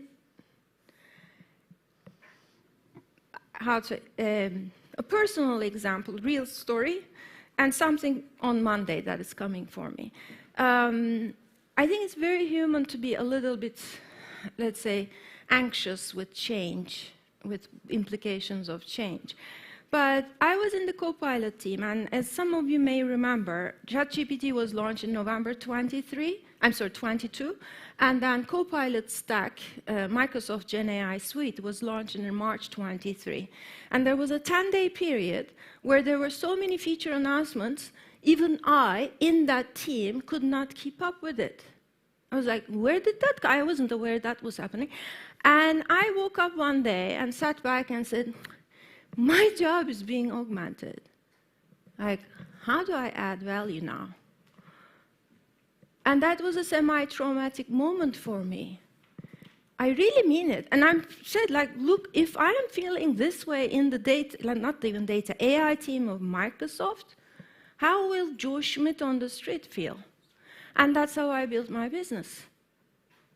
And I have not been this happy. And I had a wonderful professional life, don't get me wrong, especially at Microsoft. But this is the happiest professional period in my life. Real story. This is what happens. This is what I think we all need to think about. If you are feeling a little bit scared, even you may lose your job as a great asset, then maybe you need to build your plan B, C, D, and make sure, if it's music you like, it could be a completely different field. We are humans, we are creative. We just need to give ourselves the space to think outside the box for ourselves. I really mean that. And on Monday, I'm speaking at an entrepreneurship club of a high school, and I was thinking about, what do I say? Like, the topic is AI's impact on workforce and entrepreneurship. Now, you know what's happening with entry-level jobs. Even Goldman Sachs, JP Morgans of the world have cut their analyst levels by 40% or so. What will these kids graduating from college without any experience do? I think there will be an amazing, amazing, exciting period with tons of entrepreneurs.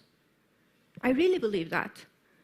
Because if you're able to build a company in a few minutes with vibe coding, you can check, I share the numbers with you, and make millions as a unicorn or whatever in a few months, that's what they will do.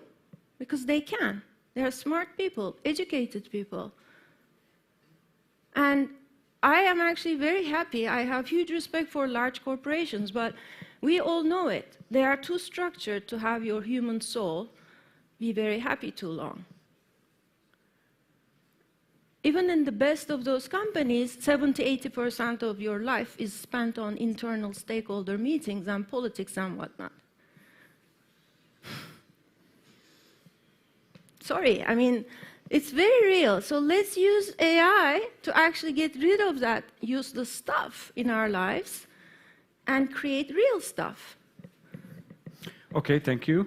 The next question is how can I apply for AI auditor training? Yes. Thank you for asking, whoever did that. So again, feel free to reach out on LinkedIn or whatever, but my favorite, and I'm not getting commission, or it is genuinely my favorite one, is Babel AI. I've been working with them for years, and they're a partner. BABL AI. They have amazing certification programs, and they are very real, very serious about it. You do your stuff, and you may fail or pass, whatever. So it's really learning. It's not just sticking some online questions that you could cheat. Didem, we've got time up, but you can choose one more question from this four, and I will tell you that you can have a talk with Didem in Expo Zone with the speaker stand. So choose one now. Choose one. Okay, no pressure. No pressure, no pressure. But don't change. Like I can't read. Okay, level, what should the most common risk stakeholders of life. Okay, I think I'll go with students because I have a very soft spot for EdTech and education. Take your time. In programming and IT, do stay up to date and given. So we are 15 people in my company, and all of them are either students or fresh graduates because I feel like I owe it for them to help them differentiate their resumes, their CVs, and get some real experience. Now, I would highly recommend focusing on what we love. That's where you can work hard without thinking about, I'm working 7 days a week or whatever. So for those fresh graduates or students, my humble suggestion is, yes, work hard, do your best with your classes, make sure you have the hygiene factor of excellent grades, excellent academic record, etc. But on top of that, focus on what you really love. Double down there and experiment. You don't have to be technical. You really don't anymore. And make the most, just socialize around those areas. If it's music, it's music. If it is accounting, it's accounting. But everything is evolving. There is not a single area that is not being reinvented. So it's best if you focus on what you love and then go ahead with that, advance yourself in that space with AI or whatever technology is evolving. Thank you so much. Thank you. Thank you so much. Thank you.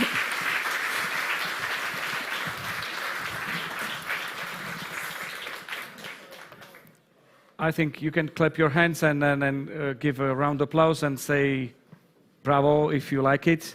And according to what Didem said, tell me what you want, what you really, really want. I'll tell you what you want, what I really, really want. And now we are going to be more interactive. So please grab your open a Slido, and we will build up a word cloud. And I've got a question for you. So it will be part of a history. And the question is, what's one thing humans will always do better than AI, no matter how advanced it gets? Just one word, or 2 words, or 3 words. Just think of one human thing. And please, do not use coffee break. It's my copyright. Thank you. And I hope there will be very nice word cloud. How about love? Maybe cooking or sarcasm. But my ChatGPT roasts me a lot, so I think sarcasm. Oh, yes. Thank for sex. Take a rest, smile, sleeping.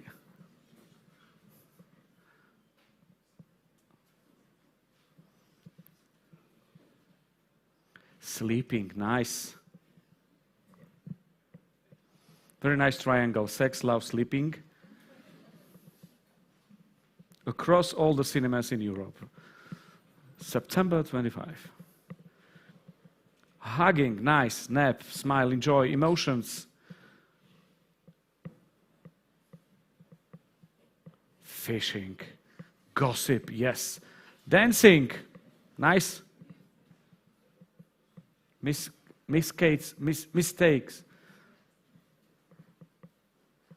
Gossips are going stronger, yes. After 2 minutes, creativity comes, nice.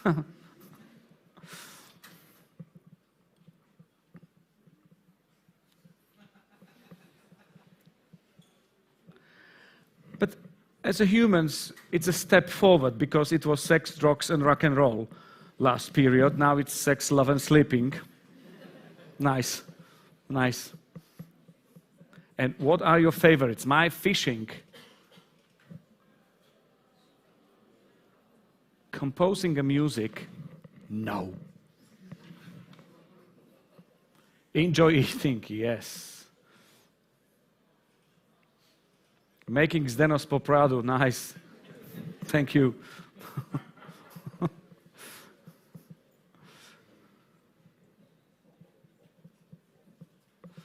Okay, there's dancing errors and more sex. Okay, the last minute, okay? Last minute for you.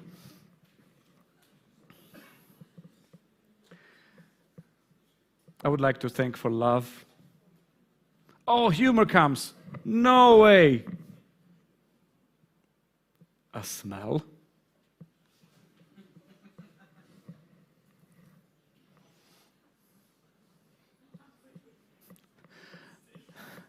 Zigga, zigga, zigga, zigga. Ah. So, I think that's all. Just one more. But I think we've got the word cloud now.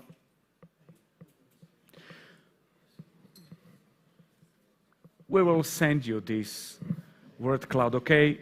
You shouldn't do a picture with it, okay? With a selfie. Oh, 5 more, 3 more.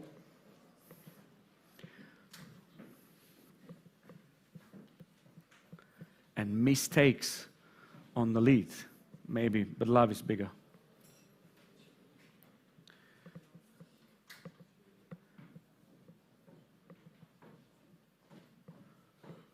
Okay, the vote is closed. 1 participant typing. Okay, that's all. Look at this. What's the one thing humans will always do better than AI, no matter how advanced it gets? Let's look at it. The first place is love. Second, it's something between 5 and 7. Then we have passion, mistakes, sleeping, humor, parenting, empathy, live, feel. Nice. Thank you so much. Thank you so much. Did you enjoy it? Yeah, thank you. Our next speaker is a true academic heavyweight, although he doesn't look like that. It's a Professor Juraj Gazda, a Vice Rector for Innovation and Technology Transfer at Technical University Košice. His research covers AI communication networks, edge computing, and LLMs. And basically, if you thought AI is only about chatbots, here's to stretch your brain a little further. Please welcome Professor Juraj Gazda.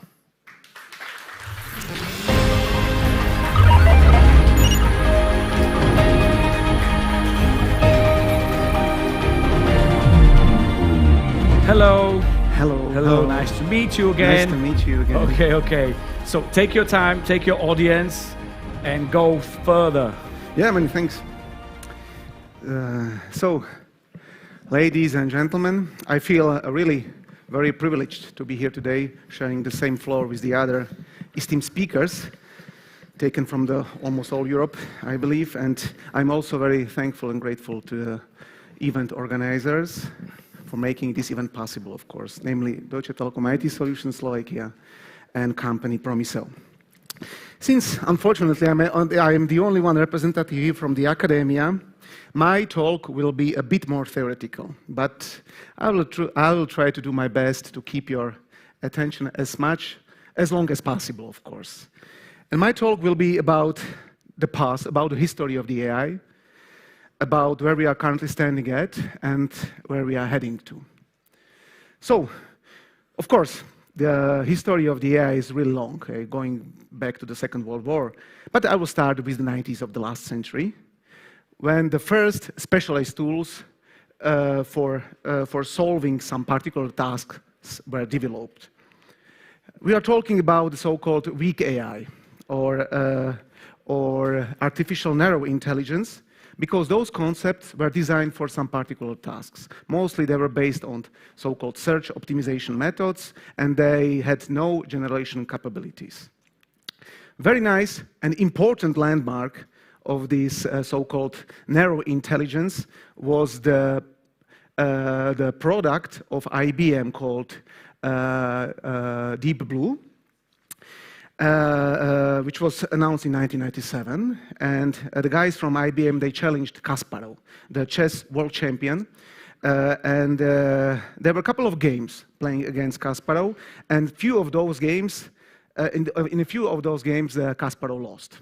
Actually, that model was based purely on the search optimization techniques, and there were really injected the handcrafted rules by the human. Actually, the evaluation function consisted of really salient features, including number of pieces on board, safetiness of the king, and so on. So everything was somehow brute forces to the decision algorithm of the agent, and again, no generalization capabilities were given to this model. Even Kasparov, he complained that this is not the AI, this is like a brute force optimization, and please came over to me again when you have some AI. Okay, so then, of course, the discussion about AI started, and we need to fastly rewind to 2016, when the guys from the DeepMind came with a beautiful product called AlphaGo. By the way, there is a beautiful, also very exciting movie about this project, AlphaGo. And they tried to challenge the Go world champion in 2016. His name was Lee Sedol. What was the problem with the game Go? The game Go is much more complex than chess, actually. Number of legal positions in the game Go is more than the number of atoms in the universe. So it was really, it presented large barrier for AI in the past. And for the first time, these guys beat it. Lee Sedol, he had a really difficult time when playing the AlphaGo agent.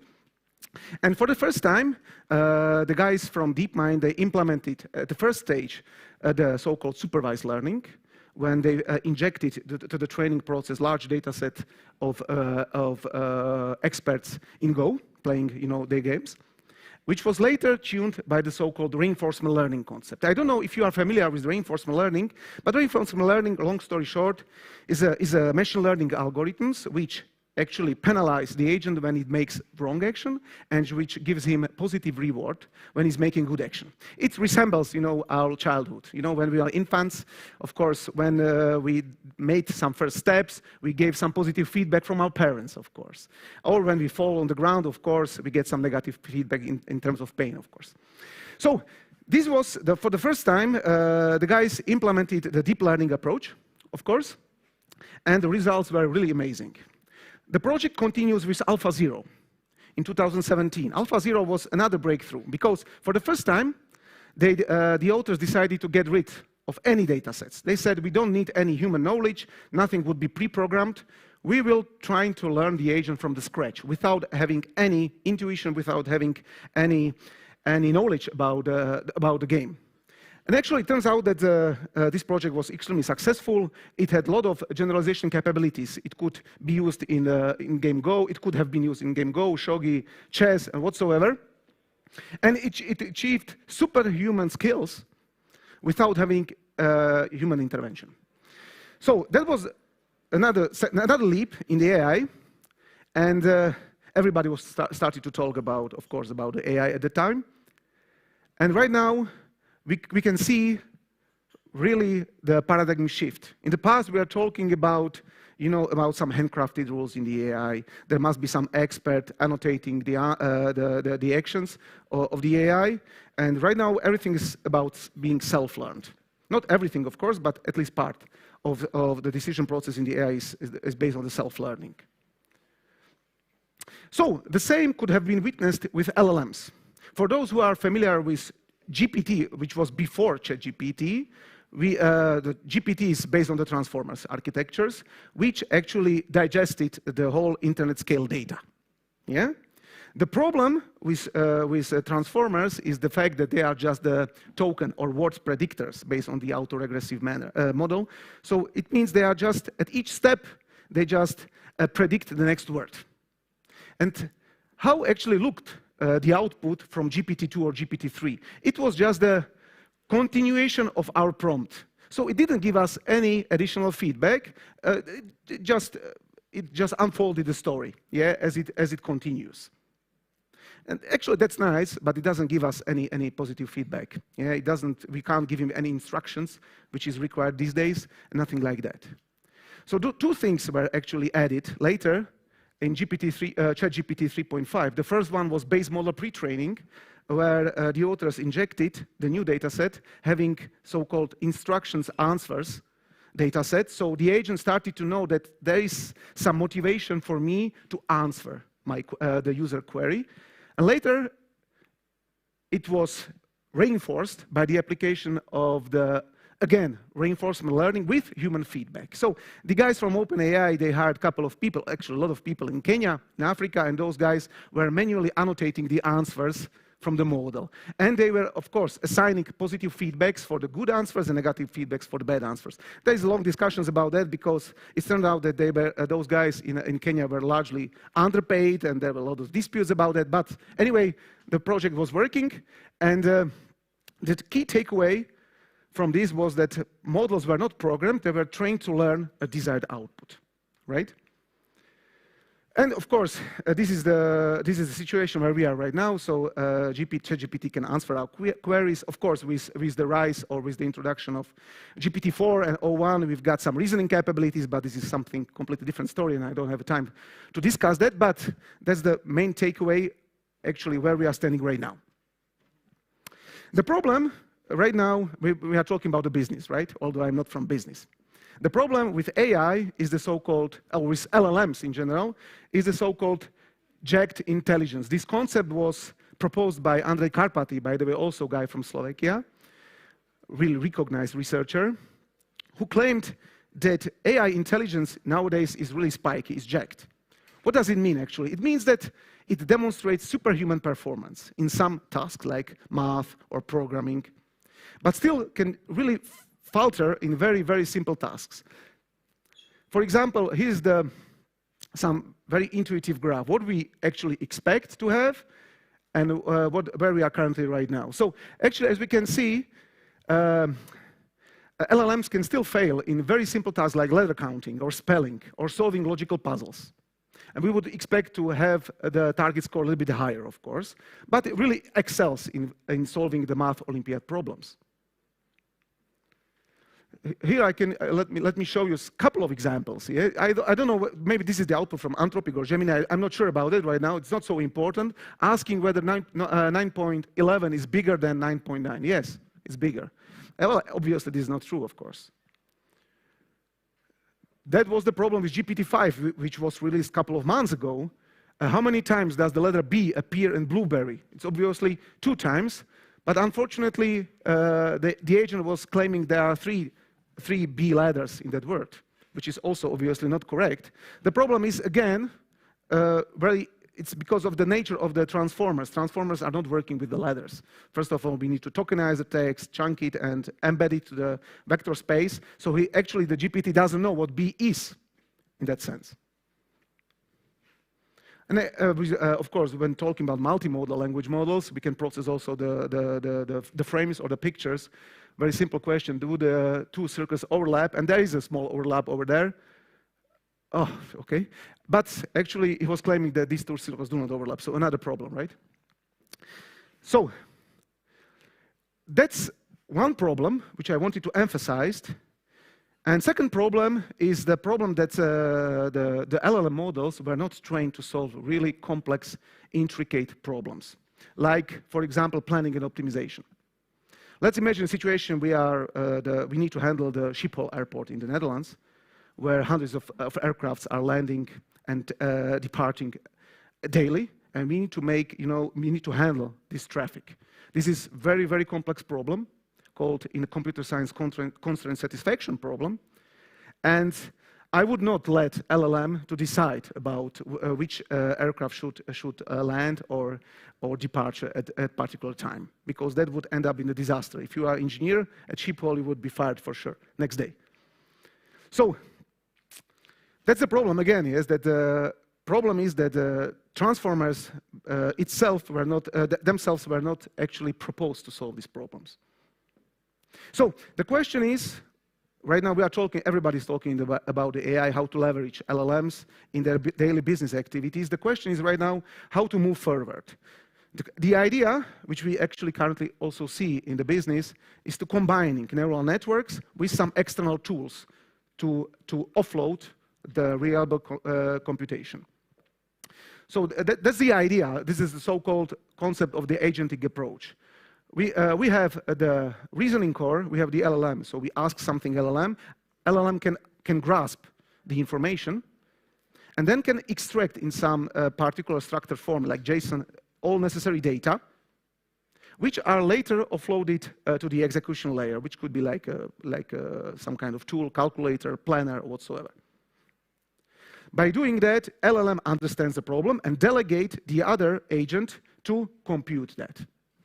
This is really the concept which is getting quite famous these days, this agentic AI approach. So what is the workflow right now? So firstly, user asks a complex question. Afterwards, LLM using chain of thoughts, for example, decompose that prompt and select particular tools to let it compute there. LLM will further, of course, call some REST API calls to the to the dedicated tools. Tools will execute those data, will compute those data, process those data, and send back to the LLM. And afterwards, LLM can process those data and can continue in this loop, or can terminate this loop and give the answer to the user. Of course, we need to be very cautious with that because everything costs some money. Even calling the REST API calls external, like Google API, also generation of the token is costly. So when we are suggesting these kind of things, you need to be aware that this loop costs some money eventually to your employees. So we need to be very careful. So the question is right now how to build practical AI agents for the business. Right? The problem, which is obvious, and I'm quite sure you are all familiar with, is the fact that LLMs as such were trained on the public data. They have no awareness about your internal data and about about anything what concerns your company, of course. So the question is, how do we ground these LLM models to be able to process or to work and to process your data? First thing, of course, is RAG, Retrieval Augmented Generation Vectorized Database, where you can populate all your PDFs where you can populate all your PDFs, and afterwards, LLM can process those PDFs from your RAG. There is a very nice analogy which we found. It's so-called open book exams. So maybe for those who somehow in the past undertook open book exam, it means you can bring all your books, all your study material to your exam. And when you receive some question, you can search for the particular content in the book, and further you can process it. So the same is being done with the RAG. So we have the RAG, we ask something, we have some query towards, like this one, what is our Q3 forecast? Of course, then we go to the RAG, we try to find the particular data entailed with this question, and afterwards LLM process this data and give you the answer. So that's the way how we can overcome the problem with the data confidentiality. Second thing which I would like to mention is to use external tools. I just briefly touched this problem in the previous sections, but actually the idea is to allow LLM to delegate the task to some external tools, like through various API or function calls, through this MCP protocol, which is getting really very popular these days, originally proposed by Anthropic back in the year 2024. So these are the very powerful tools which can be used in your business daily activities. And by combining these two kinds of things, we can come up with various solutions. So there's a clear value proposition for the customer. For example, we can automatize customer support, for example. So in the RAG, we can store our whole Jira, for example, populated with complaints from the customer. We can have some tools to connect to our local database to create the tickets, to get some user history, and so on and so forth. And as a result, there will be a bot that can fully resolve common issues without any human intervention, I would say. And also, you can work with your data, and so on and so forth. So there is a clear value proposition for the customer in the future, which can leverage the AI capabilities to, for example, decrease the human labor. Who knows? I don't know. But there's a large discussion about that, of course. So that's the way where we stand right now. And the question is how the future will look like. And this is somehow our idea of how do we foresee where these LLMs will go further. So first of all, there won't be some master agent capable of handling anything. We expect to have more agents, like this orchestrator agent called router. He would decompose the main goal, as it is being done today, and send to the appropriate specialist. Those specialists could be another LLMs or some external tools that would actually compute the tasks. In contrary to the current situation, those guys will interact with each other. There will be a discussion. There will be actual discussion in terms of computer science, of course. They will exchange the information. There will be a really high degree of freedom in terms of communications. And everything will be controlled by the so-called critic entity, which will all the time continuously check that connections, that communications, and the results, and will notify the particular agent if he makes something wrong. Of course, this is the idea, but we actually believe we are going to this direction. This is so-called multi-agent approach. So far, we have still single agent, one LLM, external tools. In the future, there will be a lot of LLMs, village of LLMs, or external tools communicating each other. Perhaps even also we'll implement multi-agent reinforcement learning, as we have done in the past. Who knows? But that's some kind of architecture we expect to have in the foreseeable future. Actually, I'm really confined with the time, so I need to finish my PPT. But once again, my name is Juraj Gazda. I am from Technical University of Košice, from Intelligent Information System Lab. And we are conducting the applied research in the domain of large language models and more basic and fundamental research in the area of autonomous mobility. You can see the cars outside the vehicle, small pods. Also in the robotics, we are doing very nice research in the domain of biomedical signal processing, IoT, and data analysis. That presentation was also, of course, prepared with my colleague, my assistant, Eugen Šľapak, and together we took liberty to be helped by the Gemini large language models when preparing this presentation. Thank you very much.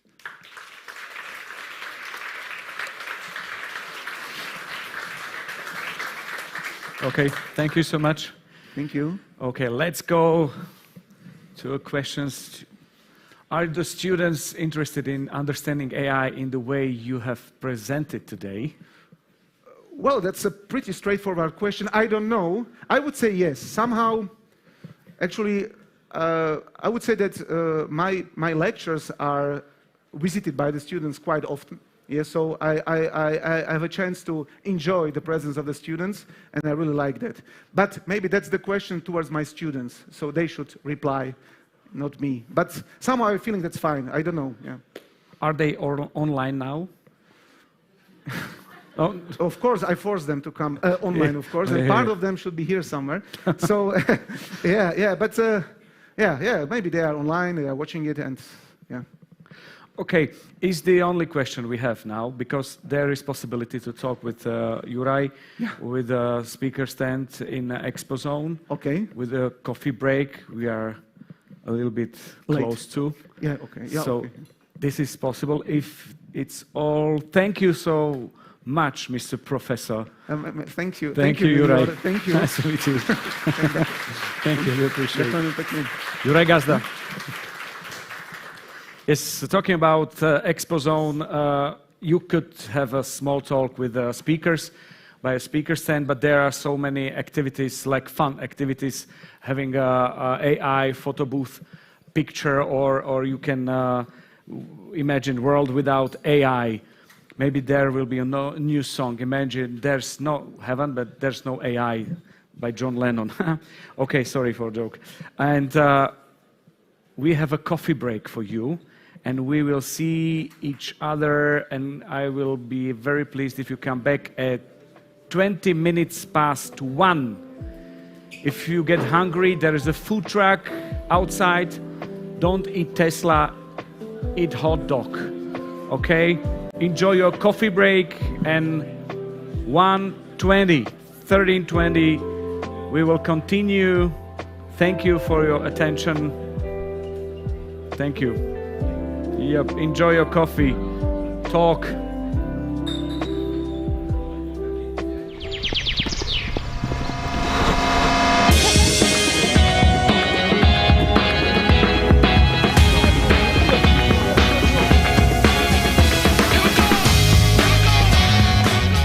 Ahojte, dnes ako vidíte som v športovom, pretože sme si prišli predstaviť našu bežeckú komunitu v Tečku. Sedím tu s Jankou, ktorá je trénerka našej bežeckej komunity. Janka, ty si sa zúčastnila na Košickom maratóne, ktorý je mimochodom najstarší maratón v Európe. Aký si mala čas? Toho roku som sa zúčastnila polmaratónu a môj čas bol 1:37. Čiže ty si bola na polmaratóne, ale naši kolegovia boli na iných disciplínách. Áno, naša komunita obsadila v podstate všetky disciplíny. Nájdeš u nás ľudí, ktorí sa zúčastňujú polmaratónu, maratónu, štafety a takisto aj inline. Tak to je super výkon na to, že sme všetci ITčkári a sedíme celý deň za obrazovkami. Áno, presne toto som si dala za cieľ, rozhýbať tých našich ITčkárov a pravidelnými tréningami sa spoločne motivujeme a posúvame každý k svojmu cieľu. Bavili sme sa už o Košickom maratóne. Sú aj iné súťaže, na ktorých ste sa zúčastnili? Áno, tento rok sme sa zúčastnili štafetového behu z Košic do Bratislavy. Deň a noc spali sme pod Širákom a spoločne 14 členov tímu sme zdolali viac ako 520 kilometrov. Zvládol by som to aj ja, ktorý trénujem tak raz do týždňa. Ten tréning je tam veľmi dôležitý, takže určite by som odporúčala trénovať viac. Tréningy máme aj tu u nás v Tečku.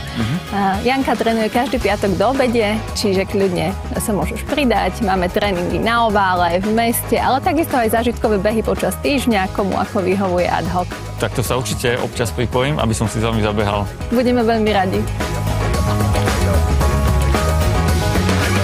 To bola bežecká komunita a na budúce sa vrátime do školských hlavíc. I'm from India, 5,204 kilometers away. I'm from Ukraine. It's 1,357 kilometers away. I'm from South Africa, 9,196 kilometers away. What about you? How far are you from your homeland? When you work with people from different backgrounds and places, you start to see things differently. At Deutsche Telekom IT Solution Slovakia, we believe that diversity makes us stronger. I'm sitting here with Naomi, who is release manager in our company and also involved and volunteering in diversity community. So Naomi, can you tell us a little bit more what people come together under the diversity? So we have women in IT. We have people from all over the world and different cultures. We have a bunch of different age-related groups where we can talk about different generations. And we also have the LGBTQ+ group that we support. And what made you personally got involved? So as a foreigner myself, I've really experienced what it is like to feel seen, heard, and included, and I wanted to create a space like this for more people. We have different workshops and different coffee sessions. We are starting to get involved with different pride activities, and no matter what we create, everyone should feel safe in that space. We all bring different backgrounds, ages, generations, and experiences to the group. So I wanted to create a space where we can all share, and contribute together. Thank you for helping people to feel welcome. And now let's hear from the age community. Different generations, same team. Let's see how different we really are. Quick answers only, please. At what age did you get your first computer? 10. 26. First social network you used? Facebook. MySpace. Your first favorite singer or band? Justin Bieber. Slovak band Alain. Cool. Everybody is different. We are unique, but together, we are unstoppable. At DTIT, we don't just accept diversity, we celebrate it. Because when we listen, when we care, and when we work together, amazing things happen.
Ahojte, dnes by som vám chcel predstaviť ďalšiu tečkarskú komunitu a tou komunitou sú gamery.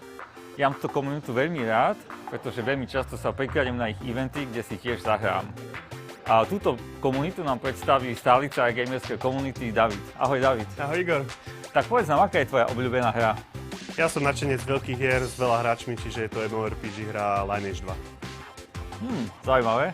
Povedz nám, ako vznikla táto komunita? Začali sme v roku 2018 malou LAN party so zopár zamestnancami a vzniklo z toho obrovské spoločenstvo cez 500 zamestnancov, 5 vysokých škôl, 20 stredných škôl. Wow, to je paráda, to sú už iné počty. Snažíme sa.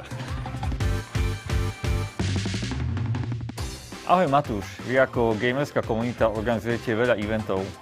Čo ťa na nich najviac baví? Ahoj Igor, za mňa je to práca s ľuďmi a hlavne to také črtanie si nových ciest, keďže spolupracujeme nielen s našimi zamestnancami, ale aj takisto so študentami dualu stredných vysokých škôl, takže najviac to. Wow, to je pecka. Tak vám prajem ešte veľa úspešných eventov s mnohými študentmi a zamestnancami. Díky pekne, ale pán, nemal by si dať čo s sebou robiť, čak o 2 kola ťa dávam. Takže trošku zaostávaš. Budem chodiť ku vám častejšie. No mohol by si, no. Ideš príkladom.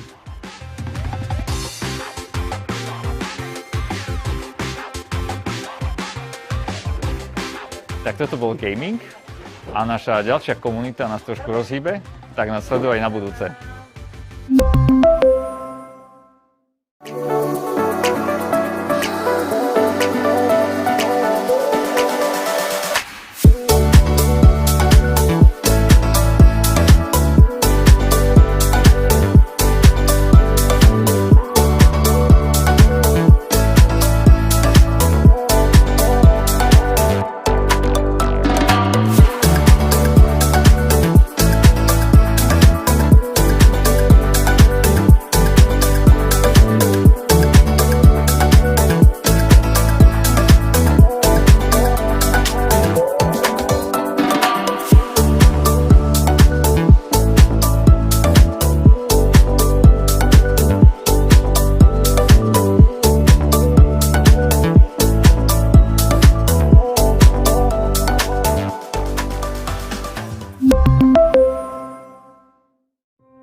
In every corner across the world, we come together, flags unfurled. From cities far, from towns so near, our culture's heartbeat loud and clear. Through every challenge, we rise and shine.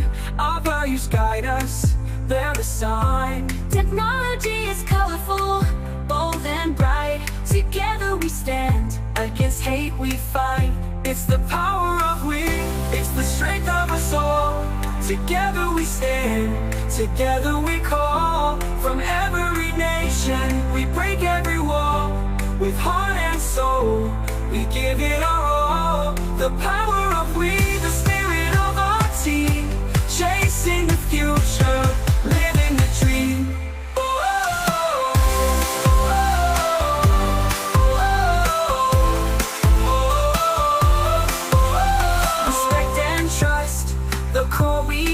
Wherever we are, that's where we grow. Innovation spark in every mind. A world united, where we're all aligned. From land to every shore, our hearts connect, we're so much more. Technology against hate, we stand strong. Together we lead, that's where we belong. It's the power of we, it's the strength of us all. Together we stand, together we call. From every nation, we break every wall. With heart and soul, we give it our all. The power of we, the spirit of our team. Chasing the future, living the dream. It's the power of we, it's the strength of us all. Together we stand, together we call.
nemusíte lietať tak ako ja, aby ste mali nulovú uhlíkovú stopu. Čaute, žaby! Aha. Napríklad moji kolegovia sa dnes vybrali do práce pešo. Ste civí? Ale vy môžete naskočiť na kolobežku alebo bicykel. Môžem sa s vami zviesť? Tak si naskoč. Aha, náš bus. Ak chcete znížiť uhlíkovú stopu, vymente auto za mestskú hromadnú dopravu. A komu sa u nás nechce autobusom, môže sa zviesť naším elektromobilom.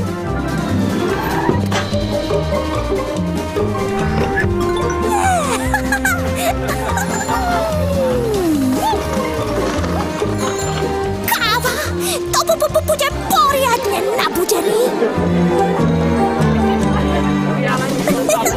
V téčku znižujeme uhlíkovú stopu pre lepšiu budúcnosť našej planéty. Volám sa Igor Stančík a dnes budem vašim interným trénerom. Čo je tu guru? Ja, guru voláme všetkých našich interných trénerov. A prečo sú guru? Sú experti vo svojich odboroch a zároveň zdieľajú svoje skúsenosti a vedomosti so svojimi kolegami. Koľko máme interných trénerov? Holečková. 223. A čo školia? Všetky. Technické, metodologické, softové a jazykové školenia. To je Guru Voice. Ja. Aj ty si tu? Nie. My máme svojho Guru Voice a ja som mal tú česť s ním byť a tento rok bola internými trénermi zvolená Zuzka Fabianová. Povedz nám, Majoš, čo to znamená byť Guru Voice? Náš Guru Voice počas 1 roka zastupuje a podporuje komunitu interných trénerov a všetky naše potreby rieši s HR developmentom. Ivka, ty si z HR development týmu. Čo všetko robíte pre našich interných trénerov? My na HR Developmente sa snažíme kontinuálne podporovať našich interných trénerov, hlavne tak, že im dávame nejaký špeciálny priestor, kde si oni vedia vymieňať nielen nejaké oficiálne informácie, ale vedia si vymieňať aj hinty a postrehy zo svojich tréningov. Takisto sa snažíme ich veľmi podporovať v ich profesijnom rozvoji a tým pádom pre nich pripravujeme rôzne prednášky od zaujímavých speakerov. Ale každý z trénerov je expertom vo svojej oblasti a tým pádom sa školíme a trénujeme aj sebe navzájom. Maťo, ty si tiež jeden z našich interných trénerov. Prečo školíš? Stále sa vzdelávam, nevyhorím tak rýchlo. Som súčasťou super komunity, ktorá nám umožňuje vzdelávať sa a podporovať. A ešte má za to aj zaplatené. Interní tréneri sú pre nás dôležití. Podporujeme ich rozvoj, všímame si každého z nich a ceníme si skúsenosti, ktoré odovzdávajú ďalším kolegom.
Ahojte, volám sa Igor Stančík a som viceprezident pre ľudské zdroje v Tečku. V Tečku máme množstvo komunít, ktoré sa sústredia na mnoho oblastí. V tomto videu by som vám chcel predstaviť komunitu, ktorá sa volá Green Tea. Tak poďme sa na tu pozrieť, čo to vlastne znamená. Ahoj Nika. Ahoj Igor. Green Tea, u mňa to evokuje zelený čaj. Súvisí to naozaj so zeleným čajom? Áno, radi pijeme zelený čaj. Ale okrem iného sa radi staráme o životné prostredie. Mali sme takú skupinu dobrovoľníkov, viacero zamestnancov nás oslovilo ako firmu, že by sa chceli nejakým spôsobom podieľať na zlepšení životného prostredia. Každým dňom vlastne pribudali nejakí zamestnanci a sa vytvorila taká skupinka, ktorí napríklad vysadzajú stromy alebo čistia nejakú lokalitu od odpadkov. A máme viacero aktivít a tak vlastne vzniklo Green Tea. Čo sú také konkrétne aktivity? Čím sa zaoberáte? Napríklad sme boli sadiť stromy. Minulý rok aj v tomto roku sme spolu vysadili 800 stromov vo Vysokých Tatrách. Čiže sme vyzbierali 24 tón odpadu na skládke v Košiciach. Alebo vďaka nám vzniklo jazierko v mestskom parku, kde vlastne žijú žaby, majú nový domov. Nika, a aké aktivity máme tu u nás v kampuse? Naši zamestnanci si môžu požičiavať bicykle alebo môžu recyklovať textil v kontajneroch, ktoré máme umiestnené priamo v areáli. V podstate, ak máš doma nepotrebné oblečenie alebo topánky, zbalíš to pekne do tašky, donesieš to sem, hodíš to do kontajnera a príde ekocharita, ktorá tovar vezme a ďalej spracováva alebo rozdelí to na charitu. Počkať, ešte nekončíme. Na budúce vám predstavím ďalšiu komunitu. Máte sa určite na čo tešiť. Good navigation gets you anywhere. Well, almost anywhere. But what if you find yourself in a huge building with dozens of doors for the first time? That's where Trasa comes in. Your personal guide in any building. Using advanced camera technology, Trasa maps your surroundings and seamlessly guides you. Trasa makes complex spaces simple and intuitive and instantly updates your position as you move. Navigate effortlessly with interactive, zoomable and rotatable maps. With AR navigation and voice guidance, no corner is too tricky to find your way. Download the app from the App Store or Google Play and find your way through our complex business centers. Trasa, indoor navigation for everyone.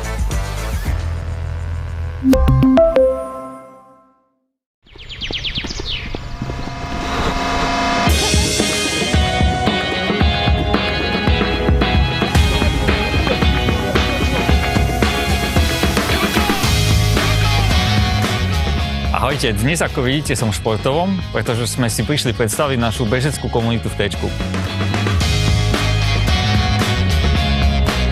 Sedím tu s Jankou, ktorá je trénerka našej bežeckej komunity. Janka, ty si sa zúčastnila na Košickom maratóne, ktorý je mimochodom najstarší maratón v Európe. Aký si mala čas? Toho roku som sa zúčastnila polmaratónu a môj čas bol 1:37. Čiže ty si bola na polmaratóne, ale naši kolegovia boli na iných disciplínách. Áno, naša komunita obsadila v podstate všetky disciplíny. Nájdeš u nás ľudí, ktorí sa zúčastnili polmaratónu, maratónu, štafety a takisto aj inline. Tak to je super výkon na to, že sme všetci ITčkári a sedíme celý deň za obrazovkami. Áno, presne toto som si dala za cieľ, rozhýbať tých našich ITčkárov a pravidelnými tréningami sa spoločne motivujeme a posúvame každý k svojmu cieľu. Bavili sme sa už o Košickom maratóne. Sú aj iné súťaže, na ktorých ste sa zúčastnili? Áno, tento rok sme sa zúčastnili štafetového behu z Košic do Bratislavy. Deň a noc spali sme pod Širákom a spoločne 14 členov tímu sme zdolali viac ako 520 kilometrov. Zvládol by som to aj ja, ktorý trénujem tak raz do týždňa. Ten tréning je tam veľmi dôležitý, takže určite by som odporúčala trénovať viac. Tréningy máme aj tu u nás v Tečku. Janka trénuje každý piatok do obede, čiže kľudne sa môžeš pridať. Máme tréningy na ovále, v meste, ale takisto aj zážitkové behy počas týždňa, komu ako vyhovuje ad hoc. Tak to sa určite občas pripojím, aby som si s vami zabehal. Budeme veľmi radi. To bola bežecká komunita a na budúce sa vrátime do školských hlavíc. I'm from India 5,204 kilometers away. I'm from Ukraine. It's 1,357 kilometers away. I'm from South Africa, 9,196 kilometers away. What about you? How far are you from your homeland? When you work with people from different backgrounds and places, you start to see things differently. At Deutsche Telekom IT Solutions Slovakia, we believe that diversity makes us stronger. I'm sitting here with Naomi, who is release manager in our company and also involved and volunteering in diversity community. So Naomi, can you tell us a little bit more about people come together under the diversity? So we have women in IT. We have people from all over the world and different cultures. We have a bunch of different age-related groups where we can talk about different generations. And we also have the LGBTQ plus group that we support. And what made you personally got involved? So as a foreigner myself, I've really experienced what it is like to feel seen, heard, and included, and I wanted to create a space like this for more people. We have different workshops and different coffee sessions. We are starting to get involved with different pride activities, and no matter what we create, everyone should feel safe in that space. We all bring different backgrounds, ages, generations, and experiences to the group, so I wanted to create a space where we can all share and contribute together. Thank you for helping people to feel welcome. And now let's hear from the age community. Different generations, same team. Let's see how different we really are. Quick answers only, please. At what age did you get your first computer? 10. 26. First social network you used? Facebook. MySpace. Your first favorite singer or band? Justin Bieber. Slovak band Alain. Cool. Everybody is different. We are unique, but together, we are unstoppable. At DTIT, we don't just accept diversity, we celebrate it. Because when we listen, when we care, and when we work together, amazing things happen.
Ahojte, dnes by som vám chcel predstaviť ďalšiu tečkárskú komunitu a tou komunitou sú gamery. Ja mám túto komunitu veľmi rád, pretože veľmi často sa prikladám na ich eventy, kde si tiež zahrám. A túto komunitu nám predstaví stálica gamerskej komunity David. Ahoj David. Ahoj Igor. Tak povedz nám, aká je tvoja obľúbená hra? Ja som nadšenec veľkých hier s veľa hráčmi, čiže je to MMORPG hra Lineage 2. Zaujímavé. Povedz nám, ako vznikla táto komunita? Začali sme v roku 2018 malou LAN party so zopár zamestnancami a vzniklo z toho obrovské spoločenstvo cez 500 zamestnancov, 5 vysokých škôl, 20 stredných škôl. Wow, to je paráda, to sú už iné počty. Snažíme sa. Ahoj Matúš, vy ako gamerská komunita organizujete veľa eventov. Čo ťa na nich najviac baví? Ahoj Igor, za mňa je to práca s ľuďmi a hlavne to také črtanie si nových ciest, keďže spolupracujeme nielen s našimi zamestnancami, ale aj takisto so študentami dualu stredných vysokých škôl, takže najviac to. Wow, to je pecka. Tak vám prajem ešte veľa úspešných eventov s mnohými študentmi a zamestnancami. Díky pekne, ale pane, mal by si dať čo s sebou robiť, čak o 2 kola ťa dávam. Takže trošku zaostávaš. Budem chodiť ku vám častejšie. No mohol by si, no. Ideš príkladom.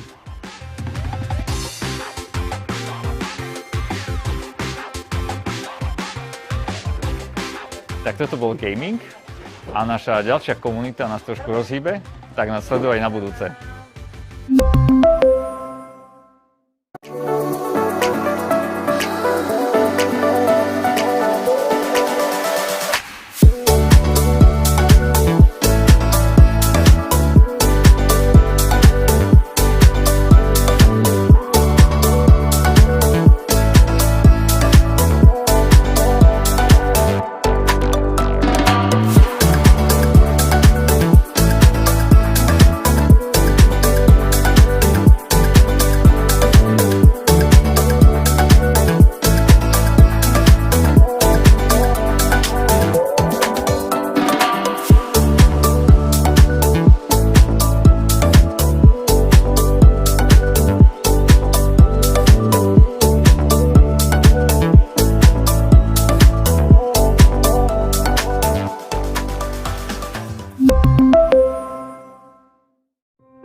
In every corner across the world, we come together, flags unfurled. From cities far, from towns so near, our culture's heartbeat loud and clear. Through every challenge, we rise and shine.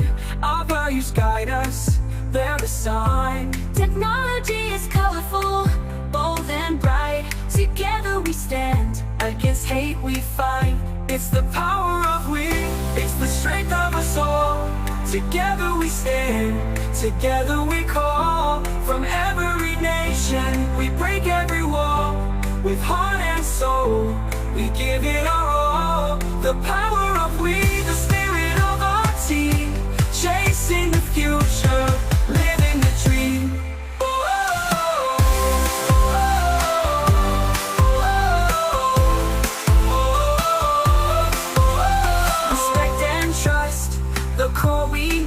Wherever we are, that's where we grow. Innovation spark in every mind. A world united, where we're all alive.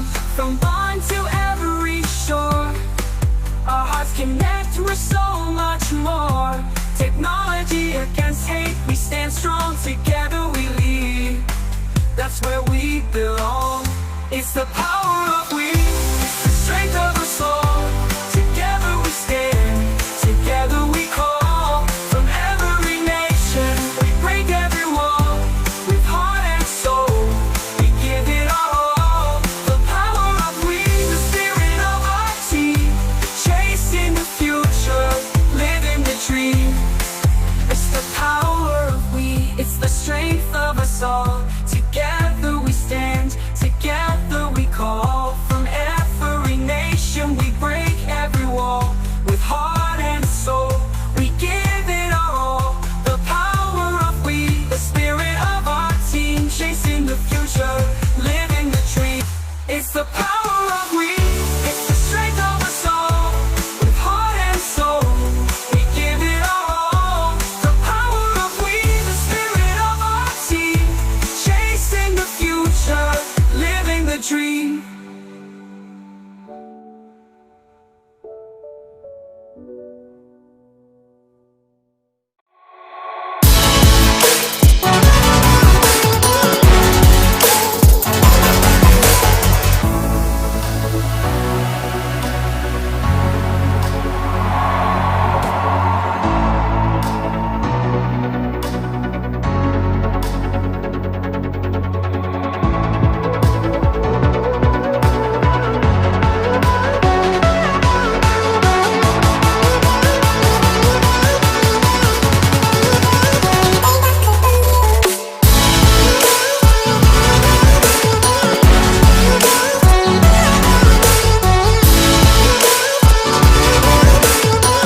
asked and everything's okay.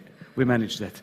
Welcome back, and I think it's lucky for us that you are here in 2/3, so that's nice result. Our next speaker come from a place we love. It's GitHub, and he has filled CTO for EMEA, a man with a deep passion for DevOps, open source, and teaching developers how to work smarter, not harder. You know, it's like Daft Punk, smarter, harder, faster, stronger. He's held senior roles at MongoDB, Dynatrace, and BEA systems, and today he's going to show us how to develop teams and AI agents can collaborate in a brand new way. I think he's ready. Yes, he's ready. Ladies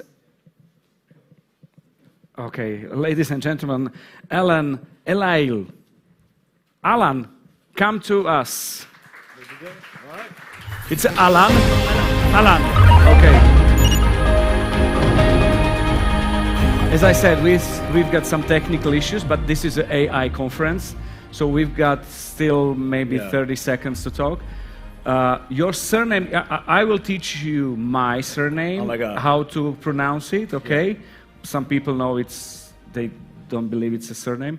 And your surname is Hélaïli? My first name or my first name is Alain? Alain. Alan. Alain. Alan, yes. Yeah. And second name? Hélaïli. Hélaïli. Yeah. Okay. And now my turn, okay? No. No. Okay, no. No. Don't even think about it. No, so no, true. no. That's right. Okay. Okay, we are ready now. So take your time and the audience and attention. All right. Thank you very much. All right. Hi, everybody. Thank you for having me. So, as he nicely said, my name is Alain Hélaïli, and I'm coming from a place named GitHub, but also I'm coming from Paris, France. So, really happy to be here with you guys today. And we're going to talk about development teams and agentic AI. The idea is that we've seen AI for a couple of years already, and we've been using it as a way to accelerate a little bit what we used to do, so like doing the same but a little bit faster. And we are on the verge of changing that all. So we are going to have to start thinking again about what's our relationship with our peers, our colleagues, other developers, non-developers, that kind of things, so that we can best use this new technology and these new tools. So that's really what I want to talk to you about today. If you look at what we're doing on a day-to-day basis, so we're developers, we discuss with AI, and we discuss with other human beings as well. So I'm separating developers and humans. It's not that developers are not humans. Actually, a fun fact, one of the founders of GitHub, 15 years ago, when he was discussing why GitHub was so successful, he was always saying that we were the first one to consider developers as human beings. He was like saying, until GitHub, people thought they would, slide pizza under the door and get code in return. And we were the first one to consider that, developers needed a friendly tool, somewhere they could collaborate, somewhere where they could be humans and have social interaction with other people. So it's not just for the joke that I've separated these two. So we are developers. We're interacting with other human beings, like people who are usually non-developers. We are interacting with other developers as well, and we're interacting with AI. And all these relationships need to be revisited a little bit with the tools that are coming. And the reason for that is that things are going to go a lot faster, and there's going to be a lot more of everything. And if we keep doing it the way we're doing it now, we're going to be in the past very soon. Other people are going to accelerate while we're going to be still having a 5%, 10%, 15% marginal improvement, when the other ones are going to have 60 or 70% improvement. So we cannot stay that way. So what I want to do with you today is to try to look at all these interactions and see what we can do, what it's going to look like in the future, but what we can do now as well to fully benefit from that. Because it's not just in like a 2-year roadmap, it's also now that we can start doing things. So we're going to look at that. But first, I want to go back a little bit on what's our view of AI and how comfortable are we as human beings working with an AI? I don't know if you guys are like me. I still have a hard time speaking with an AI. Like somebody was telling me yesterday that he has conversation with AI while driving and asking questions and having conversations. I can't do that. I've tried so many times. I've tried like 10 years ago, 15 years ago when we could do like text-to-speech stuff. Could never do that. So it's interesting that we have a different relationship with AI, and there's so much trust we have with the system, and we need to understand where we're standing, with that trust, to understand if the problem is on our side or on the AI side. Like if I'm not getting everything I want, maybe it's because I'm not asking the right way, or maybe I'm fearing something. So let's go back to when we first start discussing about AI. So little history, it's really started in 1968. Like, did somebody watch 2001: The Space Odyssey? Yes, a couple of people. So this is HAL. So that's the pilot of the ship, and it doesn't go well, right? HAL doesn't want to do what the human beings want to do. There is some trauma, and that was the real time we were seeing in a mainstream movie interaction with an AI and a human being. Then moving forward a little bit, 1984, another AI came. Remember that guy, the Terminator? Not the friendliest AI we've ever seen as well. So it doesn't end well for human beings in this story. Mainly if your name is Sarah Connor, you can be frightening. And then it keeps going that way. So another AI, Wall-E, that little cartoon movie. Likewise, there is an AI in a spaceship, and that AI is not super friendly either. I mean, at first they are very friendly, but it gets rogue at one point when the AI wants to do their stuff and not what we want them to do. And the last example of that is Megan, like a very recent movie. But so, like, think about it. Like, have you ever seen AI being nice in a movie? It's never the case, right? There's always something wrong with this stuff. And now we are supposed to be thinking that everything's going to be all right. But we've been primed, we've been trained to be fearing that stuff.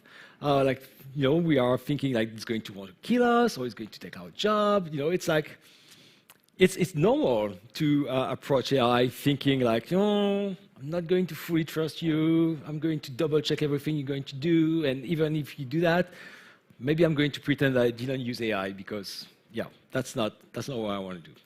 So we need to be mindful of that. But if you start really looking at the best way of using that, I mean, we at GitHub, we have some current results of that. So this is like, if you have been using GitHub for a while, you know that you can go to a repository and look at the top committers of a repository. So this repo here is what we call GitHub.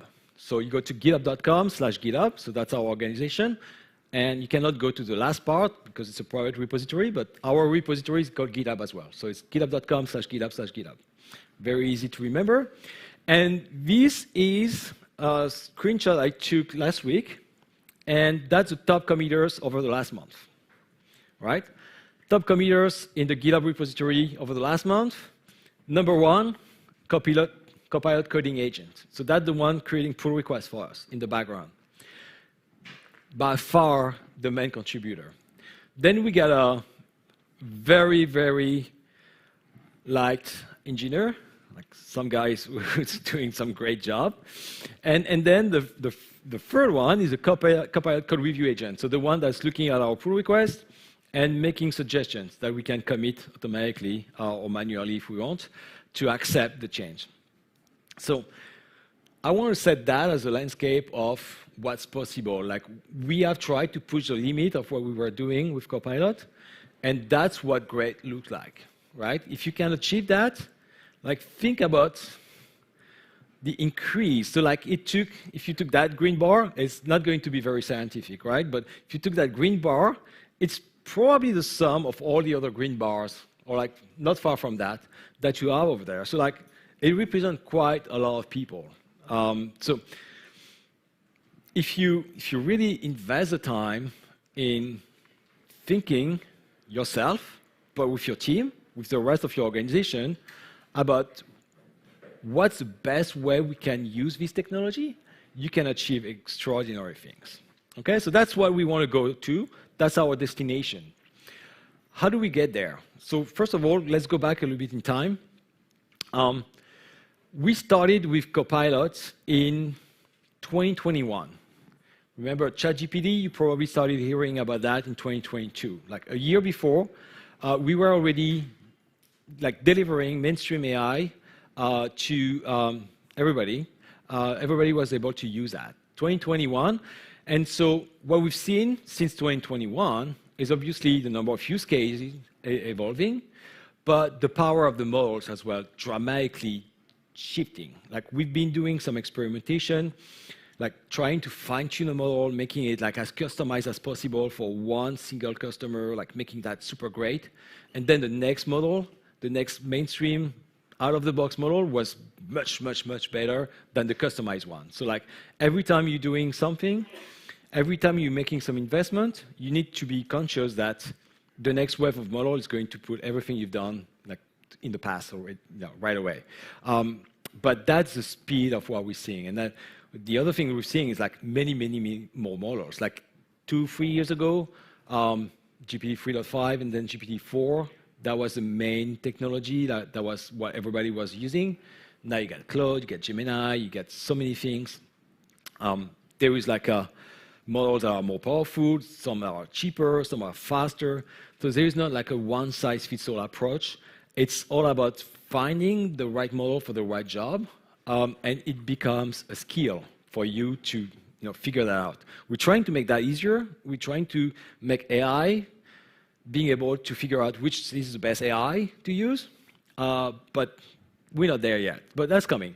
So it's going fast, but if you look at what we've been doing up to now, as I was saying in the introduction, is that we've been pretty much in phase one. Phase one is you are using an AI, like Copilot, in your IDE, in VS Code, in IntelliJ, and you are like in single player mode. So it's you and your IDE. It's up to you to know how to use it. It's up to you to decide when to use it. It's up to you to ask the right question, so to be educated to understand what is the best way of using it. And your colleague might be doing something totally different and have some totally different results and totally different opinion about the value of that solution. So your team might have many, many different behaviors over there. And it doesn't really scale to the max because you are still looking at what's going on. Even if you are giving a complex task to the model, you're looking at the different steps. Sometimes you have to click, yes, do that, yes, I agree, let's continue. But it's very interactive. And we want to move away from that. We want to accelerate even more. And accelerating, we need to think about that right away. Accelerating is going to mean a lot more code, which means your bottleneck is going to move. So we were discussing about bottlenecks with Thomas earlier. Right now, your code production is your bottleneck in your process. But next time you are thinking about it, next time you're thinking about what would happen if instead of having 10 pull requests in a day, we had 200. Like something is going to break probably in my delivery chain, and that's before thinking about accelerating your code production, you're going to have to think about the consequences, the second order consequences of that, and maybe the third order as well. So we're going to have a lot more to review. Well, AI could help with that, so you can have automated code review for that. But testing is going to be still a problem, because testing, you obviously don't do manual testing, you're going to do automated testing. Do you have the infrastructure to automate that build/test/ analyzing the outcome of that, fixing the outcome of that kind of stuff, and then operate? Obviously, you're going to have much more version of your code being released at a given time, and that means more instability, probably maybe, we don't know, and then feeding that loop into planning, like, it means that you can do a lot more as well. So how are you going to go about, figuring what's the next best feature to do? How many can I do at the same time? Like, the act of selecting features to implement in your backlog is going to be very different, because instead of planning 10 features in the next sprint, you might be planning 20 of them, 30 of them. Like, all that stuff needs to be refought. And here you see that for this task, it's many human beings that are involved. So the impacts are not just on the developers, it's on the SRE as well. It's on the product managers or the product owners. Everything is going to change based on that. So we need to get that in mind. But let's go back to our phase. So phase one, there was humans plus human first. So a human driving an AI in their IDE, all good. We know that. We've been doing that. We've probably got like a 5, 10, 15%, 20% for some accelerations in the development phase, in the act of writing some code, right? You write some code about 20% of your time, 30% of your time, 40 if you're really in a deep, focus phase of your project, but hardly ever happens. Like, most of you are more like 30%. So we got 15% improvement over 30% of your time, which is great. There is a return on investment of that, but we're not at full-scale, massive acceleration of things. It's a good progress, but what we want to go to is phase two. That's starting now. Like, we are just beginning phase two. Like, you started hearing about agents. Some people are already using some over there, but it's not like the massive adoption of them. But agent is going to be the phase where you're going to interact with not just one process that's doing things for you, but like several processes. You're going to start saying, hey, implement that stuff for me. And in the meantime, I want you to implement that other stuff as well. And you will need to be, at the outcome of that, aware, like notified. You're going to have a look at that. It's still, there's some automation here, but you're still very much involved in the process. Like, you are dealing with that yourself. You're starting these agents, you're checking these agents, you're orchestrating a bunch of guys, like virtual guys, but you are managing that. Phase three is going to be different. Phase three, we as a team are going to start some agents. We're going to have some thought process, some ways of deciding that all these tasks are going to be started automatically, and then we're going to check that out after that. So it's an acceleration. Like, it's a real acceleration at the team level of the work we're going to do. And that's going to be interesting. That's going to be a planning agent, a coding agent, an SRE agent, something that's going to retrieve some information. And instead of having like 3, 4 of them, we're going to think about like 10, 12, always doing something, and we're still in the loop. We're still like really managing things, but it gets really interesting. So it's an evolution that we're looking forward. Probably we're looking at 1 year from now, like something like this. Phase 4 gets really interesting. Phase 4, it's like the multiplication of that, and the multiplication not only of number of instances of agents, but also the multiplication of the nature of agents. So the idea is to start from the brainstorming phase, and instead of just asking AI to do something, you're going to have a dialogue with AI about what we should be doing. Because what we've seen is that we are very bad as human beings at explaining to anybody, and mainly AI, about what we want to do, right?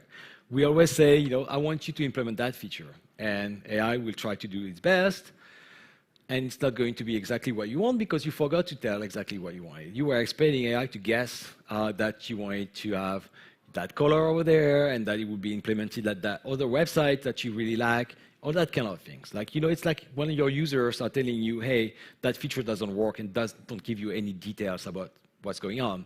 They think you're going to guess. You're not guessing. And you're really mad usually when that happens, right? It's the same thing here, except that AI is not mad at you yet. we've seen that there could be examples of future where it's going to be different. So brainstorming would be interesting. Brainstorming would be about, okay, I want to do that. Okay, you want to do that, good. How do you like it? How do you want, like I'm thinking about doing these steps. Is that okay with you? Yes, you want more stuff? This thing, I probably want to do it that way, and then you can go into have a discussion with AI about what are the exact steps and the details about your implementation. The goal is to have a refined version and with the right context of what you want to do, and to then break that down into bytes that AI is going to be very good at implementing. Again, if you were giving a huge task to AI, you're going to be disappointed because not only you won't be able to understand everything that has been done, but you will find many decision points where you didn't agree with that. So if you break that down to smaller points, you remove these decision points that are made by AI, and you have a better grip on exactly the outcomes. So there is less variables over there. So that's going to be the first thing. And then the planning phase, like which ones do we want to do first? You'll be able to decide that at scale. You're going to be able to say, okay, all these tasks, I want you to execute them. And then once you're done, maybe go to the next phase. Like if there's dependencies, we'll be able to handle that. Then the coding will happen. The coding is very similar to what we're doing today. But then you need to go to the security and quality, so you got other agents doing that for you. Like once you got code produced, you won't be able to go through a screening process where we make sure that it is to the level we are expecting. Humans will always be in the loop still. We need to make the decision about releasing that. We need to make sure that it does fit what we wanted, because with all that process, we're never sure that everything went according to the plan. But there are so many other reasons why things might not happen the way we want it to be. So we need to still be in control of that. And then eventually, the loop is going to be closed. And if my animation wants to start, yes, it does that. The loop will be closed, but also we're going to do that at a scale that's totally different from what we're doing today, because having that running in the background in parallel, we can do so much more. So it's going to be many of these at the same time, but with still a lot of people involved at different stages, not necessarily in the coding phase. We'll see that later. Maybe the coding phase is not going to be the most important phase that we are cherishing so far today. Maybe there's going to be a disconnect between writing code and engineering some software. Maybe that's not going to be the same thing anymore. So I got the biggest animation here that's not starting right now. But it will start.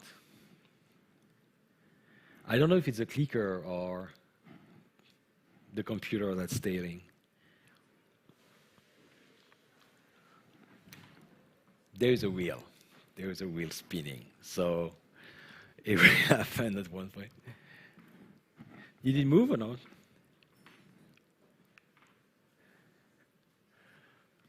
Okay.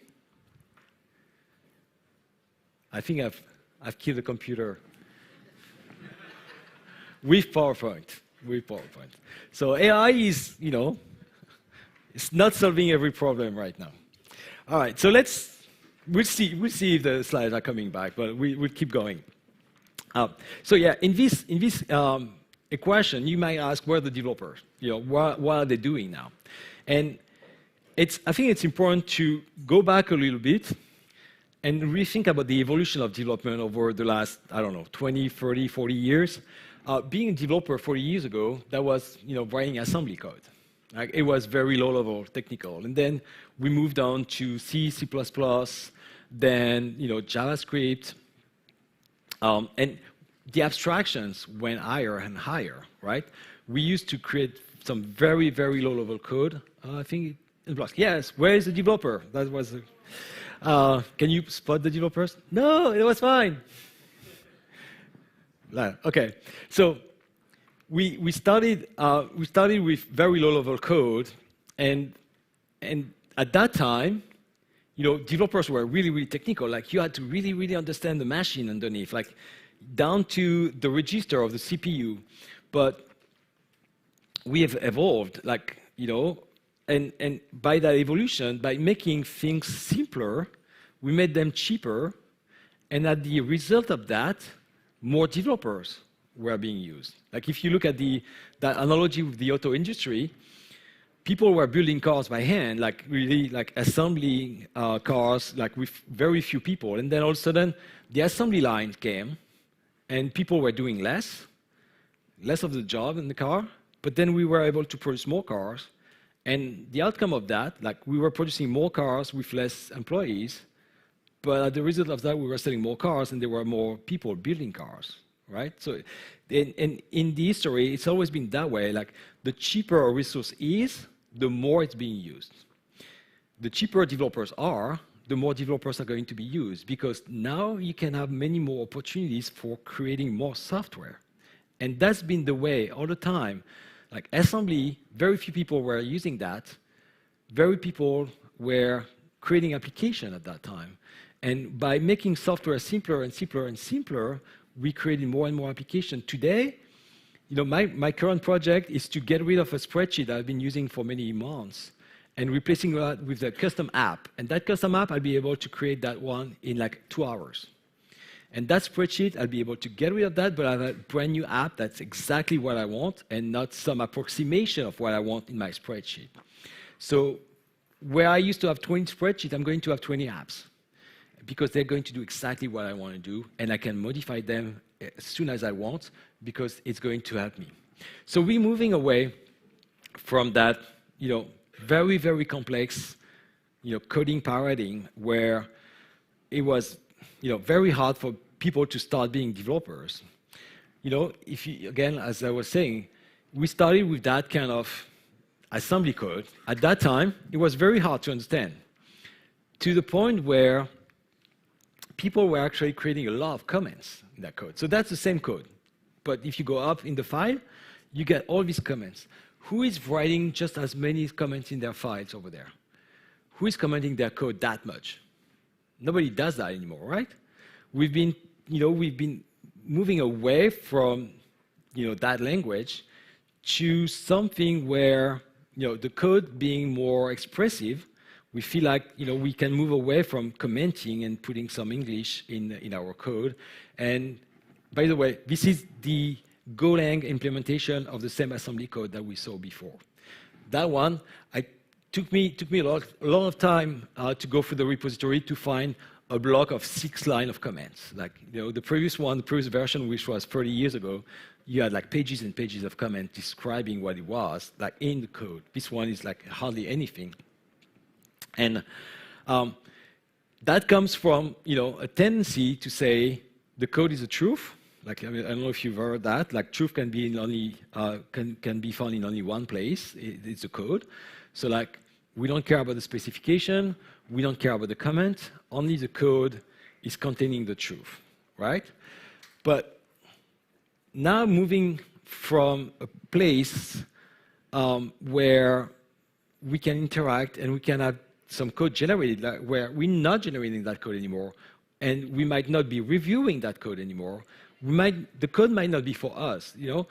That evolution of languages from assembly to, you know, C++ to JavaScript, we have always made the code more human accessible. Like, we moved away from the machine, you know, the binary code, to make that more user-friendly.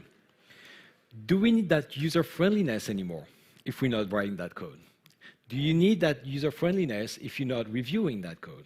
Like, that might change things, and we might change from having the code not really useful anymore, but more the intent is going to be useful, like the specification, but maybe not with the just plain English. Maybe it's going to be different, but that might be the source of what we want to do, and the generation is going to be automatically, you know, produced, and doesn't matter anymore whether we need to maintain that code base. It doesn't matter anymore whether we're going to fix a bug. We might just say, you know, re-implement that. We start from scratch. We do it. You know, and so at the end of the day, maybe we're just going to skip that. We're going to skip the language side of things, and we're going to go from specification to binary and not look at what's in between. I don't know. We'll see. it's totally something possible, but that might change a lot of things that we're doing in our industry. And again, as I said before, the act of creating code is different from the act of engineering software. Again, like you think about yourself as like maybe a Java developer or a .NET developer, but you just write Java or .NET 10 or 20% of your time. Again, if you're coding 20%, maybe in that 20%, there is 10% of Java, 5% of scripts, HTML, JSON, YAML, CI/CD, whatever. But at the end of the day, there is a big gap between what you do as a software engineer and what you do when you're writing code. It's not the same thing, and we might have to reorder that things a little bit. Okay, so that's the direction where we're going. Going back to the now, going back to what we should do to get to the next stage. So first of all, as I said before, it's important to understand who you are. Like, what's your relationship with AI at the moment? And what's your colleagues' relationship with AI? So we've been studying a lot of developers over the last 4 years. And basically, we found like 4 different types of person. So I don't know who you are in that, but you probably are one of these. So you get the AI skeptic. People who ask AI to do something, it didn't work right away. Oh, that sucks. That's not working. I don't like that. Okay? So I'm going to go back to my old ways and try again in a year. You get the people who are AI explorer, who just try a little bit, like doing some experimentation, but mainly using the out-of-the-box feature, not going further than that. Then AI collaborators, like people are starting to think a little bit about what they can do best, what can they improve things. And then you have the AI strategists, so people who are like already playing with 5 different AIs, starting agent in the background. That's the people who are talking to the AI while they're driving or stuff like this. These people are like optimizing their way of using AI, and they're going to the max. They're like, what can I change in my life to make my life easier, basically. It's all the way to that point. So I encourage you to think about yourself and about your team, and think about where we're standing. If you want to go back to that committer list, top committers of the GitHub repo, you can only do that if you have AI strategists in your team, right? So you need to make sure that you have one of these in your team who is going to drive basically the evolution of your repository, of your behaviors, of your team dynamics, in order to achieve maximum productivity over there. And so what can you do today? So besides having that clear overview of your capabilities and your behaviors, there are a couple of things you can do right away, today, with your repository. And I'm going to be very practical over there. First of all, you have to start telling Copilot what's important for you. So as I said earlier, we are very bad at telling Copilot what we want, exactly, or any AI for that matter. And if we are bad at doing that, we are certainly very bad at doing that constantly. So take the time, do that once and done in your repository, Copilot instructions.md. You're going as a team, because it impacts your repository, your team repository, you're going to tell Copilot what's important. Like, these are the languages we're using. These are our best practices. That's what we're doing on a day-to-day basis. Keep that in mind all the time. I don't want to have to tell you that all the time. Please respect that. So coding standards, UI guidelines, libraries and frameworks, all that kind of information.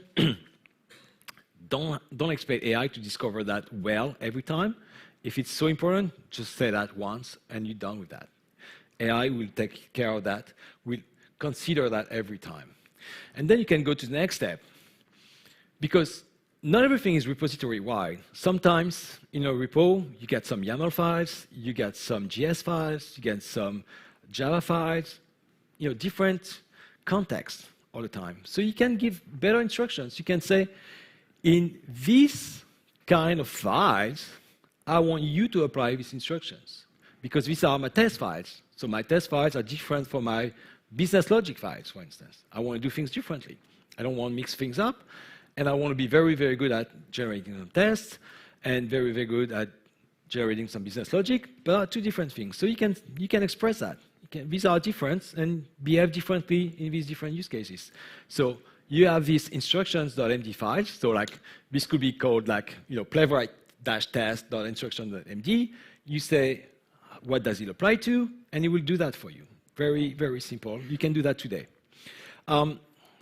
Third, if you start using agent mode, you got things happening in the background. You need to provide even more information to Copilot for that to happen. So like, how do we install dependents? How do we start tests? How do we, like, what are our different commands to do different things? You can provide that information so that when you send a task in the background, Copilot can be autonomous and can execute all that thing. You get specific files for that, agents.md. It will use that. And it's now an industry standard format. So even if you're not using Copilot in the future, if you're using a different vendor, that will still work. It's a standard. The other one is creating some prompts, like creating some prompts that you can reuse over and over again. For instance, I create a feature, I want to create some documentation. How do I provide information systematically with all my best practice to creating documentation for something? So you can define that prompt file that can, in VS Code, get some input from the extra user prompt that's going to be passed over. You can give some context, which model to use, what's the execution mode, is it agent mode, AST mode, edit mode, that kind of things. So you can be very, very precise. So again, in your team, start thinking about what are the repetitive tasks we're doing, what can we delegate to Copilot, and how can we make sure that this delegation is always consistent and with the maximum value out of that. So by spending the time of thinking about that, you can save a lot of time. It's really powerful. Then you can also, very important thing, start expanding the reach of AI to your tooling environment. So you get MCP servers now, it's very common. So you get MCP for Jira, you get MCP for GitHub, you get MCP for so many different tools. With MCP, basically, what you are allowing is to provide fresh information, but also actions that AI can take over for you, so that Copilot can run some tests. Copilot can go in Jira, figure out what's in the backlog and what's to do next, for instance. You can automate all these things so that when you're running in agent mode, that synchronization, that execution and scheduling of tasks will happen for you. You don't have to do it yourself. And it's fully automated with the latest version of information from your database, for instance, or for your logs, whatever else. So thinking about what the tooling ecosystem that we need to provide to Copilot is super important. Then the last thing, the one that's going to be super important, is that we're going to move to that, when I was saying the intent is going to be maybe more important than the code, we're going to enter a phase where things are going not to start from the development environment, but from the planning environment. So you're going to have to deal with some tasks that are going to be automatically executed from the planning point of view. So for instance, your product owner might going to start allocating tasks to Copilot.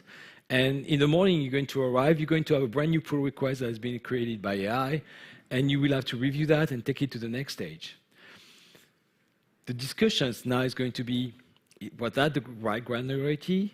Is that something that as a developer I can take over, I can review, I can double check, I can aggregate with the rest of my code base? And when do we do that? Like what's the capacity that we have in the team to handle that kind of things? But it's going to be a different conversation than the conversation we had with our colleague developers. It's going to be about how, as a team, as a product team, can we scale to what Copilot is proposing us. So that was a bell to tell me that my time is over, right? All right. So, but that conversation is going to be very interesting because that's where we enter the next phase, and that we are in the human-to-human interaction and not in the developer team anymore, but like we expand the conversation of AI with the rest of the ecosystem. So the next slide has a lot of animation, so it's going to take a long time for it to display. Oh no, I was bad. It's so fast.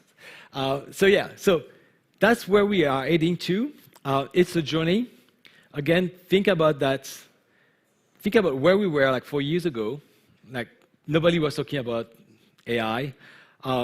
Everything exploded with ChatGPT, and then just try to imagine where we're going to be in 4 years. Like it's going to be a long journey, but an exciting journey, and things are going to change very, very, very quickly. Like we are at a pace now that is very hard to follow. I agree on that. But there is so many changes ahead of us that are going to enable very, very bright things, I think, for our industry. But we need to, get a grip on that. We need to get a hold of that technology and make that ourselves to drive our destiny. But it's going to be a hell of a ride. I'm sure about that. So thank you, everybody. I hope it was useful, and I'm around if you have any more questions. Thank you.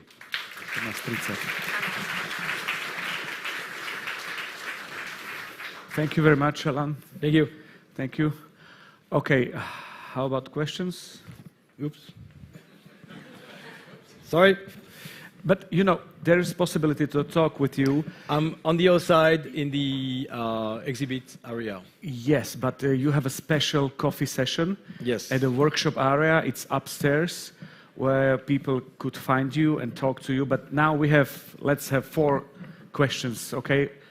Oh. Do we have time? Yes, I think, yeah. Okay, so we choose 2, okay? Okay.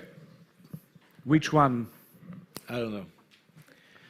And you will choose a question, and I will give to audience some good information about raffle, because it's brought by GitHub. So if you follow Alain to workshop area, talk to him, registered, by the end there will be a raffle with very nice, funny merch for you, okay? So don't hesitate and do it well. So do you choose 2 questions or random? Yeah, I mean, David's one seems a little bit cheeky. Where's David? There's no David. Sorry, David. Sorry. Next question. So, Patrick, what if GenAI directly generates interactive user interfaces? Hey, David is back.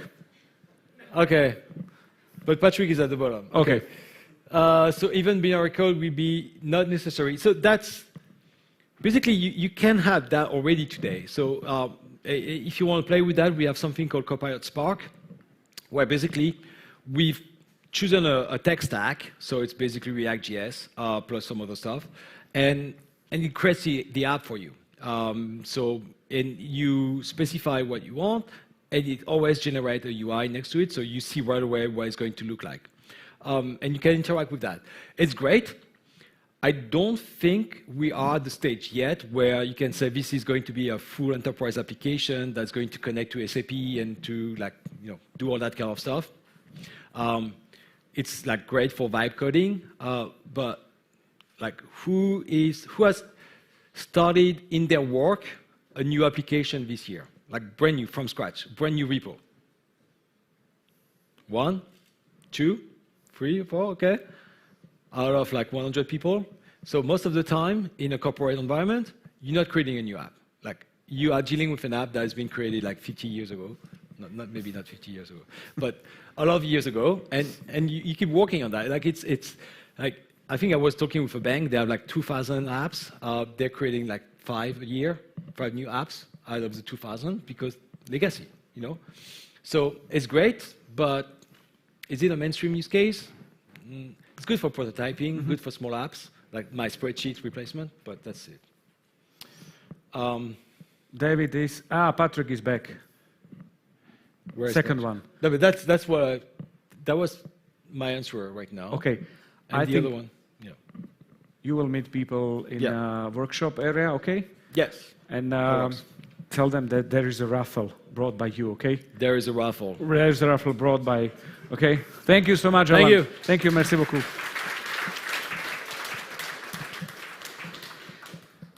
Our next speaker builds not just ideas, but products. Ján Koscelanský is a co-founder and chief product officer at sudolabs.com and a studio with 80+ tech experts helping ambitious founders to create real AI ventures. Please welcome Ján Koscelanský.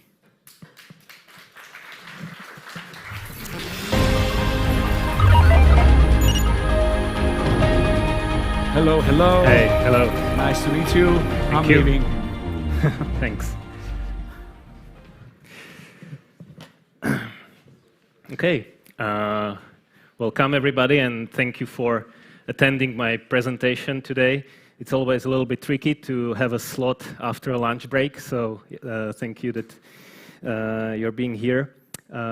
As was announced, my topic today is about real AI products, and we already heard a lot today from the AI ecosystem, a lot of topics, some more theoretical, some more practical, and I wanted to expand the discussion today and give you a few examples of the AI products that we've built in Sudolabs and maybe give you a glimpse of how such an AI development process looks like. So let's start with what we have on the agenda today. We have 25 minutes to spend together, so not much time to get deeper into all of them, but I will start with a short introduction of us, Sudolabs, what are we doing and why I'm here today. Then something which we called an AI landscape, so a little bit of a categorization of how we see the AI umbrella in Sudolabs context, what are the main subcategories that we specialize in, and then two case studies, two real products that we built for our clients. The first one is AI Analyst. We built it for a large multi-billion global corporate, so not a super thrilling project, but kind of exciting in a very corporate way. And then the other one is AI Coach, which we've built for a pretty extraordinary US serial entrepreneur, which even can be a good Netflix material, I would say. So stay tuned till the end. Let's start with the introduction. So what we do in Sudolabs and who we are a product building studio, so like a software house. We have two domains that we work on. The first one is building custom AI and digital products. So you can imagine it as a typical web and mobile applications. Currently, almost all of them are somehow connected to AI. So basically, a client approaches us with some kind of a business idea or a technology requirement, and we build a custom software for these clients. And the other one, a little bit more fun, is venture building, which is basically a cool buzzword for us burning a lot of cash on our own startups, and wishing that some of them will work. So let's see. But the main idea is that we always build the software end-to-end. So from the initial business ideation through research, through UX and UI design, up to development, of course, but also helping our clients with the scaling, with the growth, and getting to market. A majority of our clients are actually in the United States, although we are based here in Košice. We have currently around 80 people in our team. It's mostly remote around Czechoslovakia. And I believe we already built more than 100 products throughout our existence. We also expanded now to Middle East, but majority of our clients are based in US. Just a few more numbers. As I said, our team is not only about engineering, although majority, or let's say 50% of our team members are software engineers, but we have also product managers, designers. We don't have a specific AI engineers. We see this domain as basically a full stack approach. So all our engineers should be able to do front-end, back-end, and AI engineering as well. And a little bit about how a typical development process looks like. It usually consists of 3 phases. First one is so-called discovery, where we sit down with the client, understand their goals, their ideas, their requirements, but also going to the market, because that's the main point, how to build successful product, to understand end user needs. So if it is an internal tool, we go to the employees and try to observe them, understand how they work, what is their workflow, and how we can improve it. If it is external market product, we go to the market and hire and recruit some users for user testing, and also access the technology. This should take around 2 to 4 weeks.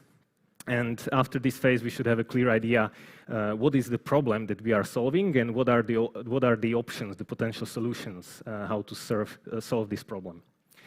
Then the second phase is something about prototyping or building a POC. It was very important with the traditional software engineering, but now in the era of AI, when the majority of products that we are building are somehow connected to artificial intelligence, this part is even more important. It usually takes us 3 to 6 weeks to build like a core product flow with in some scrappy way, so that we can validate the technical feasibility and get some early feedback from the users. So we are always trying to move fast in like a weekly horizon, and that goes also for the deployment. And usually our production releases should never take longer than 8 to 10 weeks. Maybe sometimes there are outliers around 16 weeks, but yeah, our internal KPI, our goal is always to release something to production within 8 to 10 weeks. And this is really crucial. I heard a lot of stories that when you are working with AI, it has to take a long time, it has to be super robust, and it cannot move so fast as with traditional software. But on the contrary, I believe that we should even move faster, we should iterate faster, because it's much more about research, about trying, testing, because with the traditional software development, it was much more linear. And with the AI, you never know how it's going to behave. You never know what is the right prompt, what is the right model. So you need to you need to really iterate and move fast. And that's what we try to do. So that was the introduction. Let's move to the second topic, AI landscape, and that's how we distinguish artificial intelligence when we discuss it with our clients. We see 4 main subcategories. The first one are so-called conversational agents. So this is probably the most common one. It's ChatGPT-like products. So there is some chat or voice interface which helps you to communicate with the machines. I would say that these are the most common use cases that we are working with our clients, and yeah, it helps to make the communication between humans and machines much more seamless, much more natural. Chatbots were here already 15 years ago, some rule-based chatbots, but now with the LLMs, the communication and those chat interfaces can be much more natural. The second one, which is maybe not the most prevalent use case, but definitely the one that can add the most value to our clients, are agentic workflows. And these are basically what was already discussed here on the previous presentations, are a set of agents. Each of them can execute different tasks autonomously. And what is the most important part, that they can communicate together and basically refer the data. One agent can take the output of the second agent and process it And through this, we can automate the whole processes so that people can be more efficient, or even not to be involved in the process at all, since we can automate the whole process just through the agents. The third area is coding and prototyping agents. So either copilots, as we had before with the Microsoft or the GitHub Copilot, or the vibe coding tools like Lovable or Replit. And I personally believe that this third area is from the current AI or the whole AI topic, really the most practical one, because we see the benefit already from day one. Even our engineers in Pseudolabs are building code in a completely different way. Our product managers are always prototyping their ideas, not just writing the specifications, but vibe coding the client thoughts, so the iterations are much faster. And all the other ones are bringing value, but this coding and prototyping agent is really something that this is already here today and works really well. And the last, fourth one, if we look at the artificial intelligence term, there is definitely this data science and so-called traditional machine learning part, which is oriented on the predictive analytics and recommendations and all this stuff that were here before the AI hype. So as it is this nice saying that when your LLM is generating another cat picture or a funny quote, these traditional machine learning algorithms are quietly detecting fraud at your banks or calculating the credit risks. So it's not the sexiest area, but definitely is paying the bill. And as I said, these two use cases that I would like to present today, the first one about AI analyst is connected to the second topic, the agentic workflow. And it was for the global huge call center operator. They have around 40,000 call center agents around the world. They are processing 1 million calls per day, so a lot of data, terabytes of data created every day. And what they wanted from us is not to replace their call center agents, but they want us to replace the call center analysts. So basically one of the most added value that these call centers can provide to their clients, to the companies that are ordering their services, is not the call center itself, but the insights that can be generated from the calls. What are the topics, how to improve it, how to provide better service. And for that, these call center operators have a lot of analysts. We are talking about thousands of people that are analyzing the calls and trying to get insights from the transcripts. And what we built for them is an AI analyst tool that was transcribing the calls and searching for interesting patterns and insights, or providing just the ability to analysts to find answers to their queries. And we built it through the agentic workflow approach.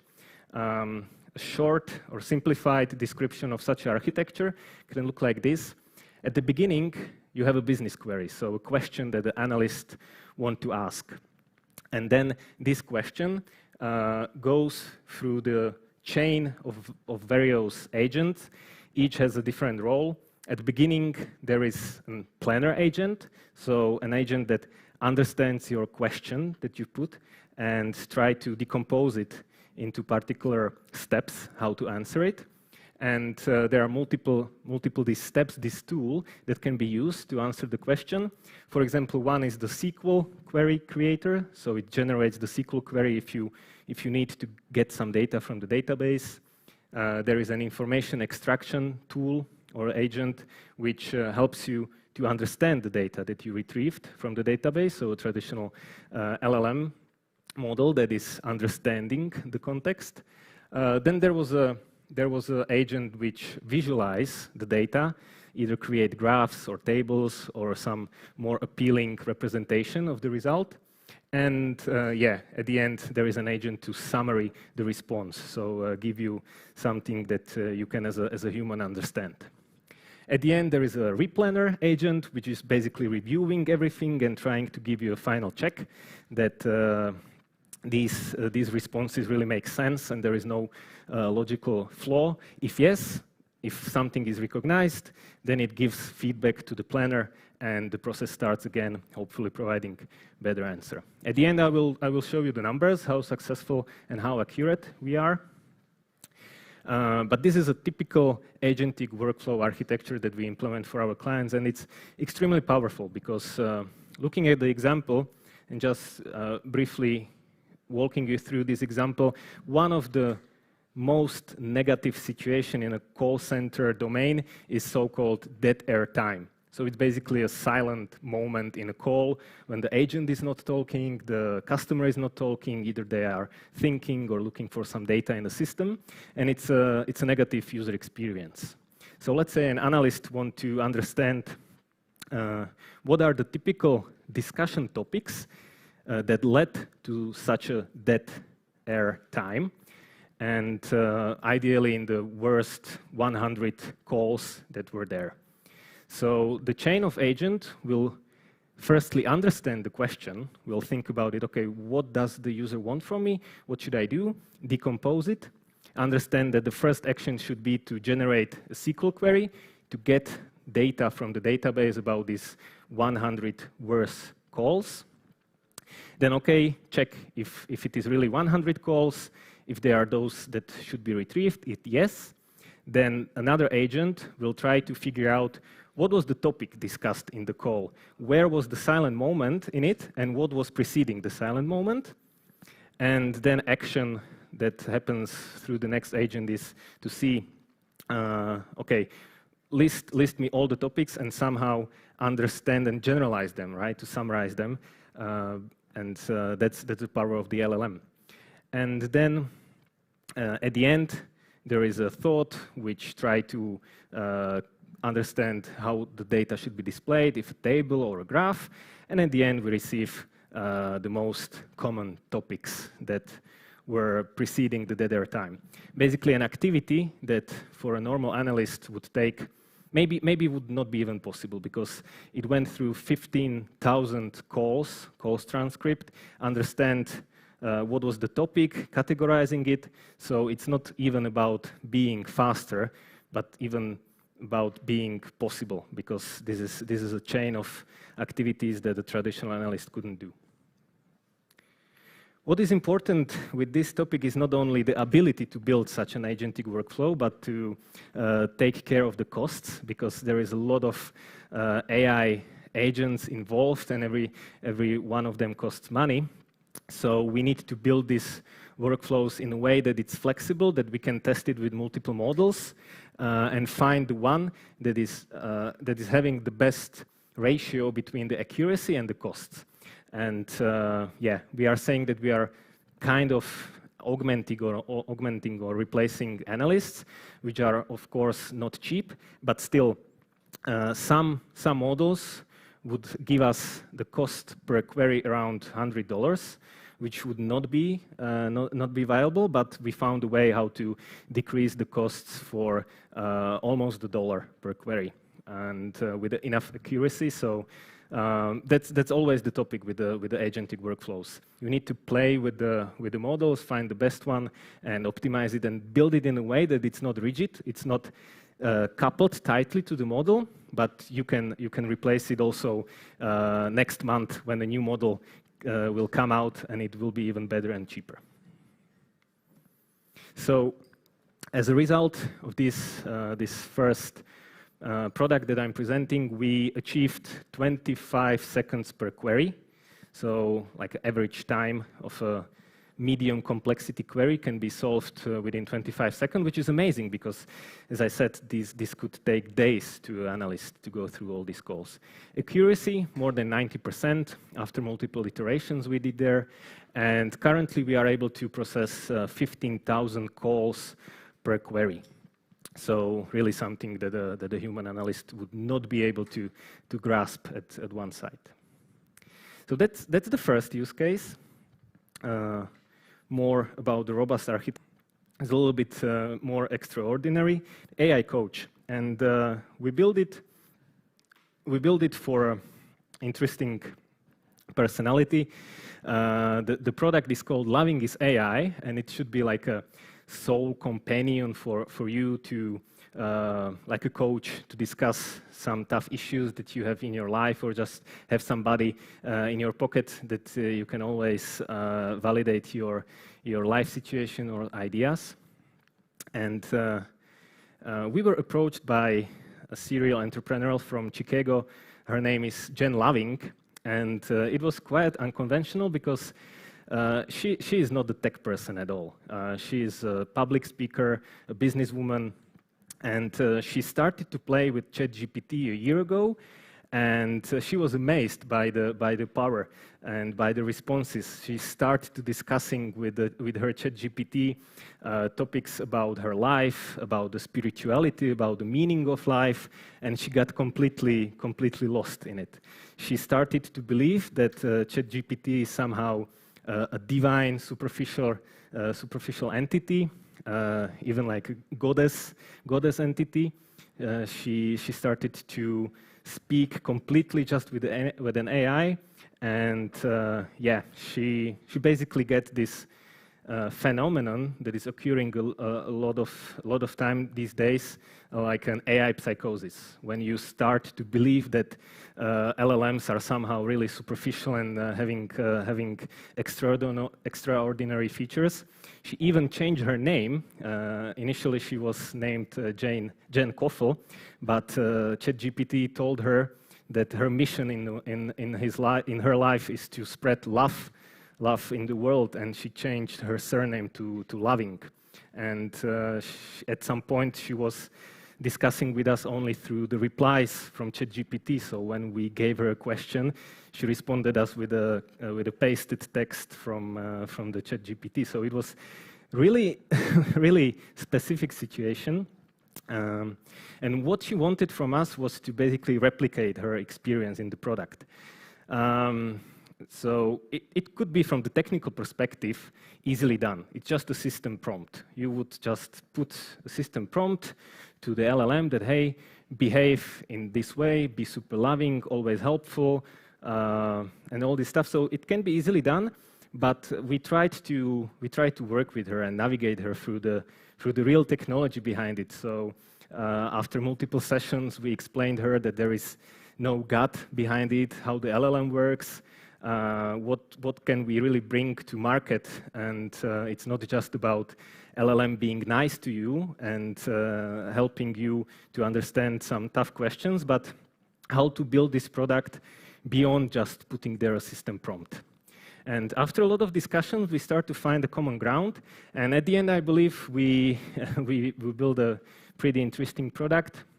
It's a conversational interface that you can know also from a typical ChatGPT-like products. So there is a standard conversation section where you can discuss with this model all your life situations. But how we approached it is through the user experience and user interface, providing some specific features that the typical ChatGPT applications don't have. So for example, when you are having continuous daily discussion with the tool, it will automatically generate you a diary. So at the right side, you see every day what was the topic that you discussed, help you to summarize your thoughts. It helps you to categorize the topics that you are discussing. So maybe you are now solving an issue with your dog, then you are having some work issues, and you can then follow up and see what topics are you now discussing, and giving you some structure in your thoughts. And also suggesting the most current topic. When you are discussing something with the product, it can suggest to you, hey, okay, this is something that you were discussing with me last month, and it's keeping a long-term memory, it's keeping a lot of context, and basically now we released it and helping people to get a little bit structure into their thoughts. So from pretty unconventional beginning of the project, we even helped Jen to a little bit come down to earth, and this product will be hopefully useful. So key takeaways from my side. The first one is that AI development should be really iterative and fast, ideally in terms of weeks, definitely not months, not years to release something. It's still about the end users. It's still about nice, intuitive, and seamless user experience. It's nice to have a robust model, but if you cannot build an intuitive user interface on top of it, it's useless. And the third takeaway that you always should think about the LLM costs, especially with the agentic systems, because it can be really expensive. And a lot of things are possible with current technology, but majority of them are just not bringing ROI. So be careful about it. Yeah, and that's it. Thank you very much.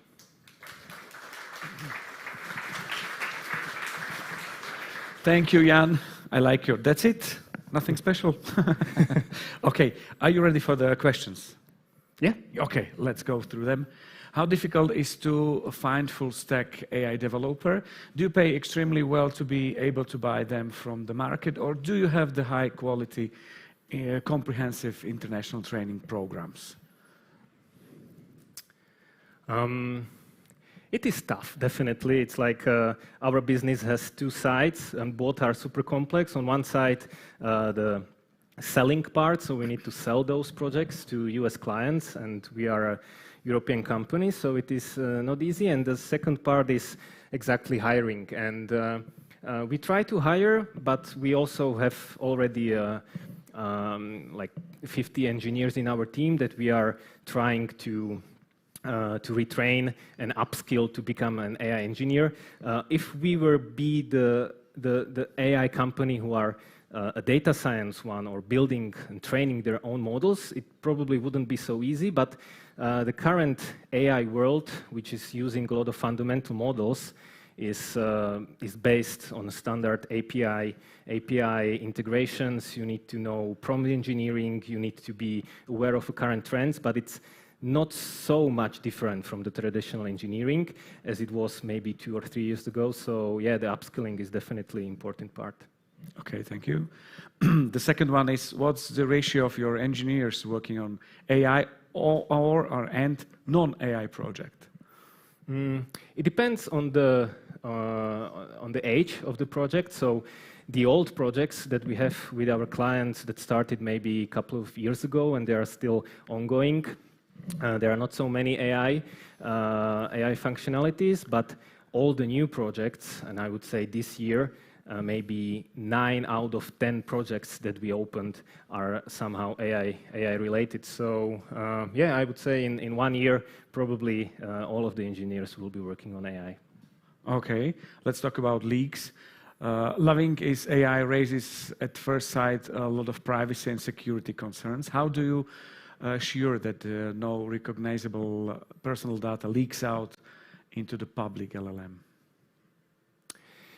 In this case, this is a B2C product. So in a way, we inform the users that it's public, and it's also in a way that now we are in the first stage of it. We are having around first 100 users. It's more experimental. So at this first phases, we are not so much concerned about it because maybe the product will fail and it's useless to put energy into making it super private. So we rather go with the information and giving a clear sign to people that, hey, what you put there could be somehow public, but later on we will definitely have to focus on it much more. Okay, thank you, Jan. Yeah, thank you very much. Thank you so much. Thank you. Bye-bye. And also you can meet Jan at the speaker stand at Expo Zone, so you can follow him as well. Now two gentlemen with a fascinating story. Philipp Miotti is a researcher engineer at the Campbell Institute of Intelligent Technologies with background from ETH Zurich and work in quantum computing and energy and NI. And Peter Stražovec is co-founder of Payout, where his mission is to bring Wall Street grade security to everyday business. And together they built FraudNet, the federal risk engine. And now we'll talk to you guys. Philipp and Peter, come and join us on the stage, please.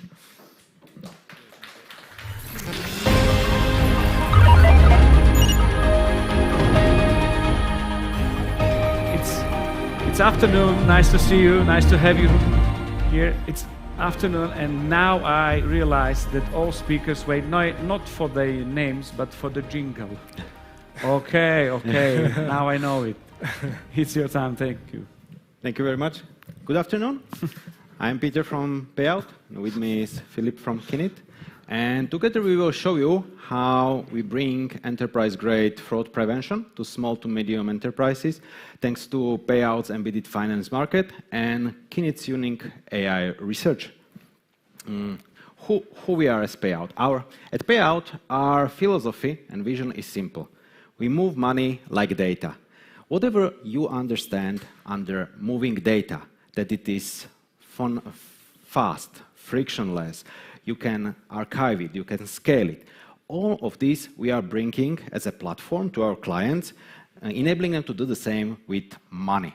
And we are bringing this to SMEs. SMEs is the segment who is under-digitalized, under-resourced in the means of tools they have, and that's why we brought a platform for them. A platform which is scalable, future-ready, and fully looking towards future integrations of technology. And as we are a central bank regulated entity, it's foundationally secure and compliant with whatever regulatory requirements are. Where we are at this moment is a stage of us providing a money automation platform with 16 core services, evolving into a fully open embedded finance marketplace, where any third-party finance provider from fintech segment with loans, insurance, escrow, exchange for traditional or cryptocurrencies can be present. And with this, there is a very high need to have a very good fraud prevention level. Yes, and who are we? Keynotes. We are an independent non-profit research institute dedicated to research of AI and intelligent systems. We connect excellent science with innovative companies to solve real-world challenges. We have an expertise in natural language processing, AI ethics, recommender systems, information security, and green energy. And we have already had a dozen of industry partnerships where we deliver trustworthy and high-quality AI solutions. Together, we will be today talking to you about FraudNet. FraudNet is the security layer in our embedded finance market platform. Imagine it like a security service on a real-world marketplace. Somebody taking care about the providers of the service, of the shopkeepers, somebody taking care about the clients, the customers who are purchasing them, and about all the data, money, and transactions. We are building it using Federated learning AI, and we are trying to bring to our customers added value in fewer fraud, fewer losses, lower friction during the payments, and at the end, much higher, better conversion from starting to ending the financial transactions. We are building this for small and medium enterprises. There are similar fraud prevention systems for large enterprises, talking about JP Morgan automated account security. But this is really for enterprises on corporate bank accounts for tens of thousands of euros monthly. This is nowhere near being available for small to medium enterprises in Central and Eastern Europe, who are the target audience for this. Our FraudNet, which we are building together, has security and compliance by design from core. And the main part is zero data sharing. The data which is used to identify a potential fraud, it's not being shared outside of the closed system of given given entity who identifies it. Imagine a company who identifies a fraud, but it is not reporting the data on which it was identified. Not even pseudonymized data, which might seem as a wise solution because it follows all the GDPR and other best practices. Still, it handicaps the further identification of fraud in another partners of those solutions. And all of this we put together with a compliance which is required to be met, like GDPR, PSD2, anti-money laundering, etc. So there are four main pillars how we are building FraudNet, the tool to identify potential fraud. First is the local training. We are training models on local data of FraudNet's clients, of small companies, small to large, and their data. Then we are sharing not data, rather patterns into the global model. And then this global model, which is a mix of hybrid rules, machine learning, it's bringing value of identification of fraud for the whole network. So consider it like a network fraud immunity. One node, one client of the system identifies the fraud, and the whole network of users gets immune to that kind of fraudulent behavior. So thank you. Now I continue with the technical part of the implementation. So to frame this technical part of my presentation, I'll give you the objective I want to cover with you. So we are trying to detect fraud by learning what normal transactions look like. And then based on these normal transactions, we try to find deviations and flag these deviations. Finally, to make our model strong, we improve securely by sharing model improvements with other financial institutions. So this is the objective. And now I take you with me on the journey on how we resolve this objective with concrete steps. So first, we look at why fraud detection is so hard. Second, I'll explain to you briefly how an autoencoder model fits into finding these frauds. Third, like every model, it can make mistakes, so we have to balance a threshold. This is covered in the third step. And finally, I'll briefly explain to you how federated learning works and how model improvements are collaboratively shared with other institutions in a secure way. Yes, so fraud is extremely rare. Let's take, as you can see, the vast majority of data we see in our model are benign transactions. And just the tiny, tiny fractions are frauds. So we have here a highly imbalanced class, imbalanced data set. And so we can, for example, take a naive, stupid model that predicts all the time no fraud. So every transaction is benign. And this model would be accurate 99.9% of the time because of the class imbalance. So how we tackle this is we apply anomaly detection techniques to learn what normal transactions look like instead of directly trying to classify all the frauds. So we apply an autoencoder model which compresses the input into a latent dimensional space and then reconstructs in a decoder phase the whole transaction. So if I take an analogy with mushrooms, like everyone or most people like mushrooms on their pizza, so this represents a good transaction, a benign transaction, and the autoencoder basically tries to reconstruct it, and if it succeeds, if it does good on its job, then we are good. And then the fraudulent transactions, because they're so rare in the data set, the model during the training phase has no chance to represent them in a good way and fails to reconstruct it. So this error we quantify. It's not a binary yes or no, but it's a continuous scale, the error between the input and the output. And now, like every model, it can make mistakes. So sometimes we benign transaction flag as positive, like it's a or a fraud, like when a fraudulent transaction we classify as benign transaction, we get a false alarm. Otherwise, we can also miss some frauds.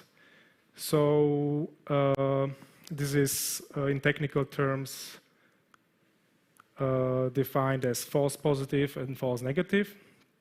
And now we can set a threshold here on this plot somewhere on the right. But if we set it too high, then we get a lot of false negatives. We miss a lot of frauds, but don't get so much false positive, false alarms. The other extreme can happen if we set the threshold too low, then we have a lot of false positives. So the model generates a lot of alarms, but false alarms. However, yeah, we miss just a few frauds. So where do we set the threshold? This is the question which needs to be then set with the business objective such that the resulting behaving model fits the business needs. To answer this question, we have this receiver operating characteristic curve, but actually it fails, and I will explain why. On the y-axis, we have the true positive rate, which actually tells us from all frauds how many can we retrieve. And then we have the false positive rate on the x-axis, and this tells us how many false alarms we get because of the class imbalance. The diagonal is, when the curve, the orange curve, would sit somewhere on the diagonal, we have a completely randomly behaving model. It just randomly shoots, this is benign, this is fraud, etc. So we want to get the curve as much as possible in the upper left corner. So let's take a point concretely on this curve. At this operating point, the model would catch more than 80% of all frauds it sees in the data set.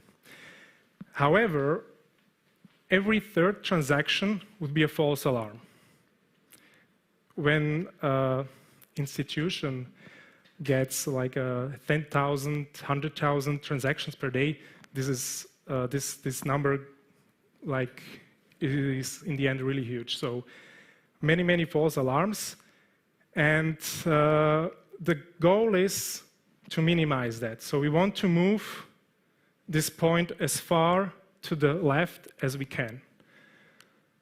Maybe those people sitting in the rear corner, in the rear, on the rear seats, yeah, they probably can't see anything, any curve, but it's actually there.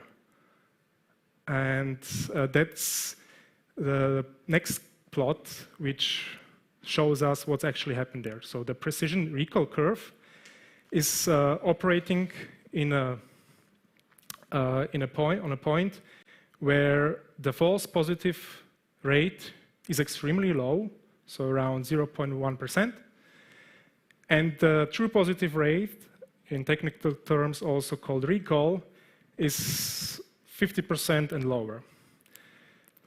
Precision, this tells us from all frauds that the model identifies, how many does it get it right, how much of the time does it get it right, and the recall, yeah, this is how many frauds can we catch from all frauds in a data set. yes, so now we see with a high precision performing model, we miss a few frauds, so when we are on the left side of the curve. And if we move more to the right, then the recall is higher, but also the false positives, the false alarms increase. So we have to find a balancing point such that we comply with the business objective. And for example, if we pick this point, remember, we are in a setting where we have the false positives really low. So, for example, when you get 100,000 transactions per day, the business analyst, which further processes these alarms, receives around 100, in order of 100 alarms. And in this setting, the model catches roughly 40% of all frauds we see in the dataset. And it is more than 50% right in its prediction that it is fraud, actually. So this is quite good. This is much better, and we can decide where we have to set the threshold. Now, why federated learning actually can help. Fraudsters operate mostly not only in one bank or just try to exploit different financial institutions to just cover their footprints under the rug. So with federated learning, but first, data privacy is also important for each of those institutions. And that's where federated learning comes in. A central aggregator, like Payout, has a global model. This central aggregator then shares a copy of to each of these institutions, the copy of a model. Each institution then trains locally on their data, so the data never leave the institution. They improve the model based on their own data. The local copy, the local improved copy, gets sent back to the central aggregator, and the central aggregator then combines all the model updates from the individual institutions to a better, stronger global model. And this whole process repeats. We get a new version of the global model, the central aggregator makes copies, send it to each individual institution, and then the training process repeats.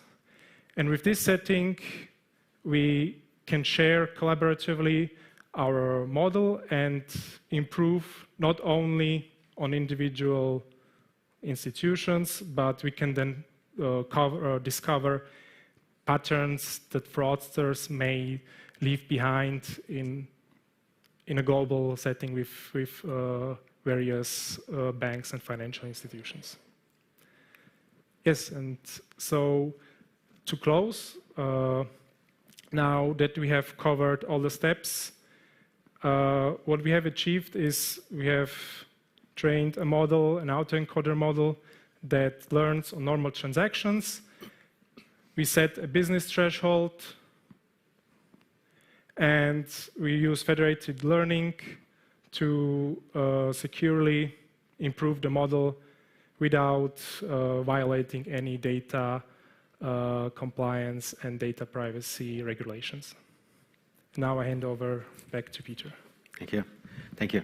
As you've seen with Philipp's team, with Kinit, we have been able to evolve, or we are in later phases of evolving models, which have very high detection and very low false positives. And how FraudNet, how it meets reality, is a risk tool part of Payouts embedded finance market. You can imagine a risk tool at this moment, at this stage, it's a set of rules. There are two types of basic rules, which are allow lists. The older of you might remember whitelists. Then there are blocking lists. Those rules are strict. If it is on allow list, the transaction criterion which is being evaluated, then it just flies through. If it is on a block list on the other side, then it's directly cancelled and the transaction doesn't go through. It might be violating amounts, violating type of payments, violating even technical things like IP addresses.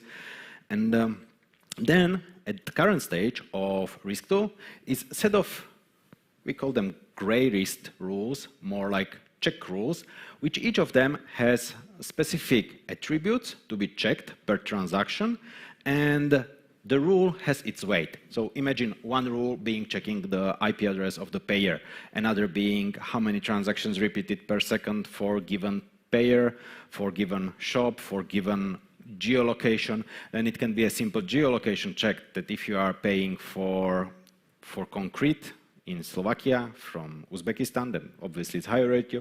And each of those checks has some multiplicator. It's calculated all together, and there is a score rating. The tricky part here is that those rules have not to be only found out and written and constantly evaluated, but you are not able to make a definitive set of rules. And this part of those rules we are willing and we are replacing with FraudNet. At this moment, we are putting in FraudNet as one additional rule with its weight and comparing the results and getting better catch ratio. So it's fail-safe because we have a lot of graceful fallback policies. And just to conclude all of this, where we are and what we brought together. At current stage, we have fraud prevention tools. Still, we are scaling up, providing more services, and we need better tools. And we need to do it privacy first, because nobody is willing, and in many cases even can't, share the data. And pseudonymized data helps only so little, because then you can't identify proper fraud in detail on pseudonymized identification of data. So we are implementing AI together with federated learning, with risk2 into embedded finance market, which is a place where there are customers of financial services and providers of them, like payment institution as payout. It might be other financial institutions, banks, service providers. And all of this, it's very important at this phase, because we are here all the day about AI.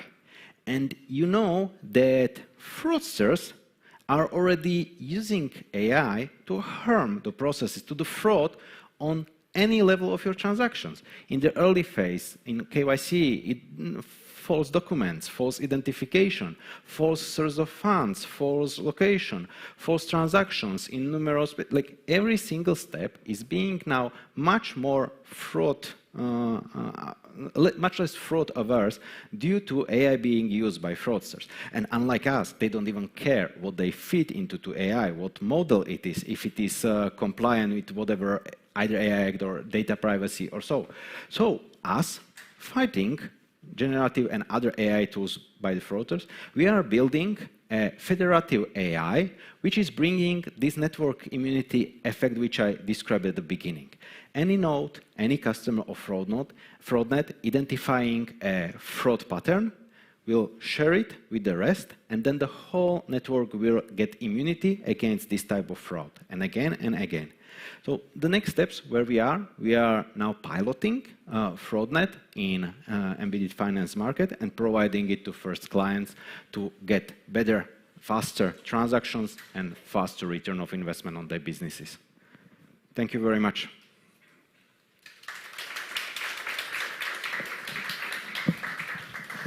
Thank you very much. Philipp, Peter, are you ready for the questions? Okay, let's do it. The first one. Are the data of medium enterprise big enough to train AI? Do you not need multiply more data for proper AI training? I might maybe just to talk about the scale. Our understanding of medium to small businesses is worldwide scale used in EU. So I don't know, our clients are Fortuna Gaming or many digital investment companies, you know. So it's still around billions of euros annually in transactions and millions of transactions a month. So it's not best. It can be better. source of data, it will grow, but it's not that we will use small e-shops and e-commerces. Also, we are trying to use data of companies which are facing much more fraud. Again, digital investment. Small marketplaces with electronics, there is a lot of chargebacks. So we are trying to have sources which have more fraud, and then have to benefit, have another clients who have less fraud, but still they are attacked, to benefit from this identification. Okay, is the threshold update when the global model is updated? Yes, that's the question is on my side. Actually, a good question. It depends on the well, yeah, you have to calibrate the model on a certain threshold, right? And this is something we will want to try out. We will definitely play a little bit with that further to like fix the threshold for when we have trained the global model, and just improve the accuracy, like the metrics on that model. And also we will try to make it threshold flexible and iterate while we are aggregating. Yeah, but there is a small catch that you somehow need to know when you want to update the threshold in a federated way, how the data of each of these institutions look like, or the distribution kind of. So it's tricky to make it also compliant with the data privacy part of the training, yes. But a good question. Okay, then we have, are detected frauds proceeded by police? This really depends on the fraud level. If it is a chargeback, then no. If it is a fraud which violates money laundering, then yes. So there is a very strict rules and threshold what kinds of frauds are being addressed to police. Maybe if I can address also the next one, how do we see our partnerships? We can join these two, because there is two questions about KINIT, about cases you're dealing with, and I will start and hand over to Philipp. Yep. We see there as payout three use case, three future collaborations. First is we will still need definitively to evolve the models for identification. Second, we will work on making the training and the federative learning much more lightweight, because if we will scale up, then it will use significant portion of the infrastructure. And third, there will be also place for implementation of new models for not only identifications, but also other parts of finance market where we are working with predictions. Maybe this is for Philipp. The third one, because this is the question you have written. Why is payout better than other solutions? No, just joking. But come back, Philipp, come back to this. The question about probably you think like, what are other problems we deal with, right? Is this meant by the cases? So as I mentioned at the beginning, like we have projects ongoing dealing with, for example, Slovak LLM. So we try to train an LLM model which is specialized or fine-tuned on Slovak vocabulary and a Slovak dataset. Then we have also partnerships in the medical field where we try to detect images of patients' teeth and try to detect certain anomalies, what you call it technically. So and what others? I'm in the team which is focusing on green energy, and there we also had working on, for example, how to optimize smart chargers of EV vehicles. So there we apply reinforcement learning techniques to find the best optimal controlling curve, controlling. And yes, so, but if you have further questions, we can go outside and then talk about if you're interested. There is a speaker stand for you as well. Okay, why is payout better than the other solutions? Yeah, come on, you've got 55 minutes to it. Oh, yeah, no, but I'm not entirely sure if this was about payout FraudNet security or payout in general, but payout itself is a one-stop shop for payment processing and related services. So imagine you are a small crowdfunding company. So you are implementing, in normal scenario without payout, a payment gateway to get the money, you have a corporate bank account to have it, you have corporate banking to send the money to invested startups, you have some third-party service to check where the money came from AML, KYC, KYB, and then you have an accounting connector to check if the invested money is doing the right thing. With payout, you have this on one station. There is one place. You receive the money, you know where it came from, who paid it, where he got it, where you are sending it, and when the money is living its life, that the invested company is using it, you don't need to wait for monthly or yearly accounting reports, you see it real time. So you have a one-stop shop to do all which you need to do with money from a corporate or company perspective. And now should be a video, nothing beat Jet2 holiday. Yes, that's right. Okay, we've got some questions. Have you tried to embedding models such as collaborative filtering? Actually, I'm not familiar with this technique, collaborative filtering, so...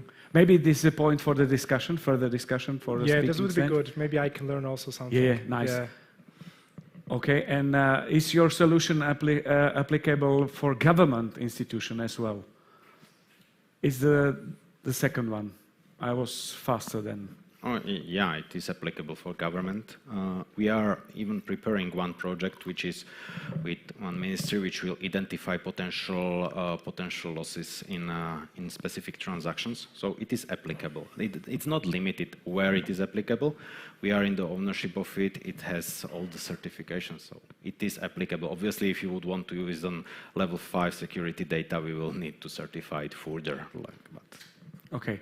The last question we have, please decode to me, because now the boundary is very close to transcendental for me. Yes, I call it DX10, something I do not understand. So there are basically two questions. Okay. The first one, I can say shortly, this is like the point of federated learning, that the model updates. It's like basic, you would regularly, when you learn a neural network, you run in epochs, and each epoch is an update of the weights of the neural net.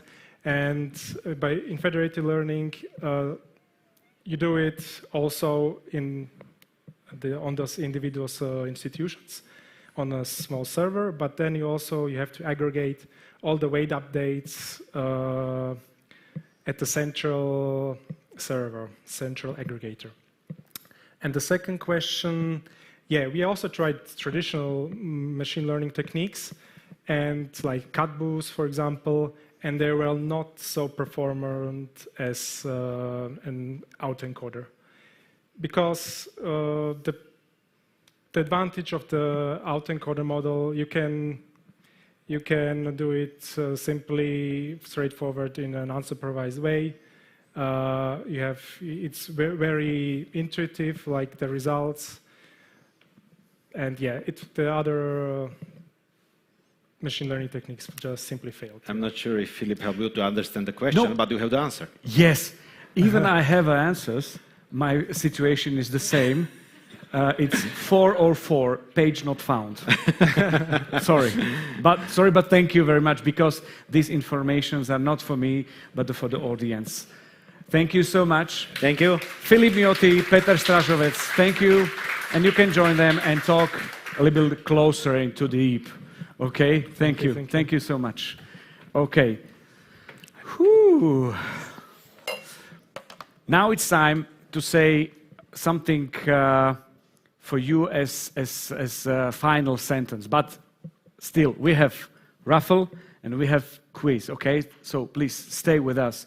The audience who are here, not all for the live streamers. I would like to call and join me on stage Michal Kováčik to give some, let's say, wrapping up. What was the day? Is Michal? Yes, Michal is here. Hello, hello. Hello, hope that you hear me. What was your day? Full of events, full of excitement, motivation, and also like opening new windows to the new opportunities and new things which I need to study. You can imagine windows on Colosseum. That's for me. Window, window, window, window, window, window, window, window. You've got lucky because you have nice people here, and I think streamers are also like that. Yeah.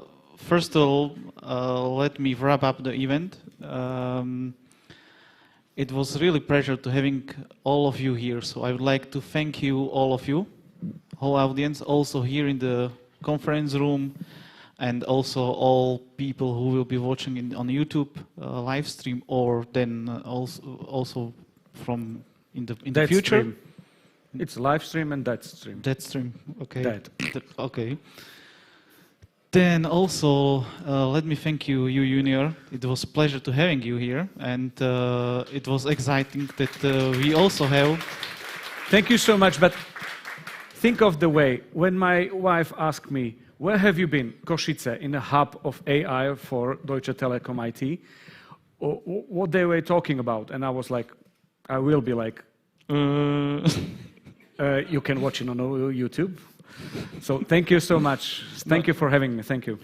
No, but it's always good to know and observe how people which are outside of our bubble react. And it's very important that we need to spread the word outside of our bubble, not just keeping it here, but also I'm believing that you will be taking some valid information to your home, to your colleagues, to all people which you will be meeting or having beer, coffee, whatever. We already learned that one of the things which is missing is law, and then second was, I hope, sex. So there are some challenges for for developers. Okay, I should reboot me. I have no words. Okay. But I started it, so it's now you have my mistake. The answer. I have no idea. For sure. Then I would like to thank you to our really nice agency, Promiseo, which helped us organizing all this event here. It was on professional level, so again, thank you. Then I would like to thank you, whole organization team from the Deutsche Telekom side. So, as you may heard, we are two streams, so communication stream and then content stream. So, I don't know if I will mention all names, but in minimal few. So, Sashka, thank you, and also for the content, Cyril and Luki, you made a really great job, and again, thank you. And last but not least, something which without them it couldn't even happen. So for all our speakers, it was very refreshing. It was very good presentation, workshops. We also learned that CTO in the GitHub can code, can present. It was very refreshing for me. We already see also people from the science, from the university, from the business. So I think it was a good mixture and you enjoy it. And again, thank you all people who stand here in this stage and present, because it's not easy, but it's necessary to spread the word to each others. Thank you. And last but not least, fans of AI enthusiasts, I also would like to thank all of them. And last sentence from my side, hope that we will be seeing each other next year, maybe slightly in different format, but I'm hoping that we still will be keeping this tradition for the AI enthusiasts in the company, outside the company, in the students, and the university environment, and also scientific community. So let's see each other next year. But please stay here. You will be able to win nice prizes. Yes, and raffle. Raffle. And thank you to Michal as well. See you. Yeah. Thank you so much. Thank you. Okay. Are you ready for the raffle? Because we've got GitHub raffle. Some of you have...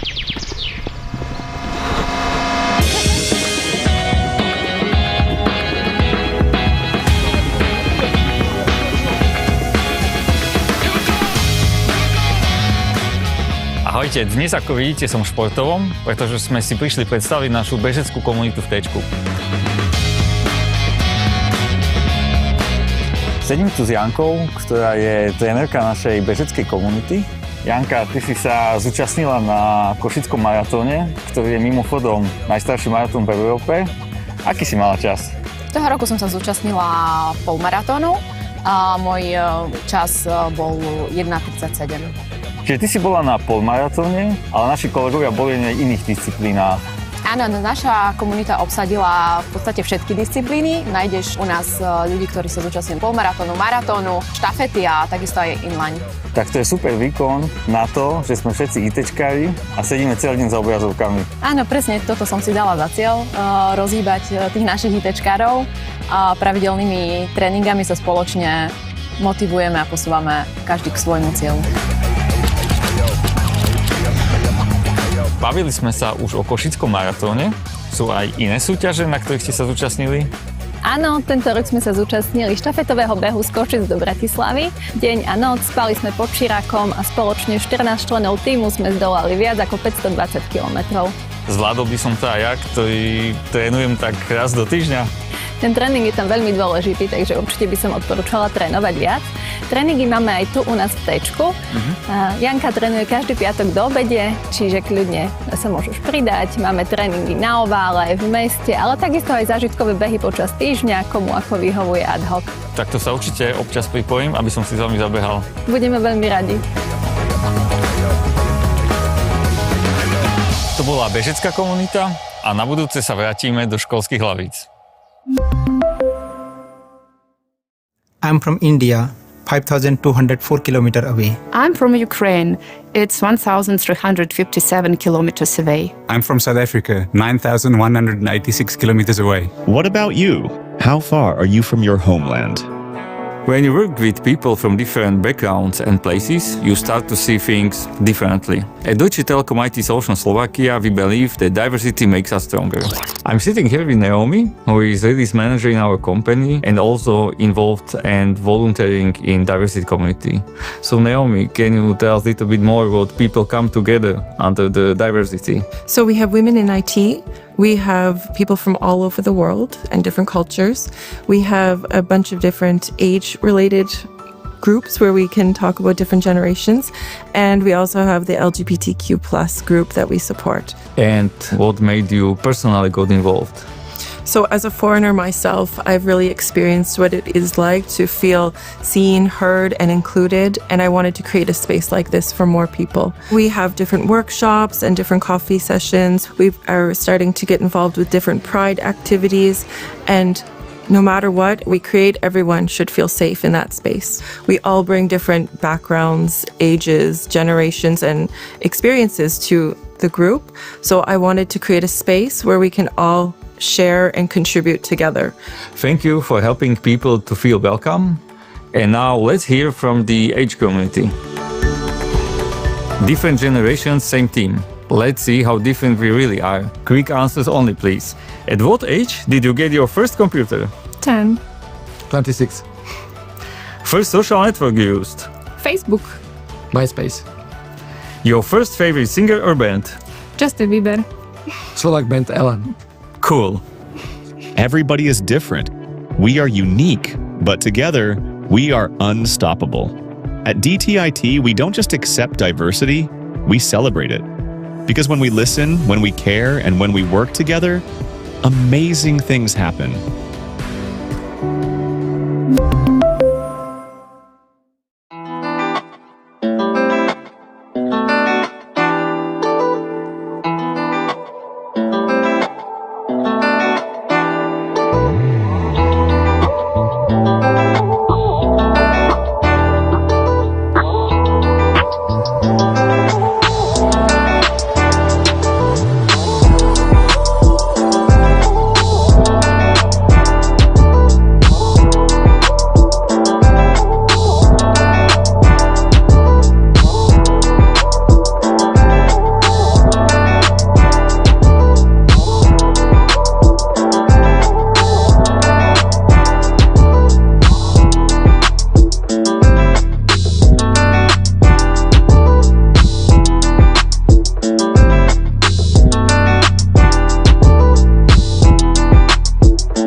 you.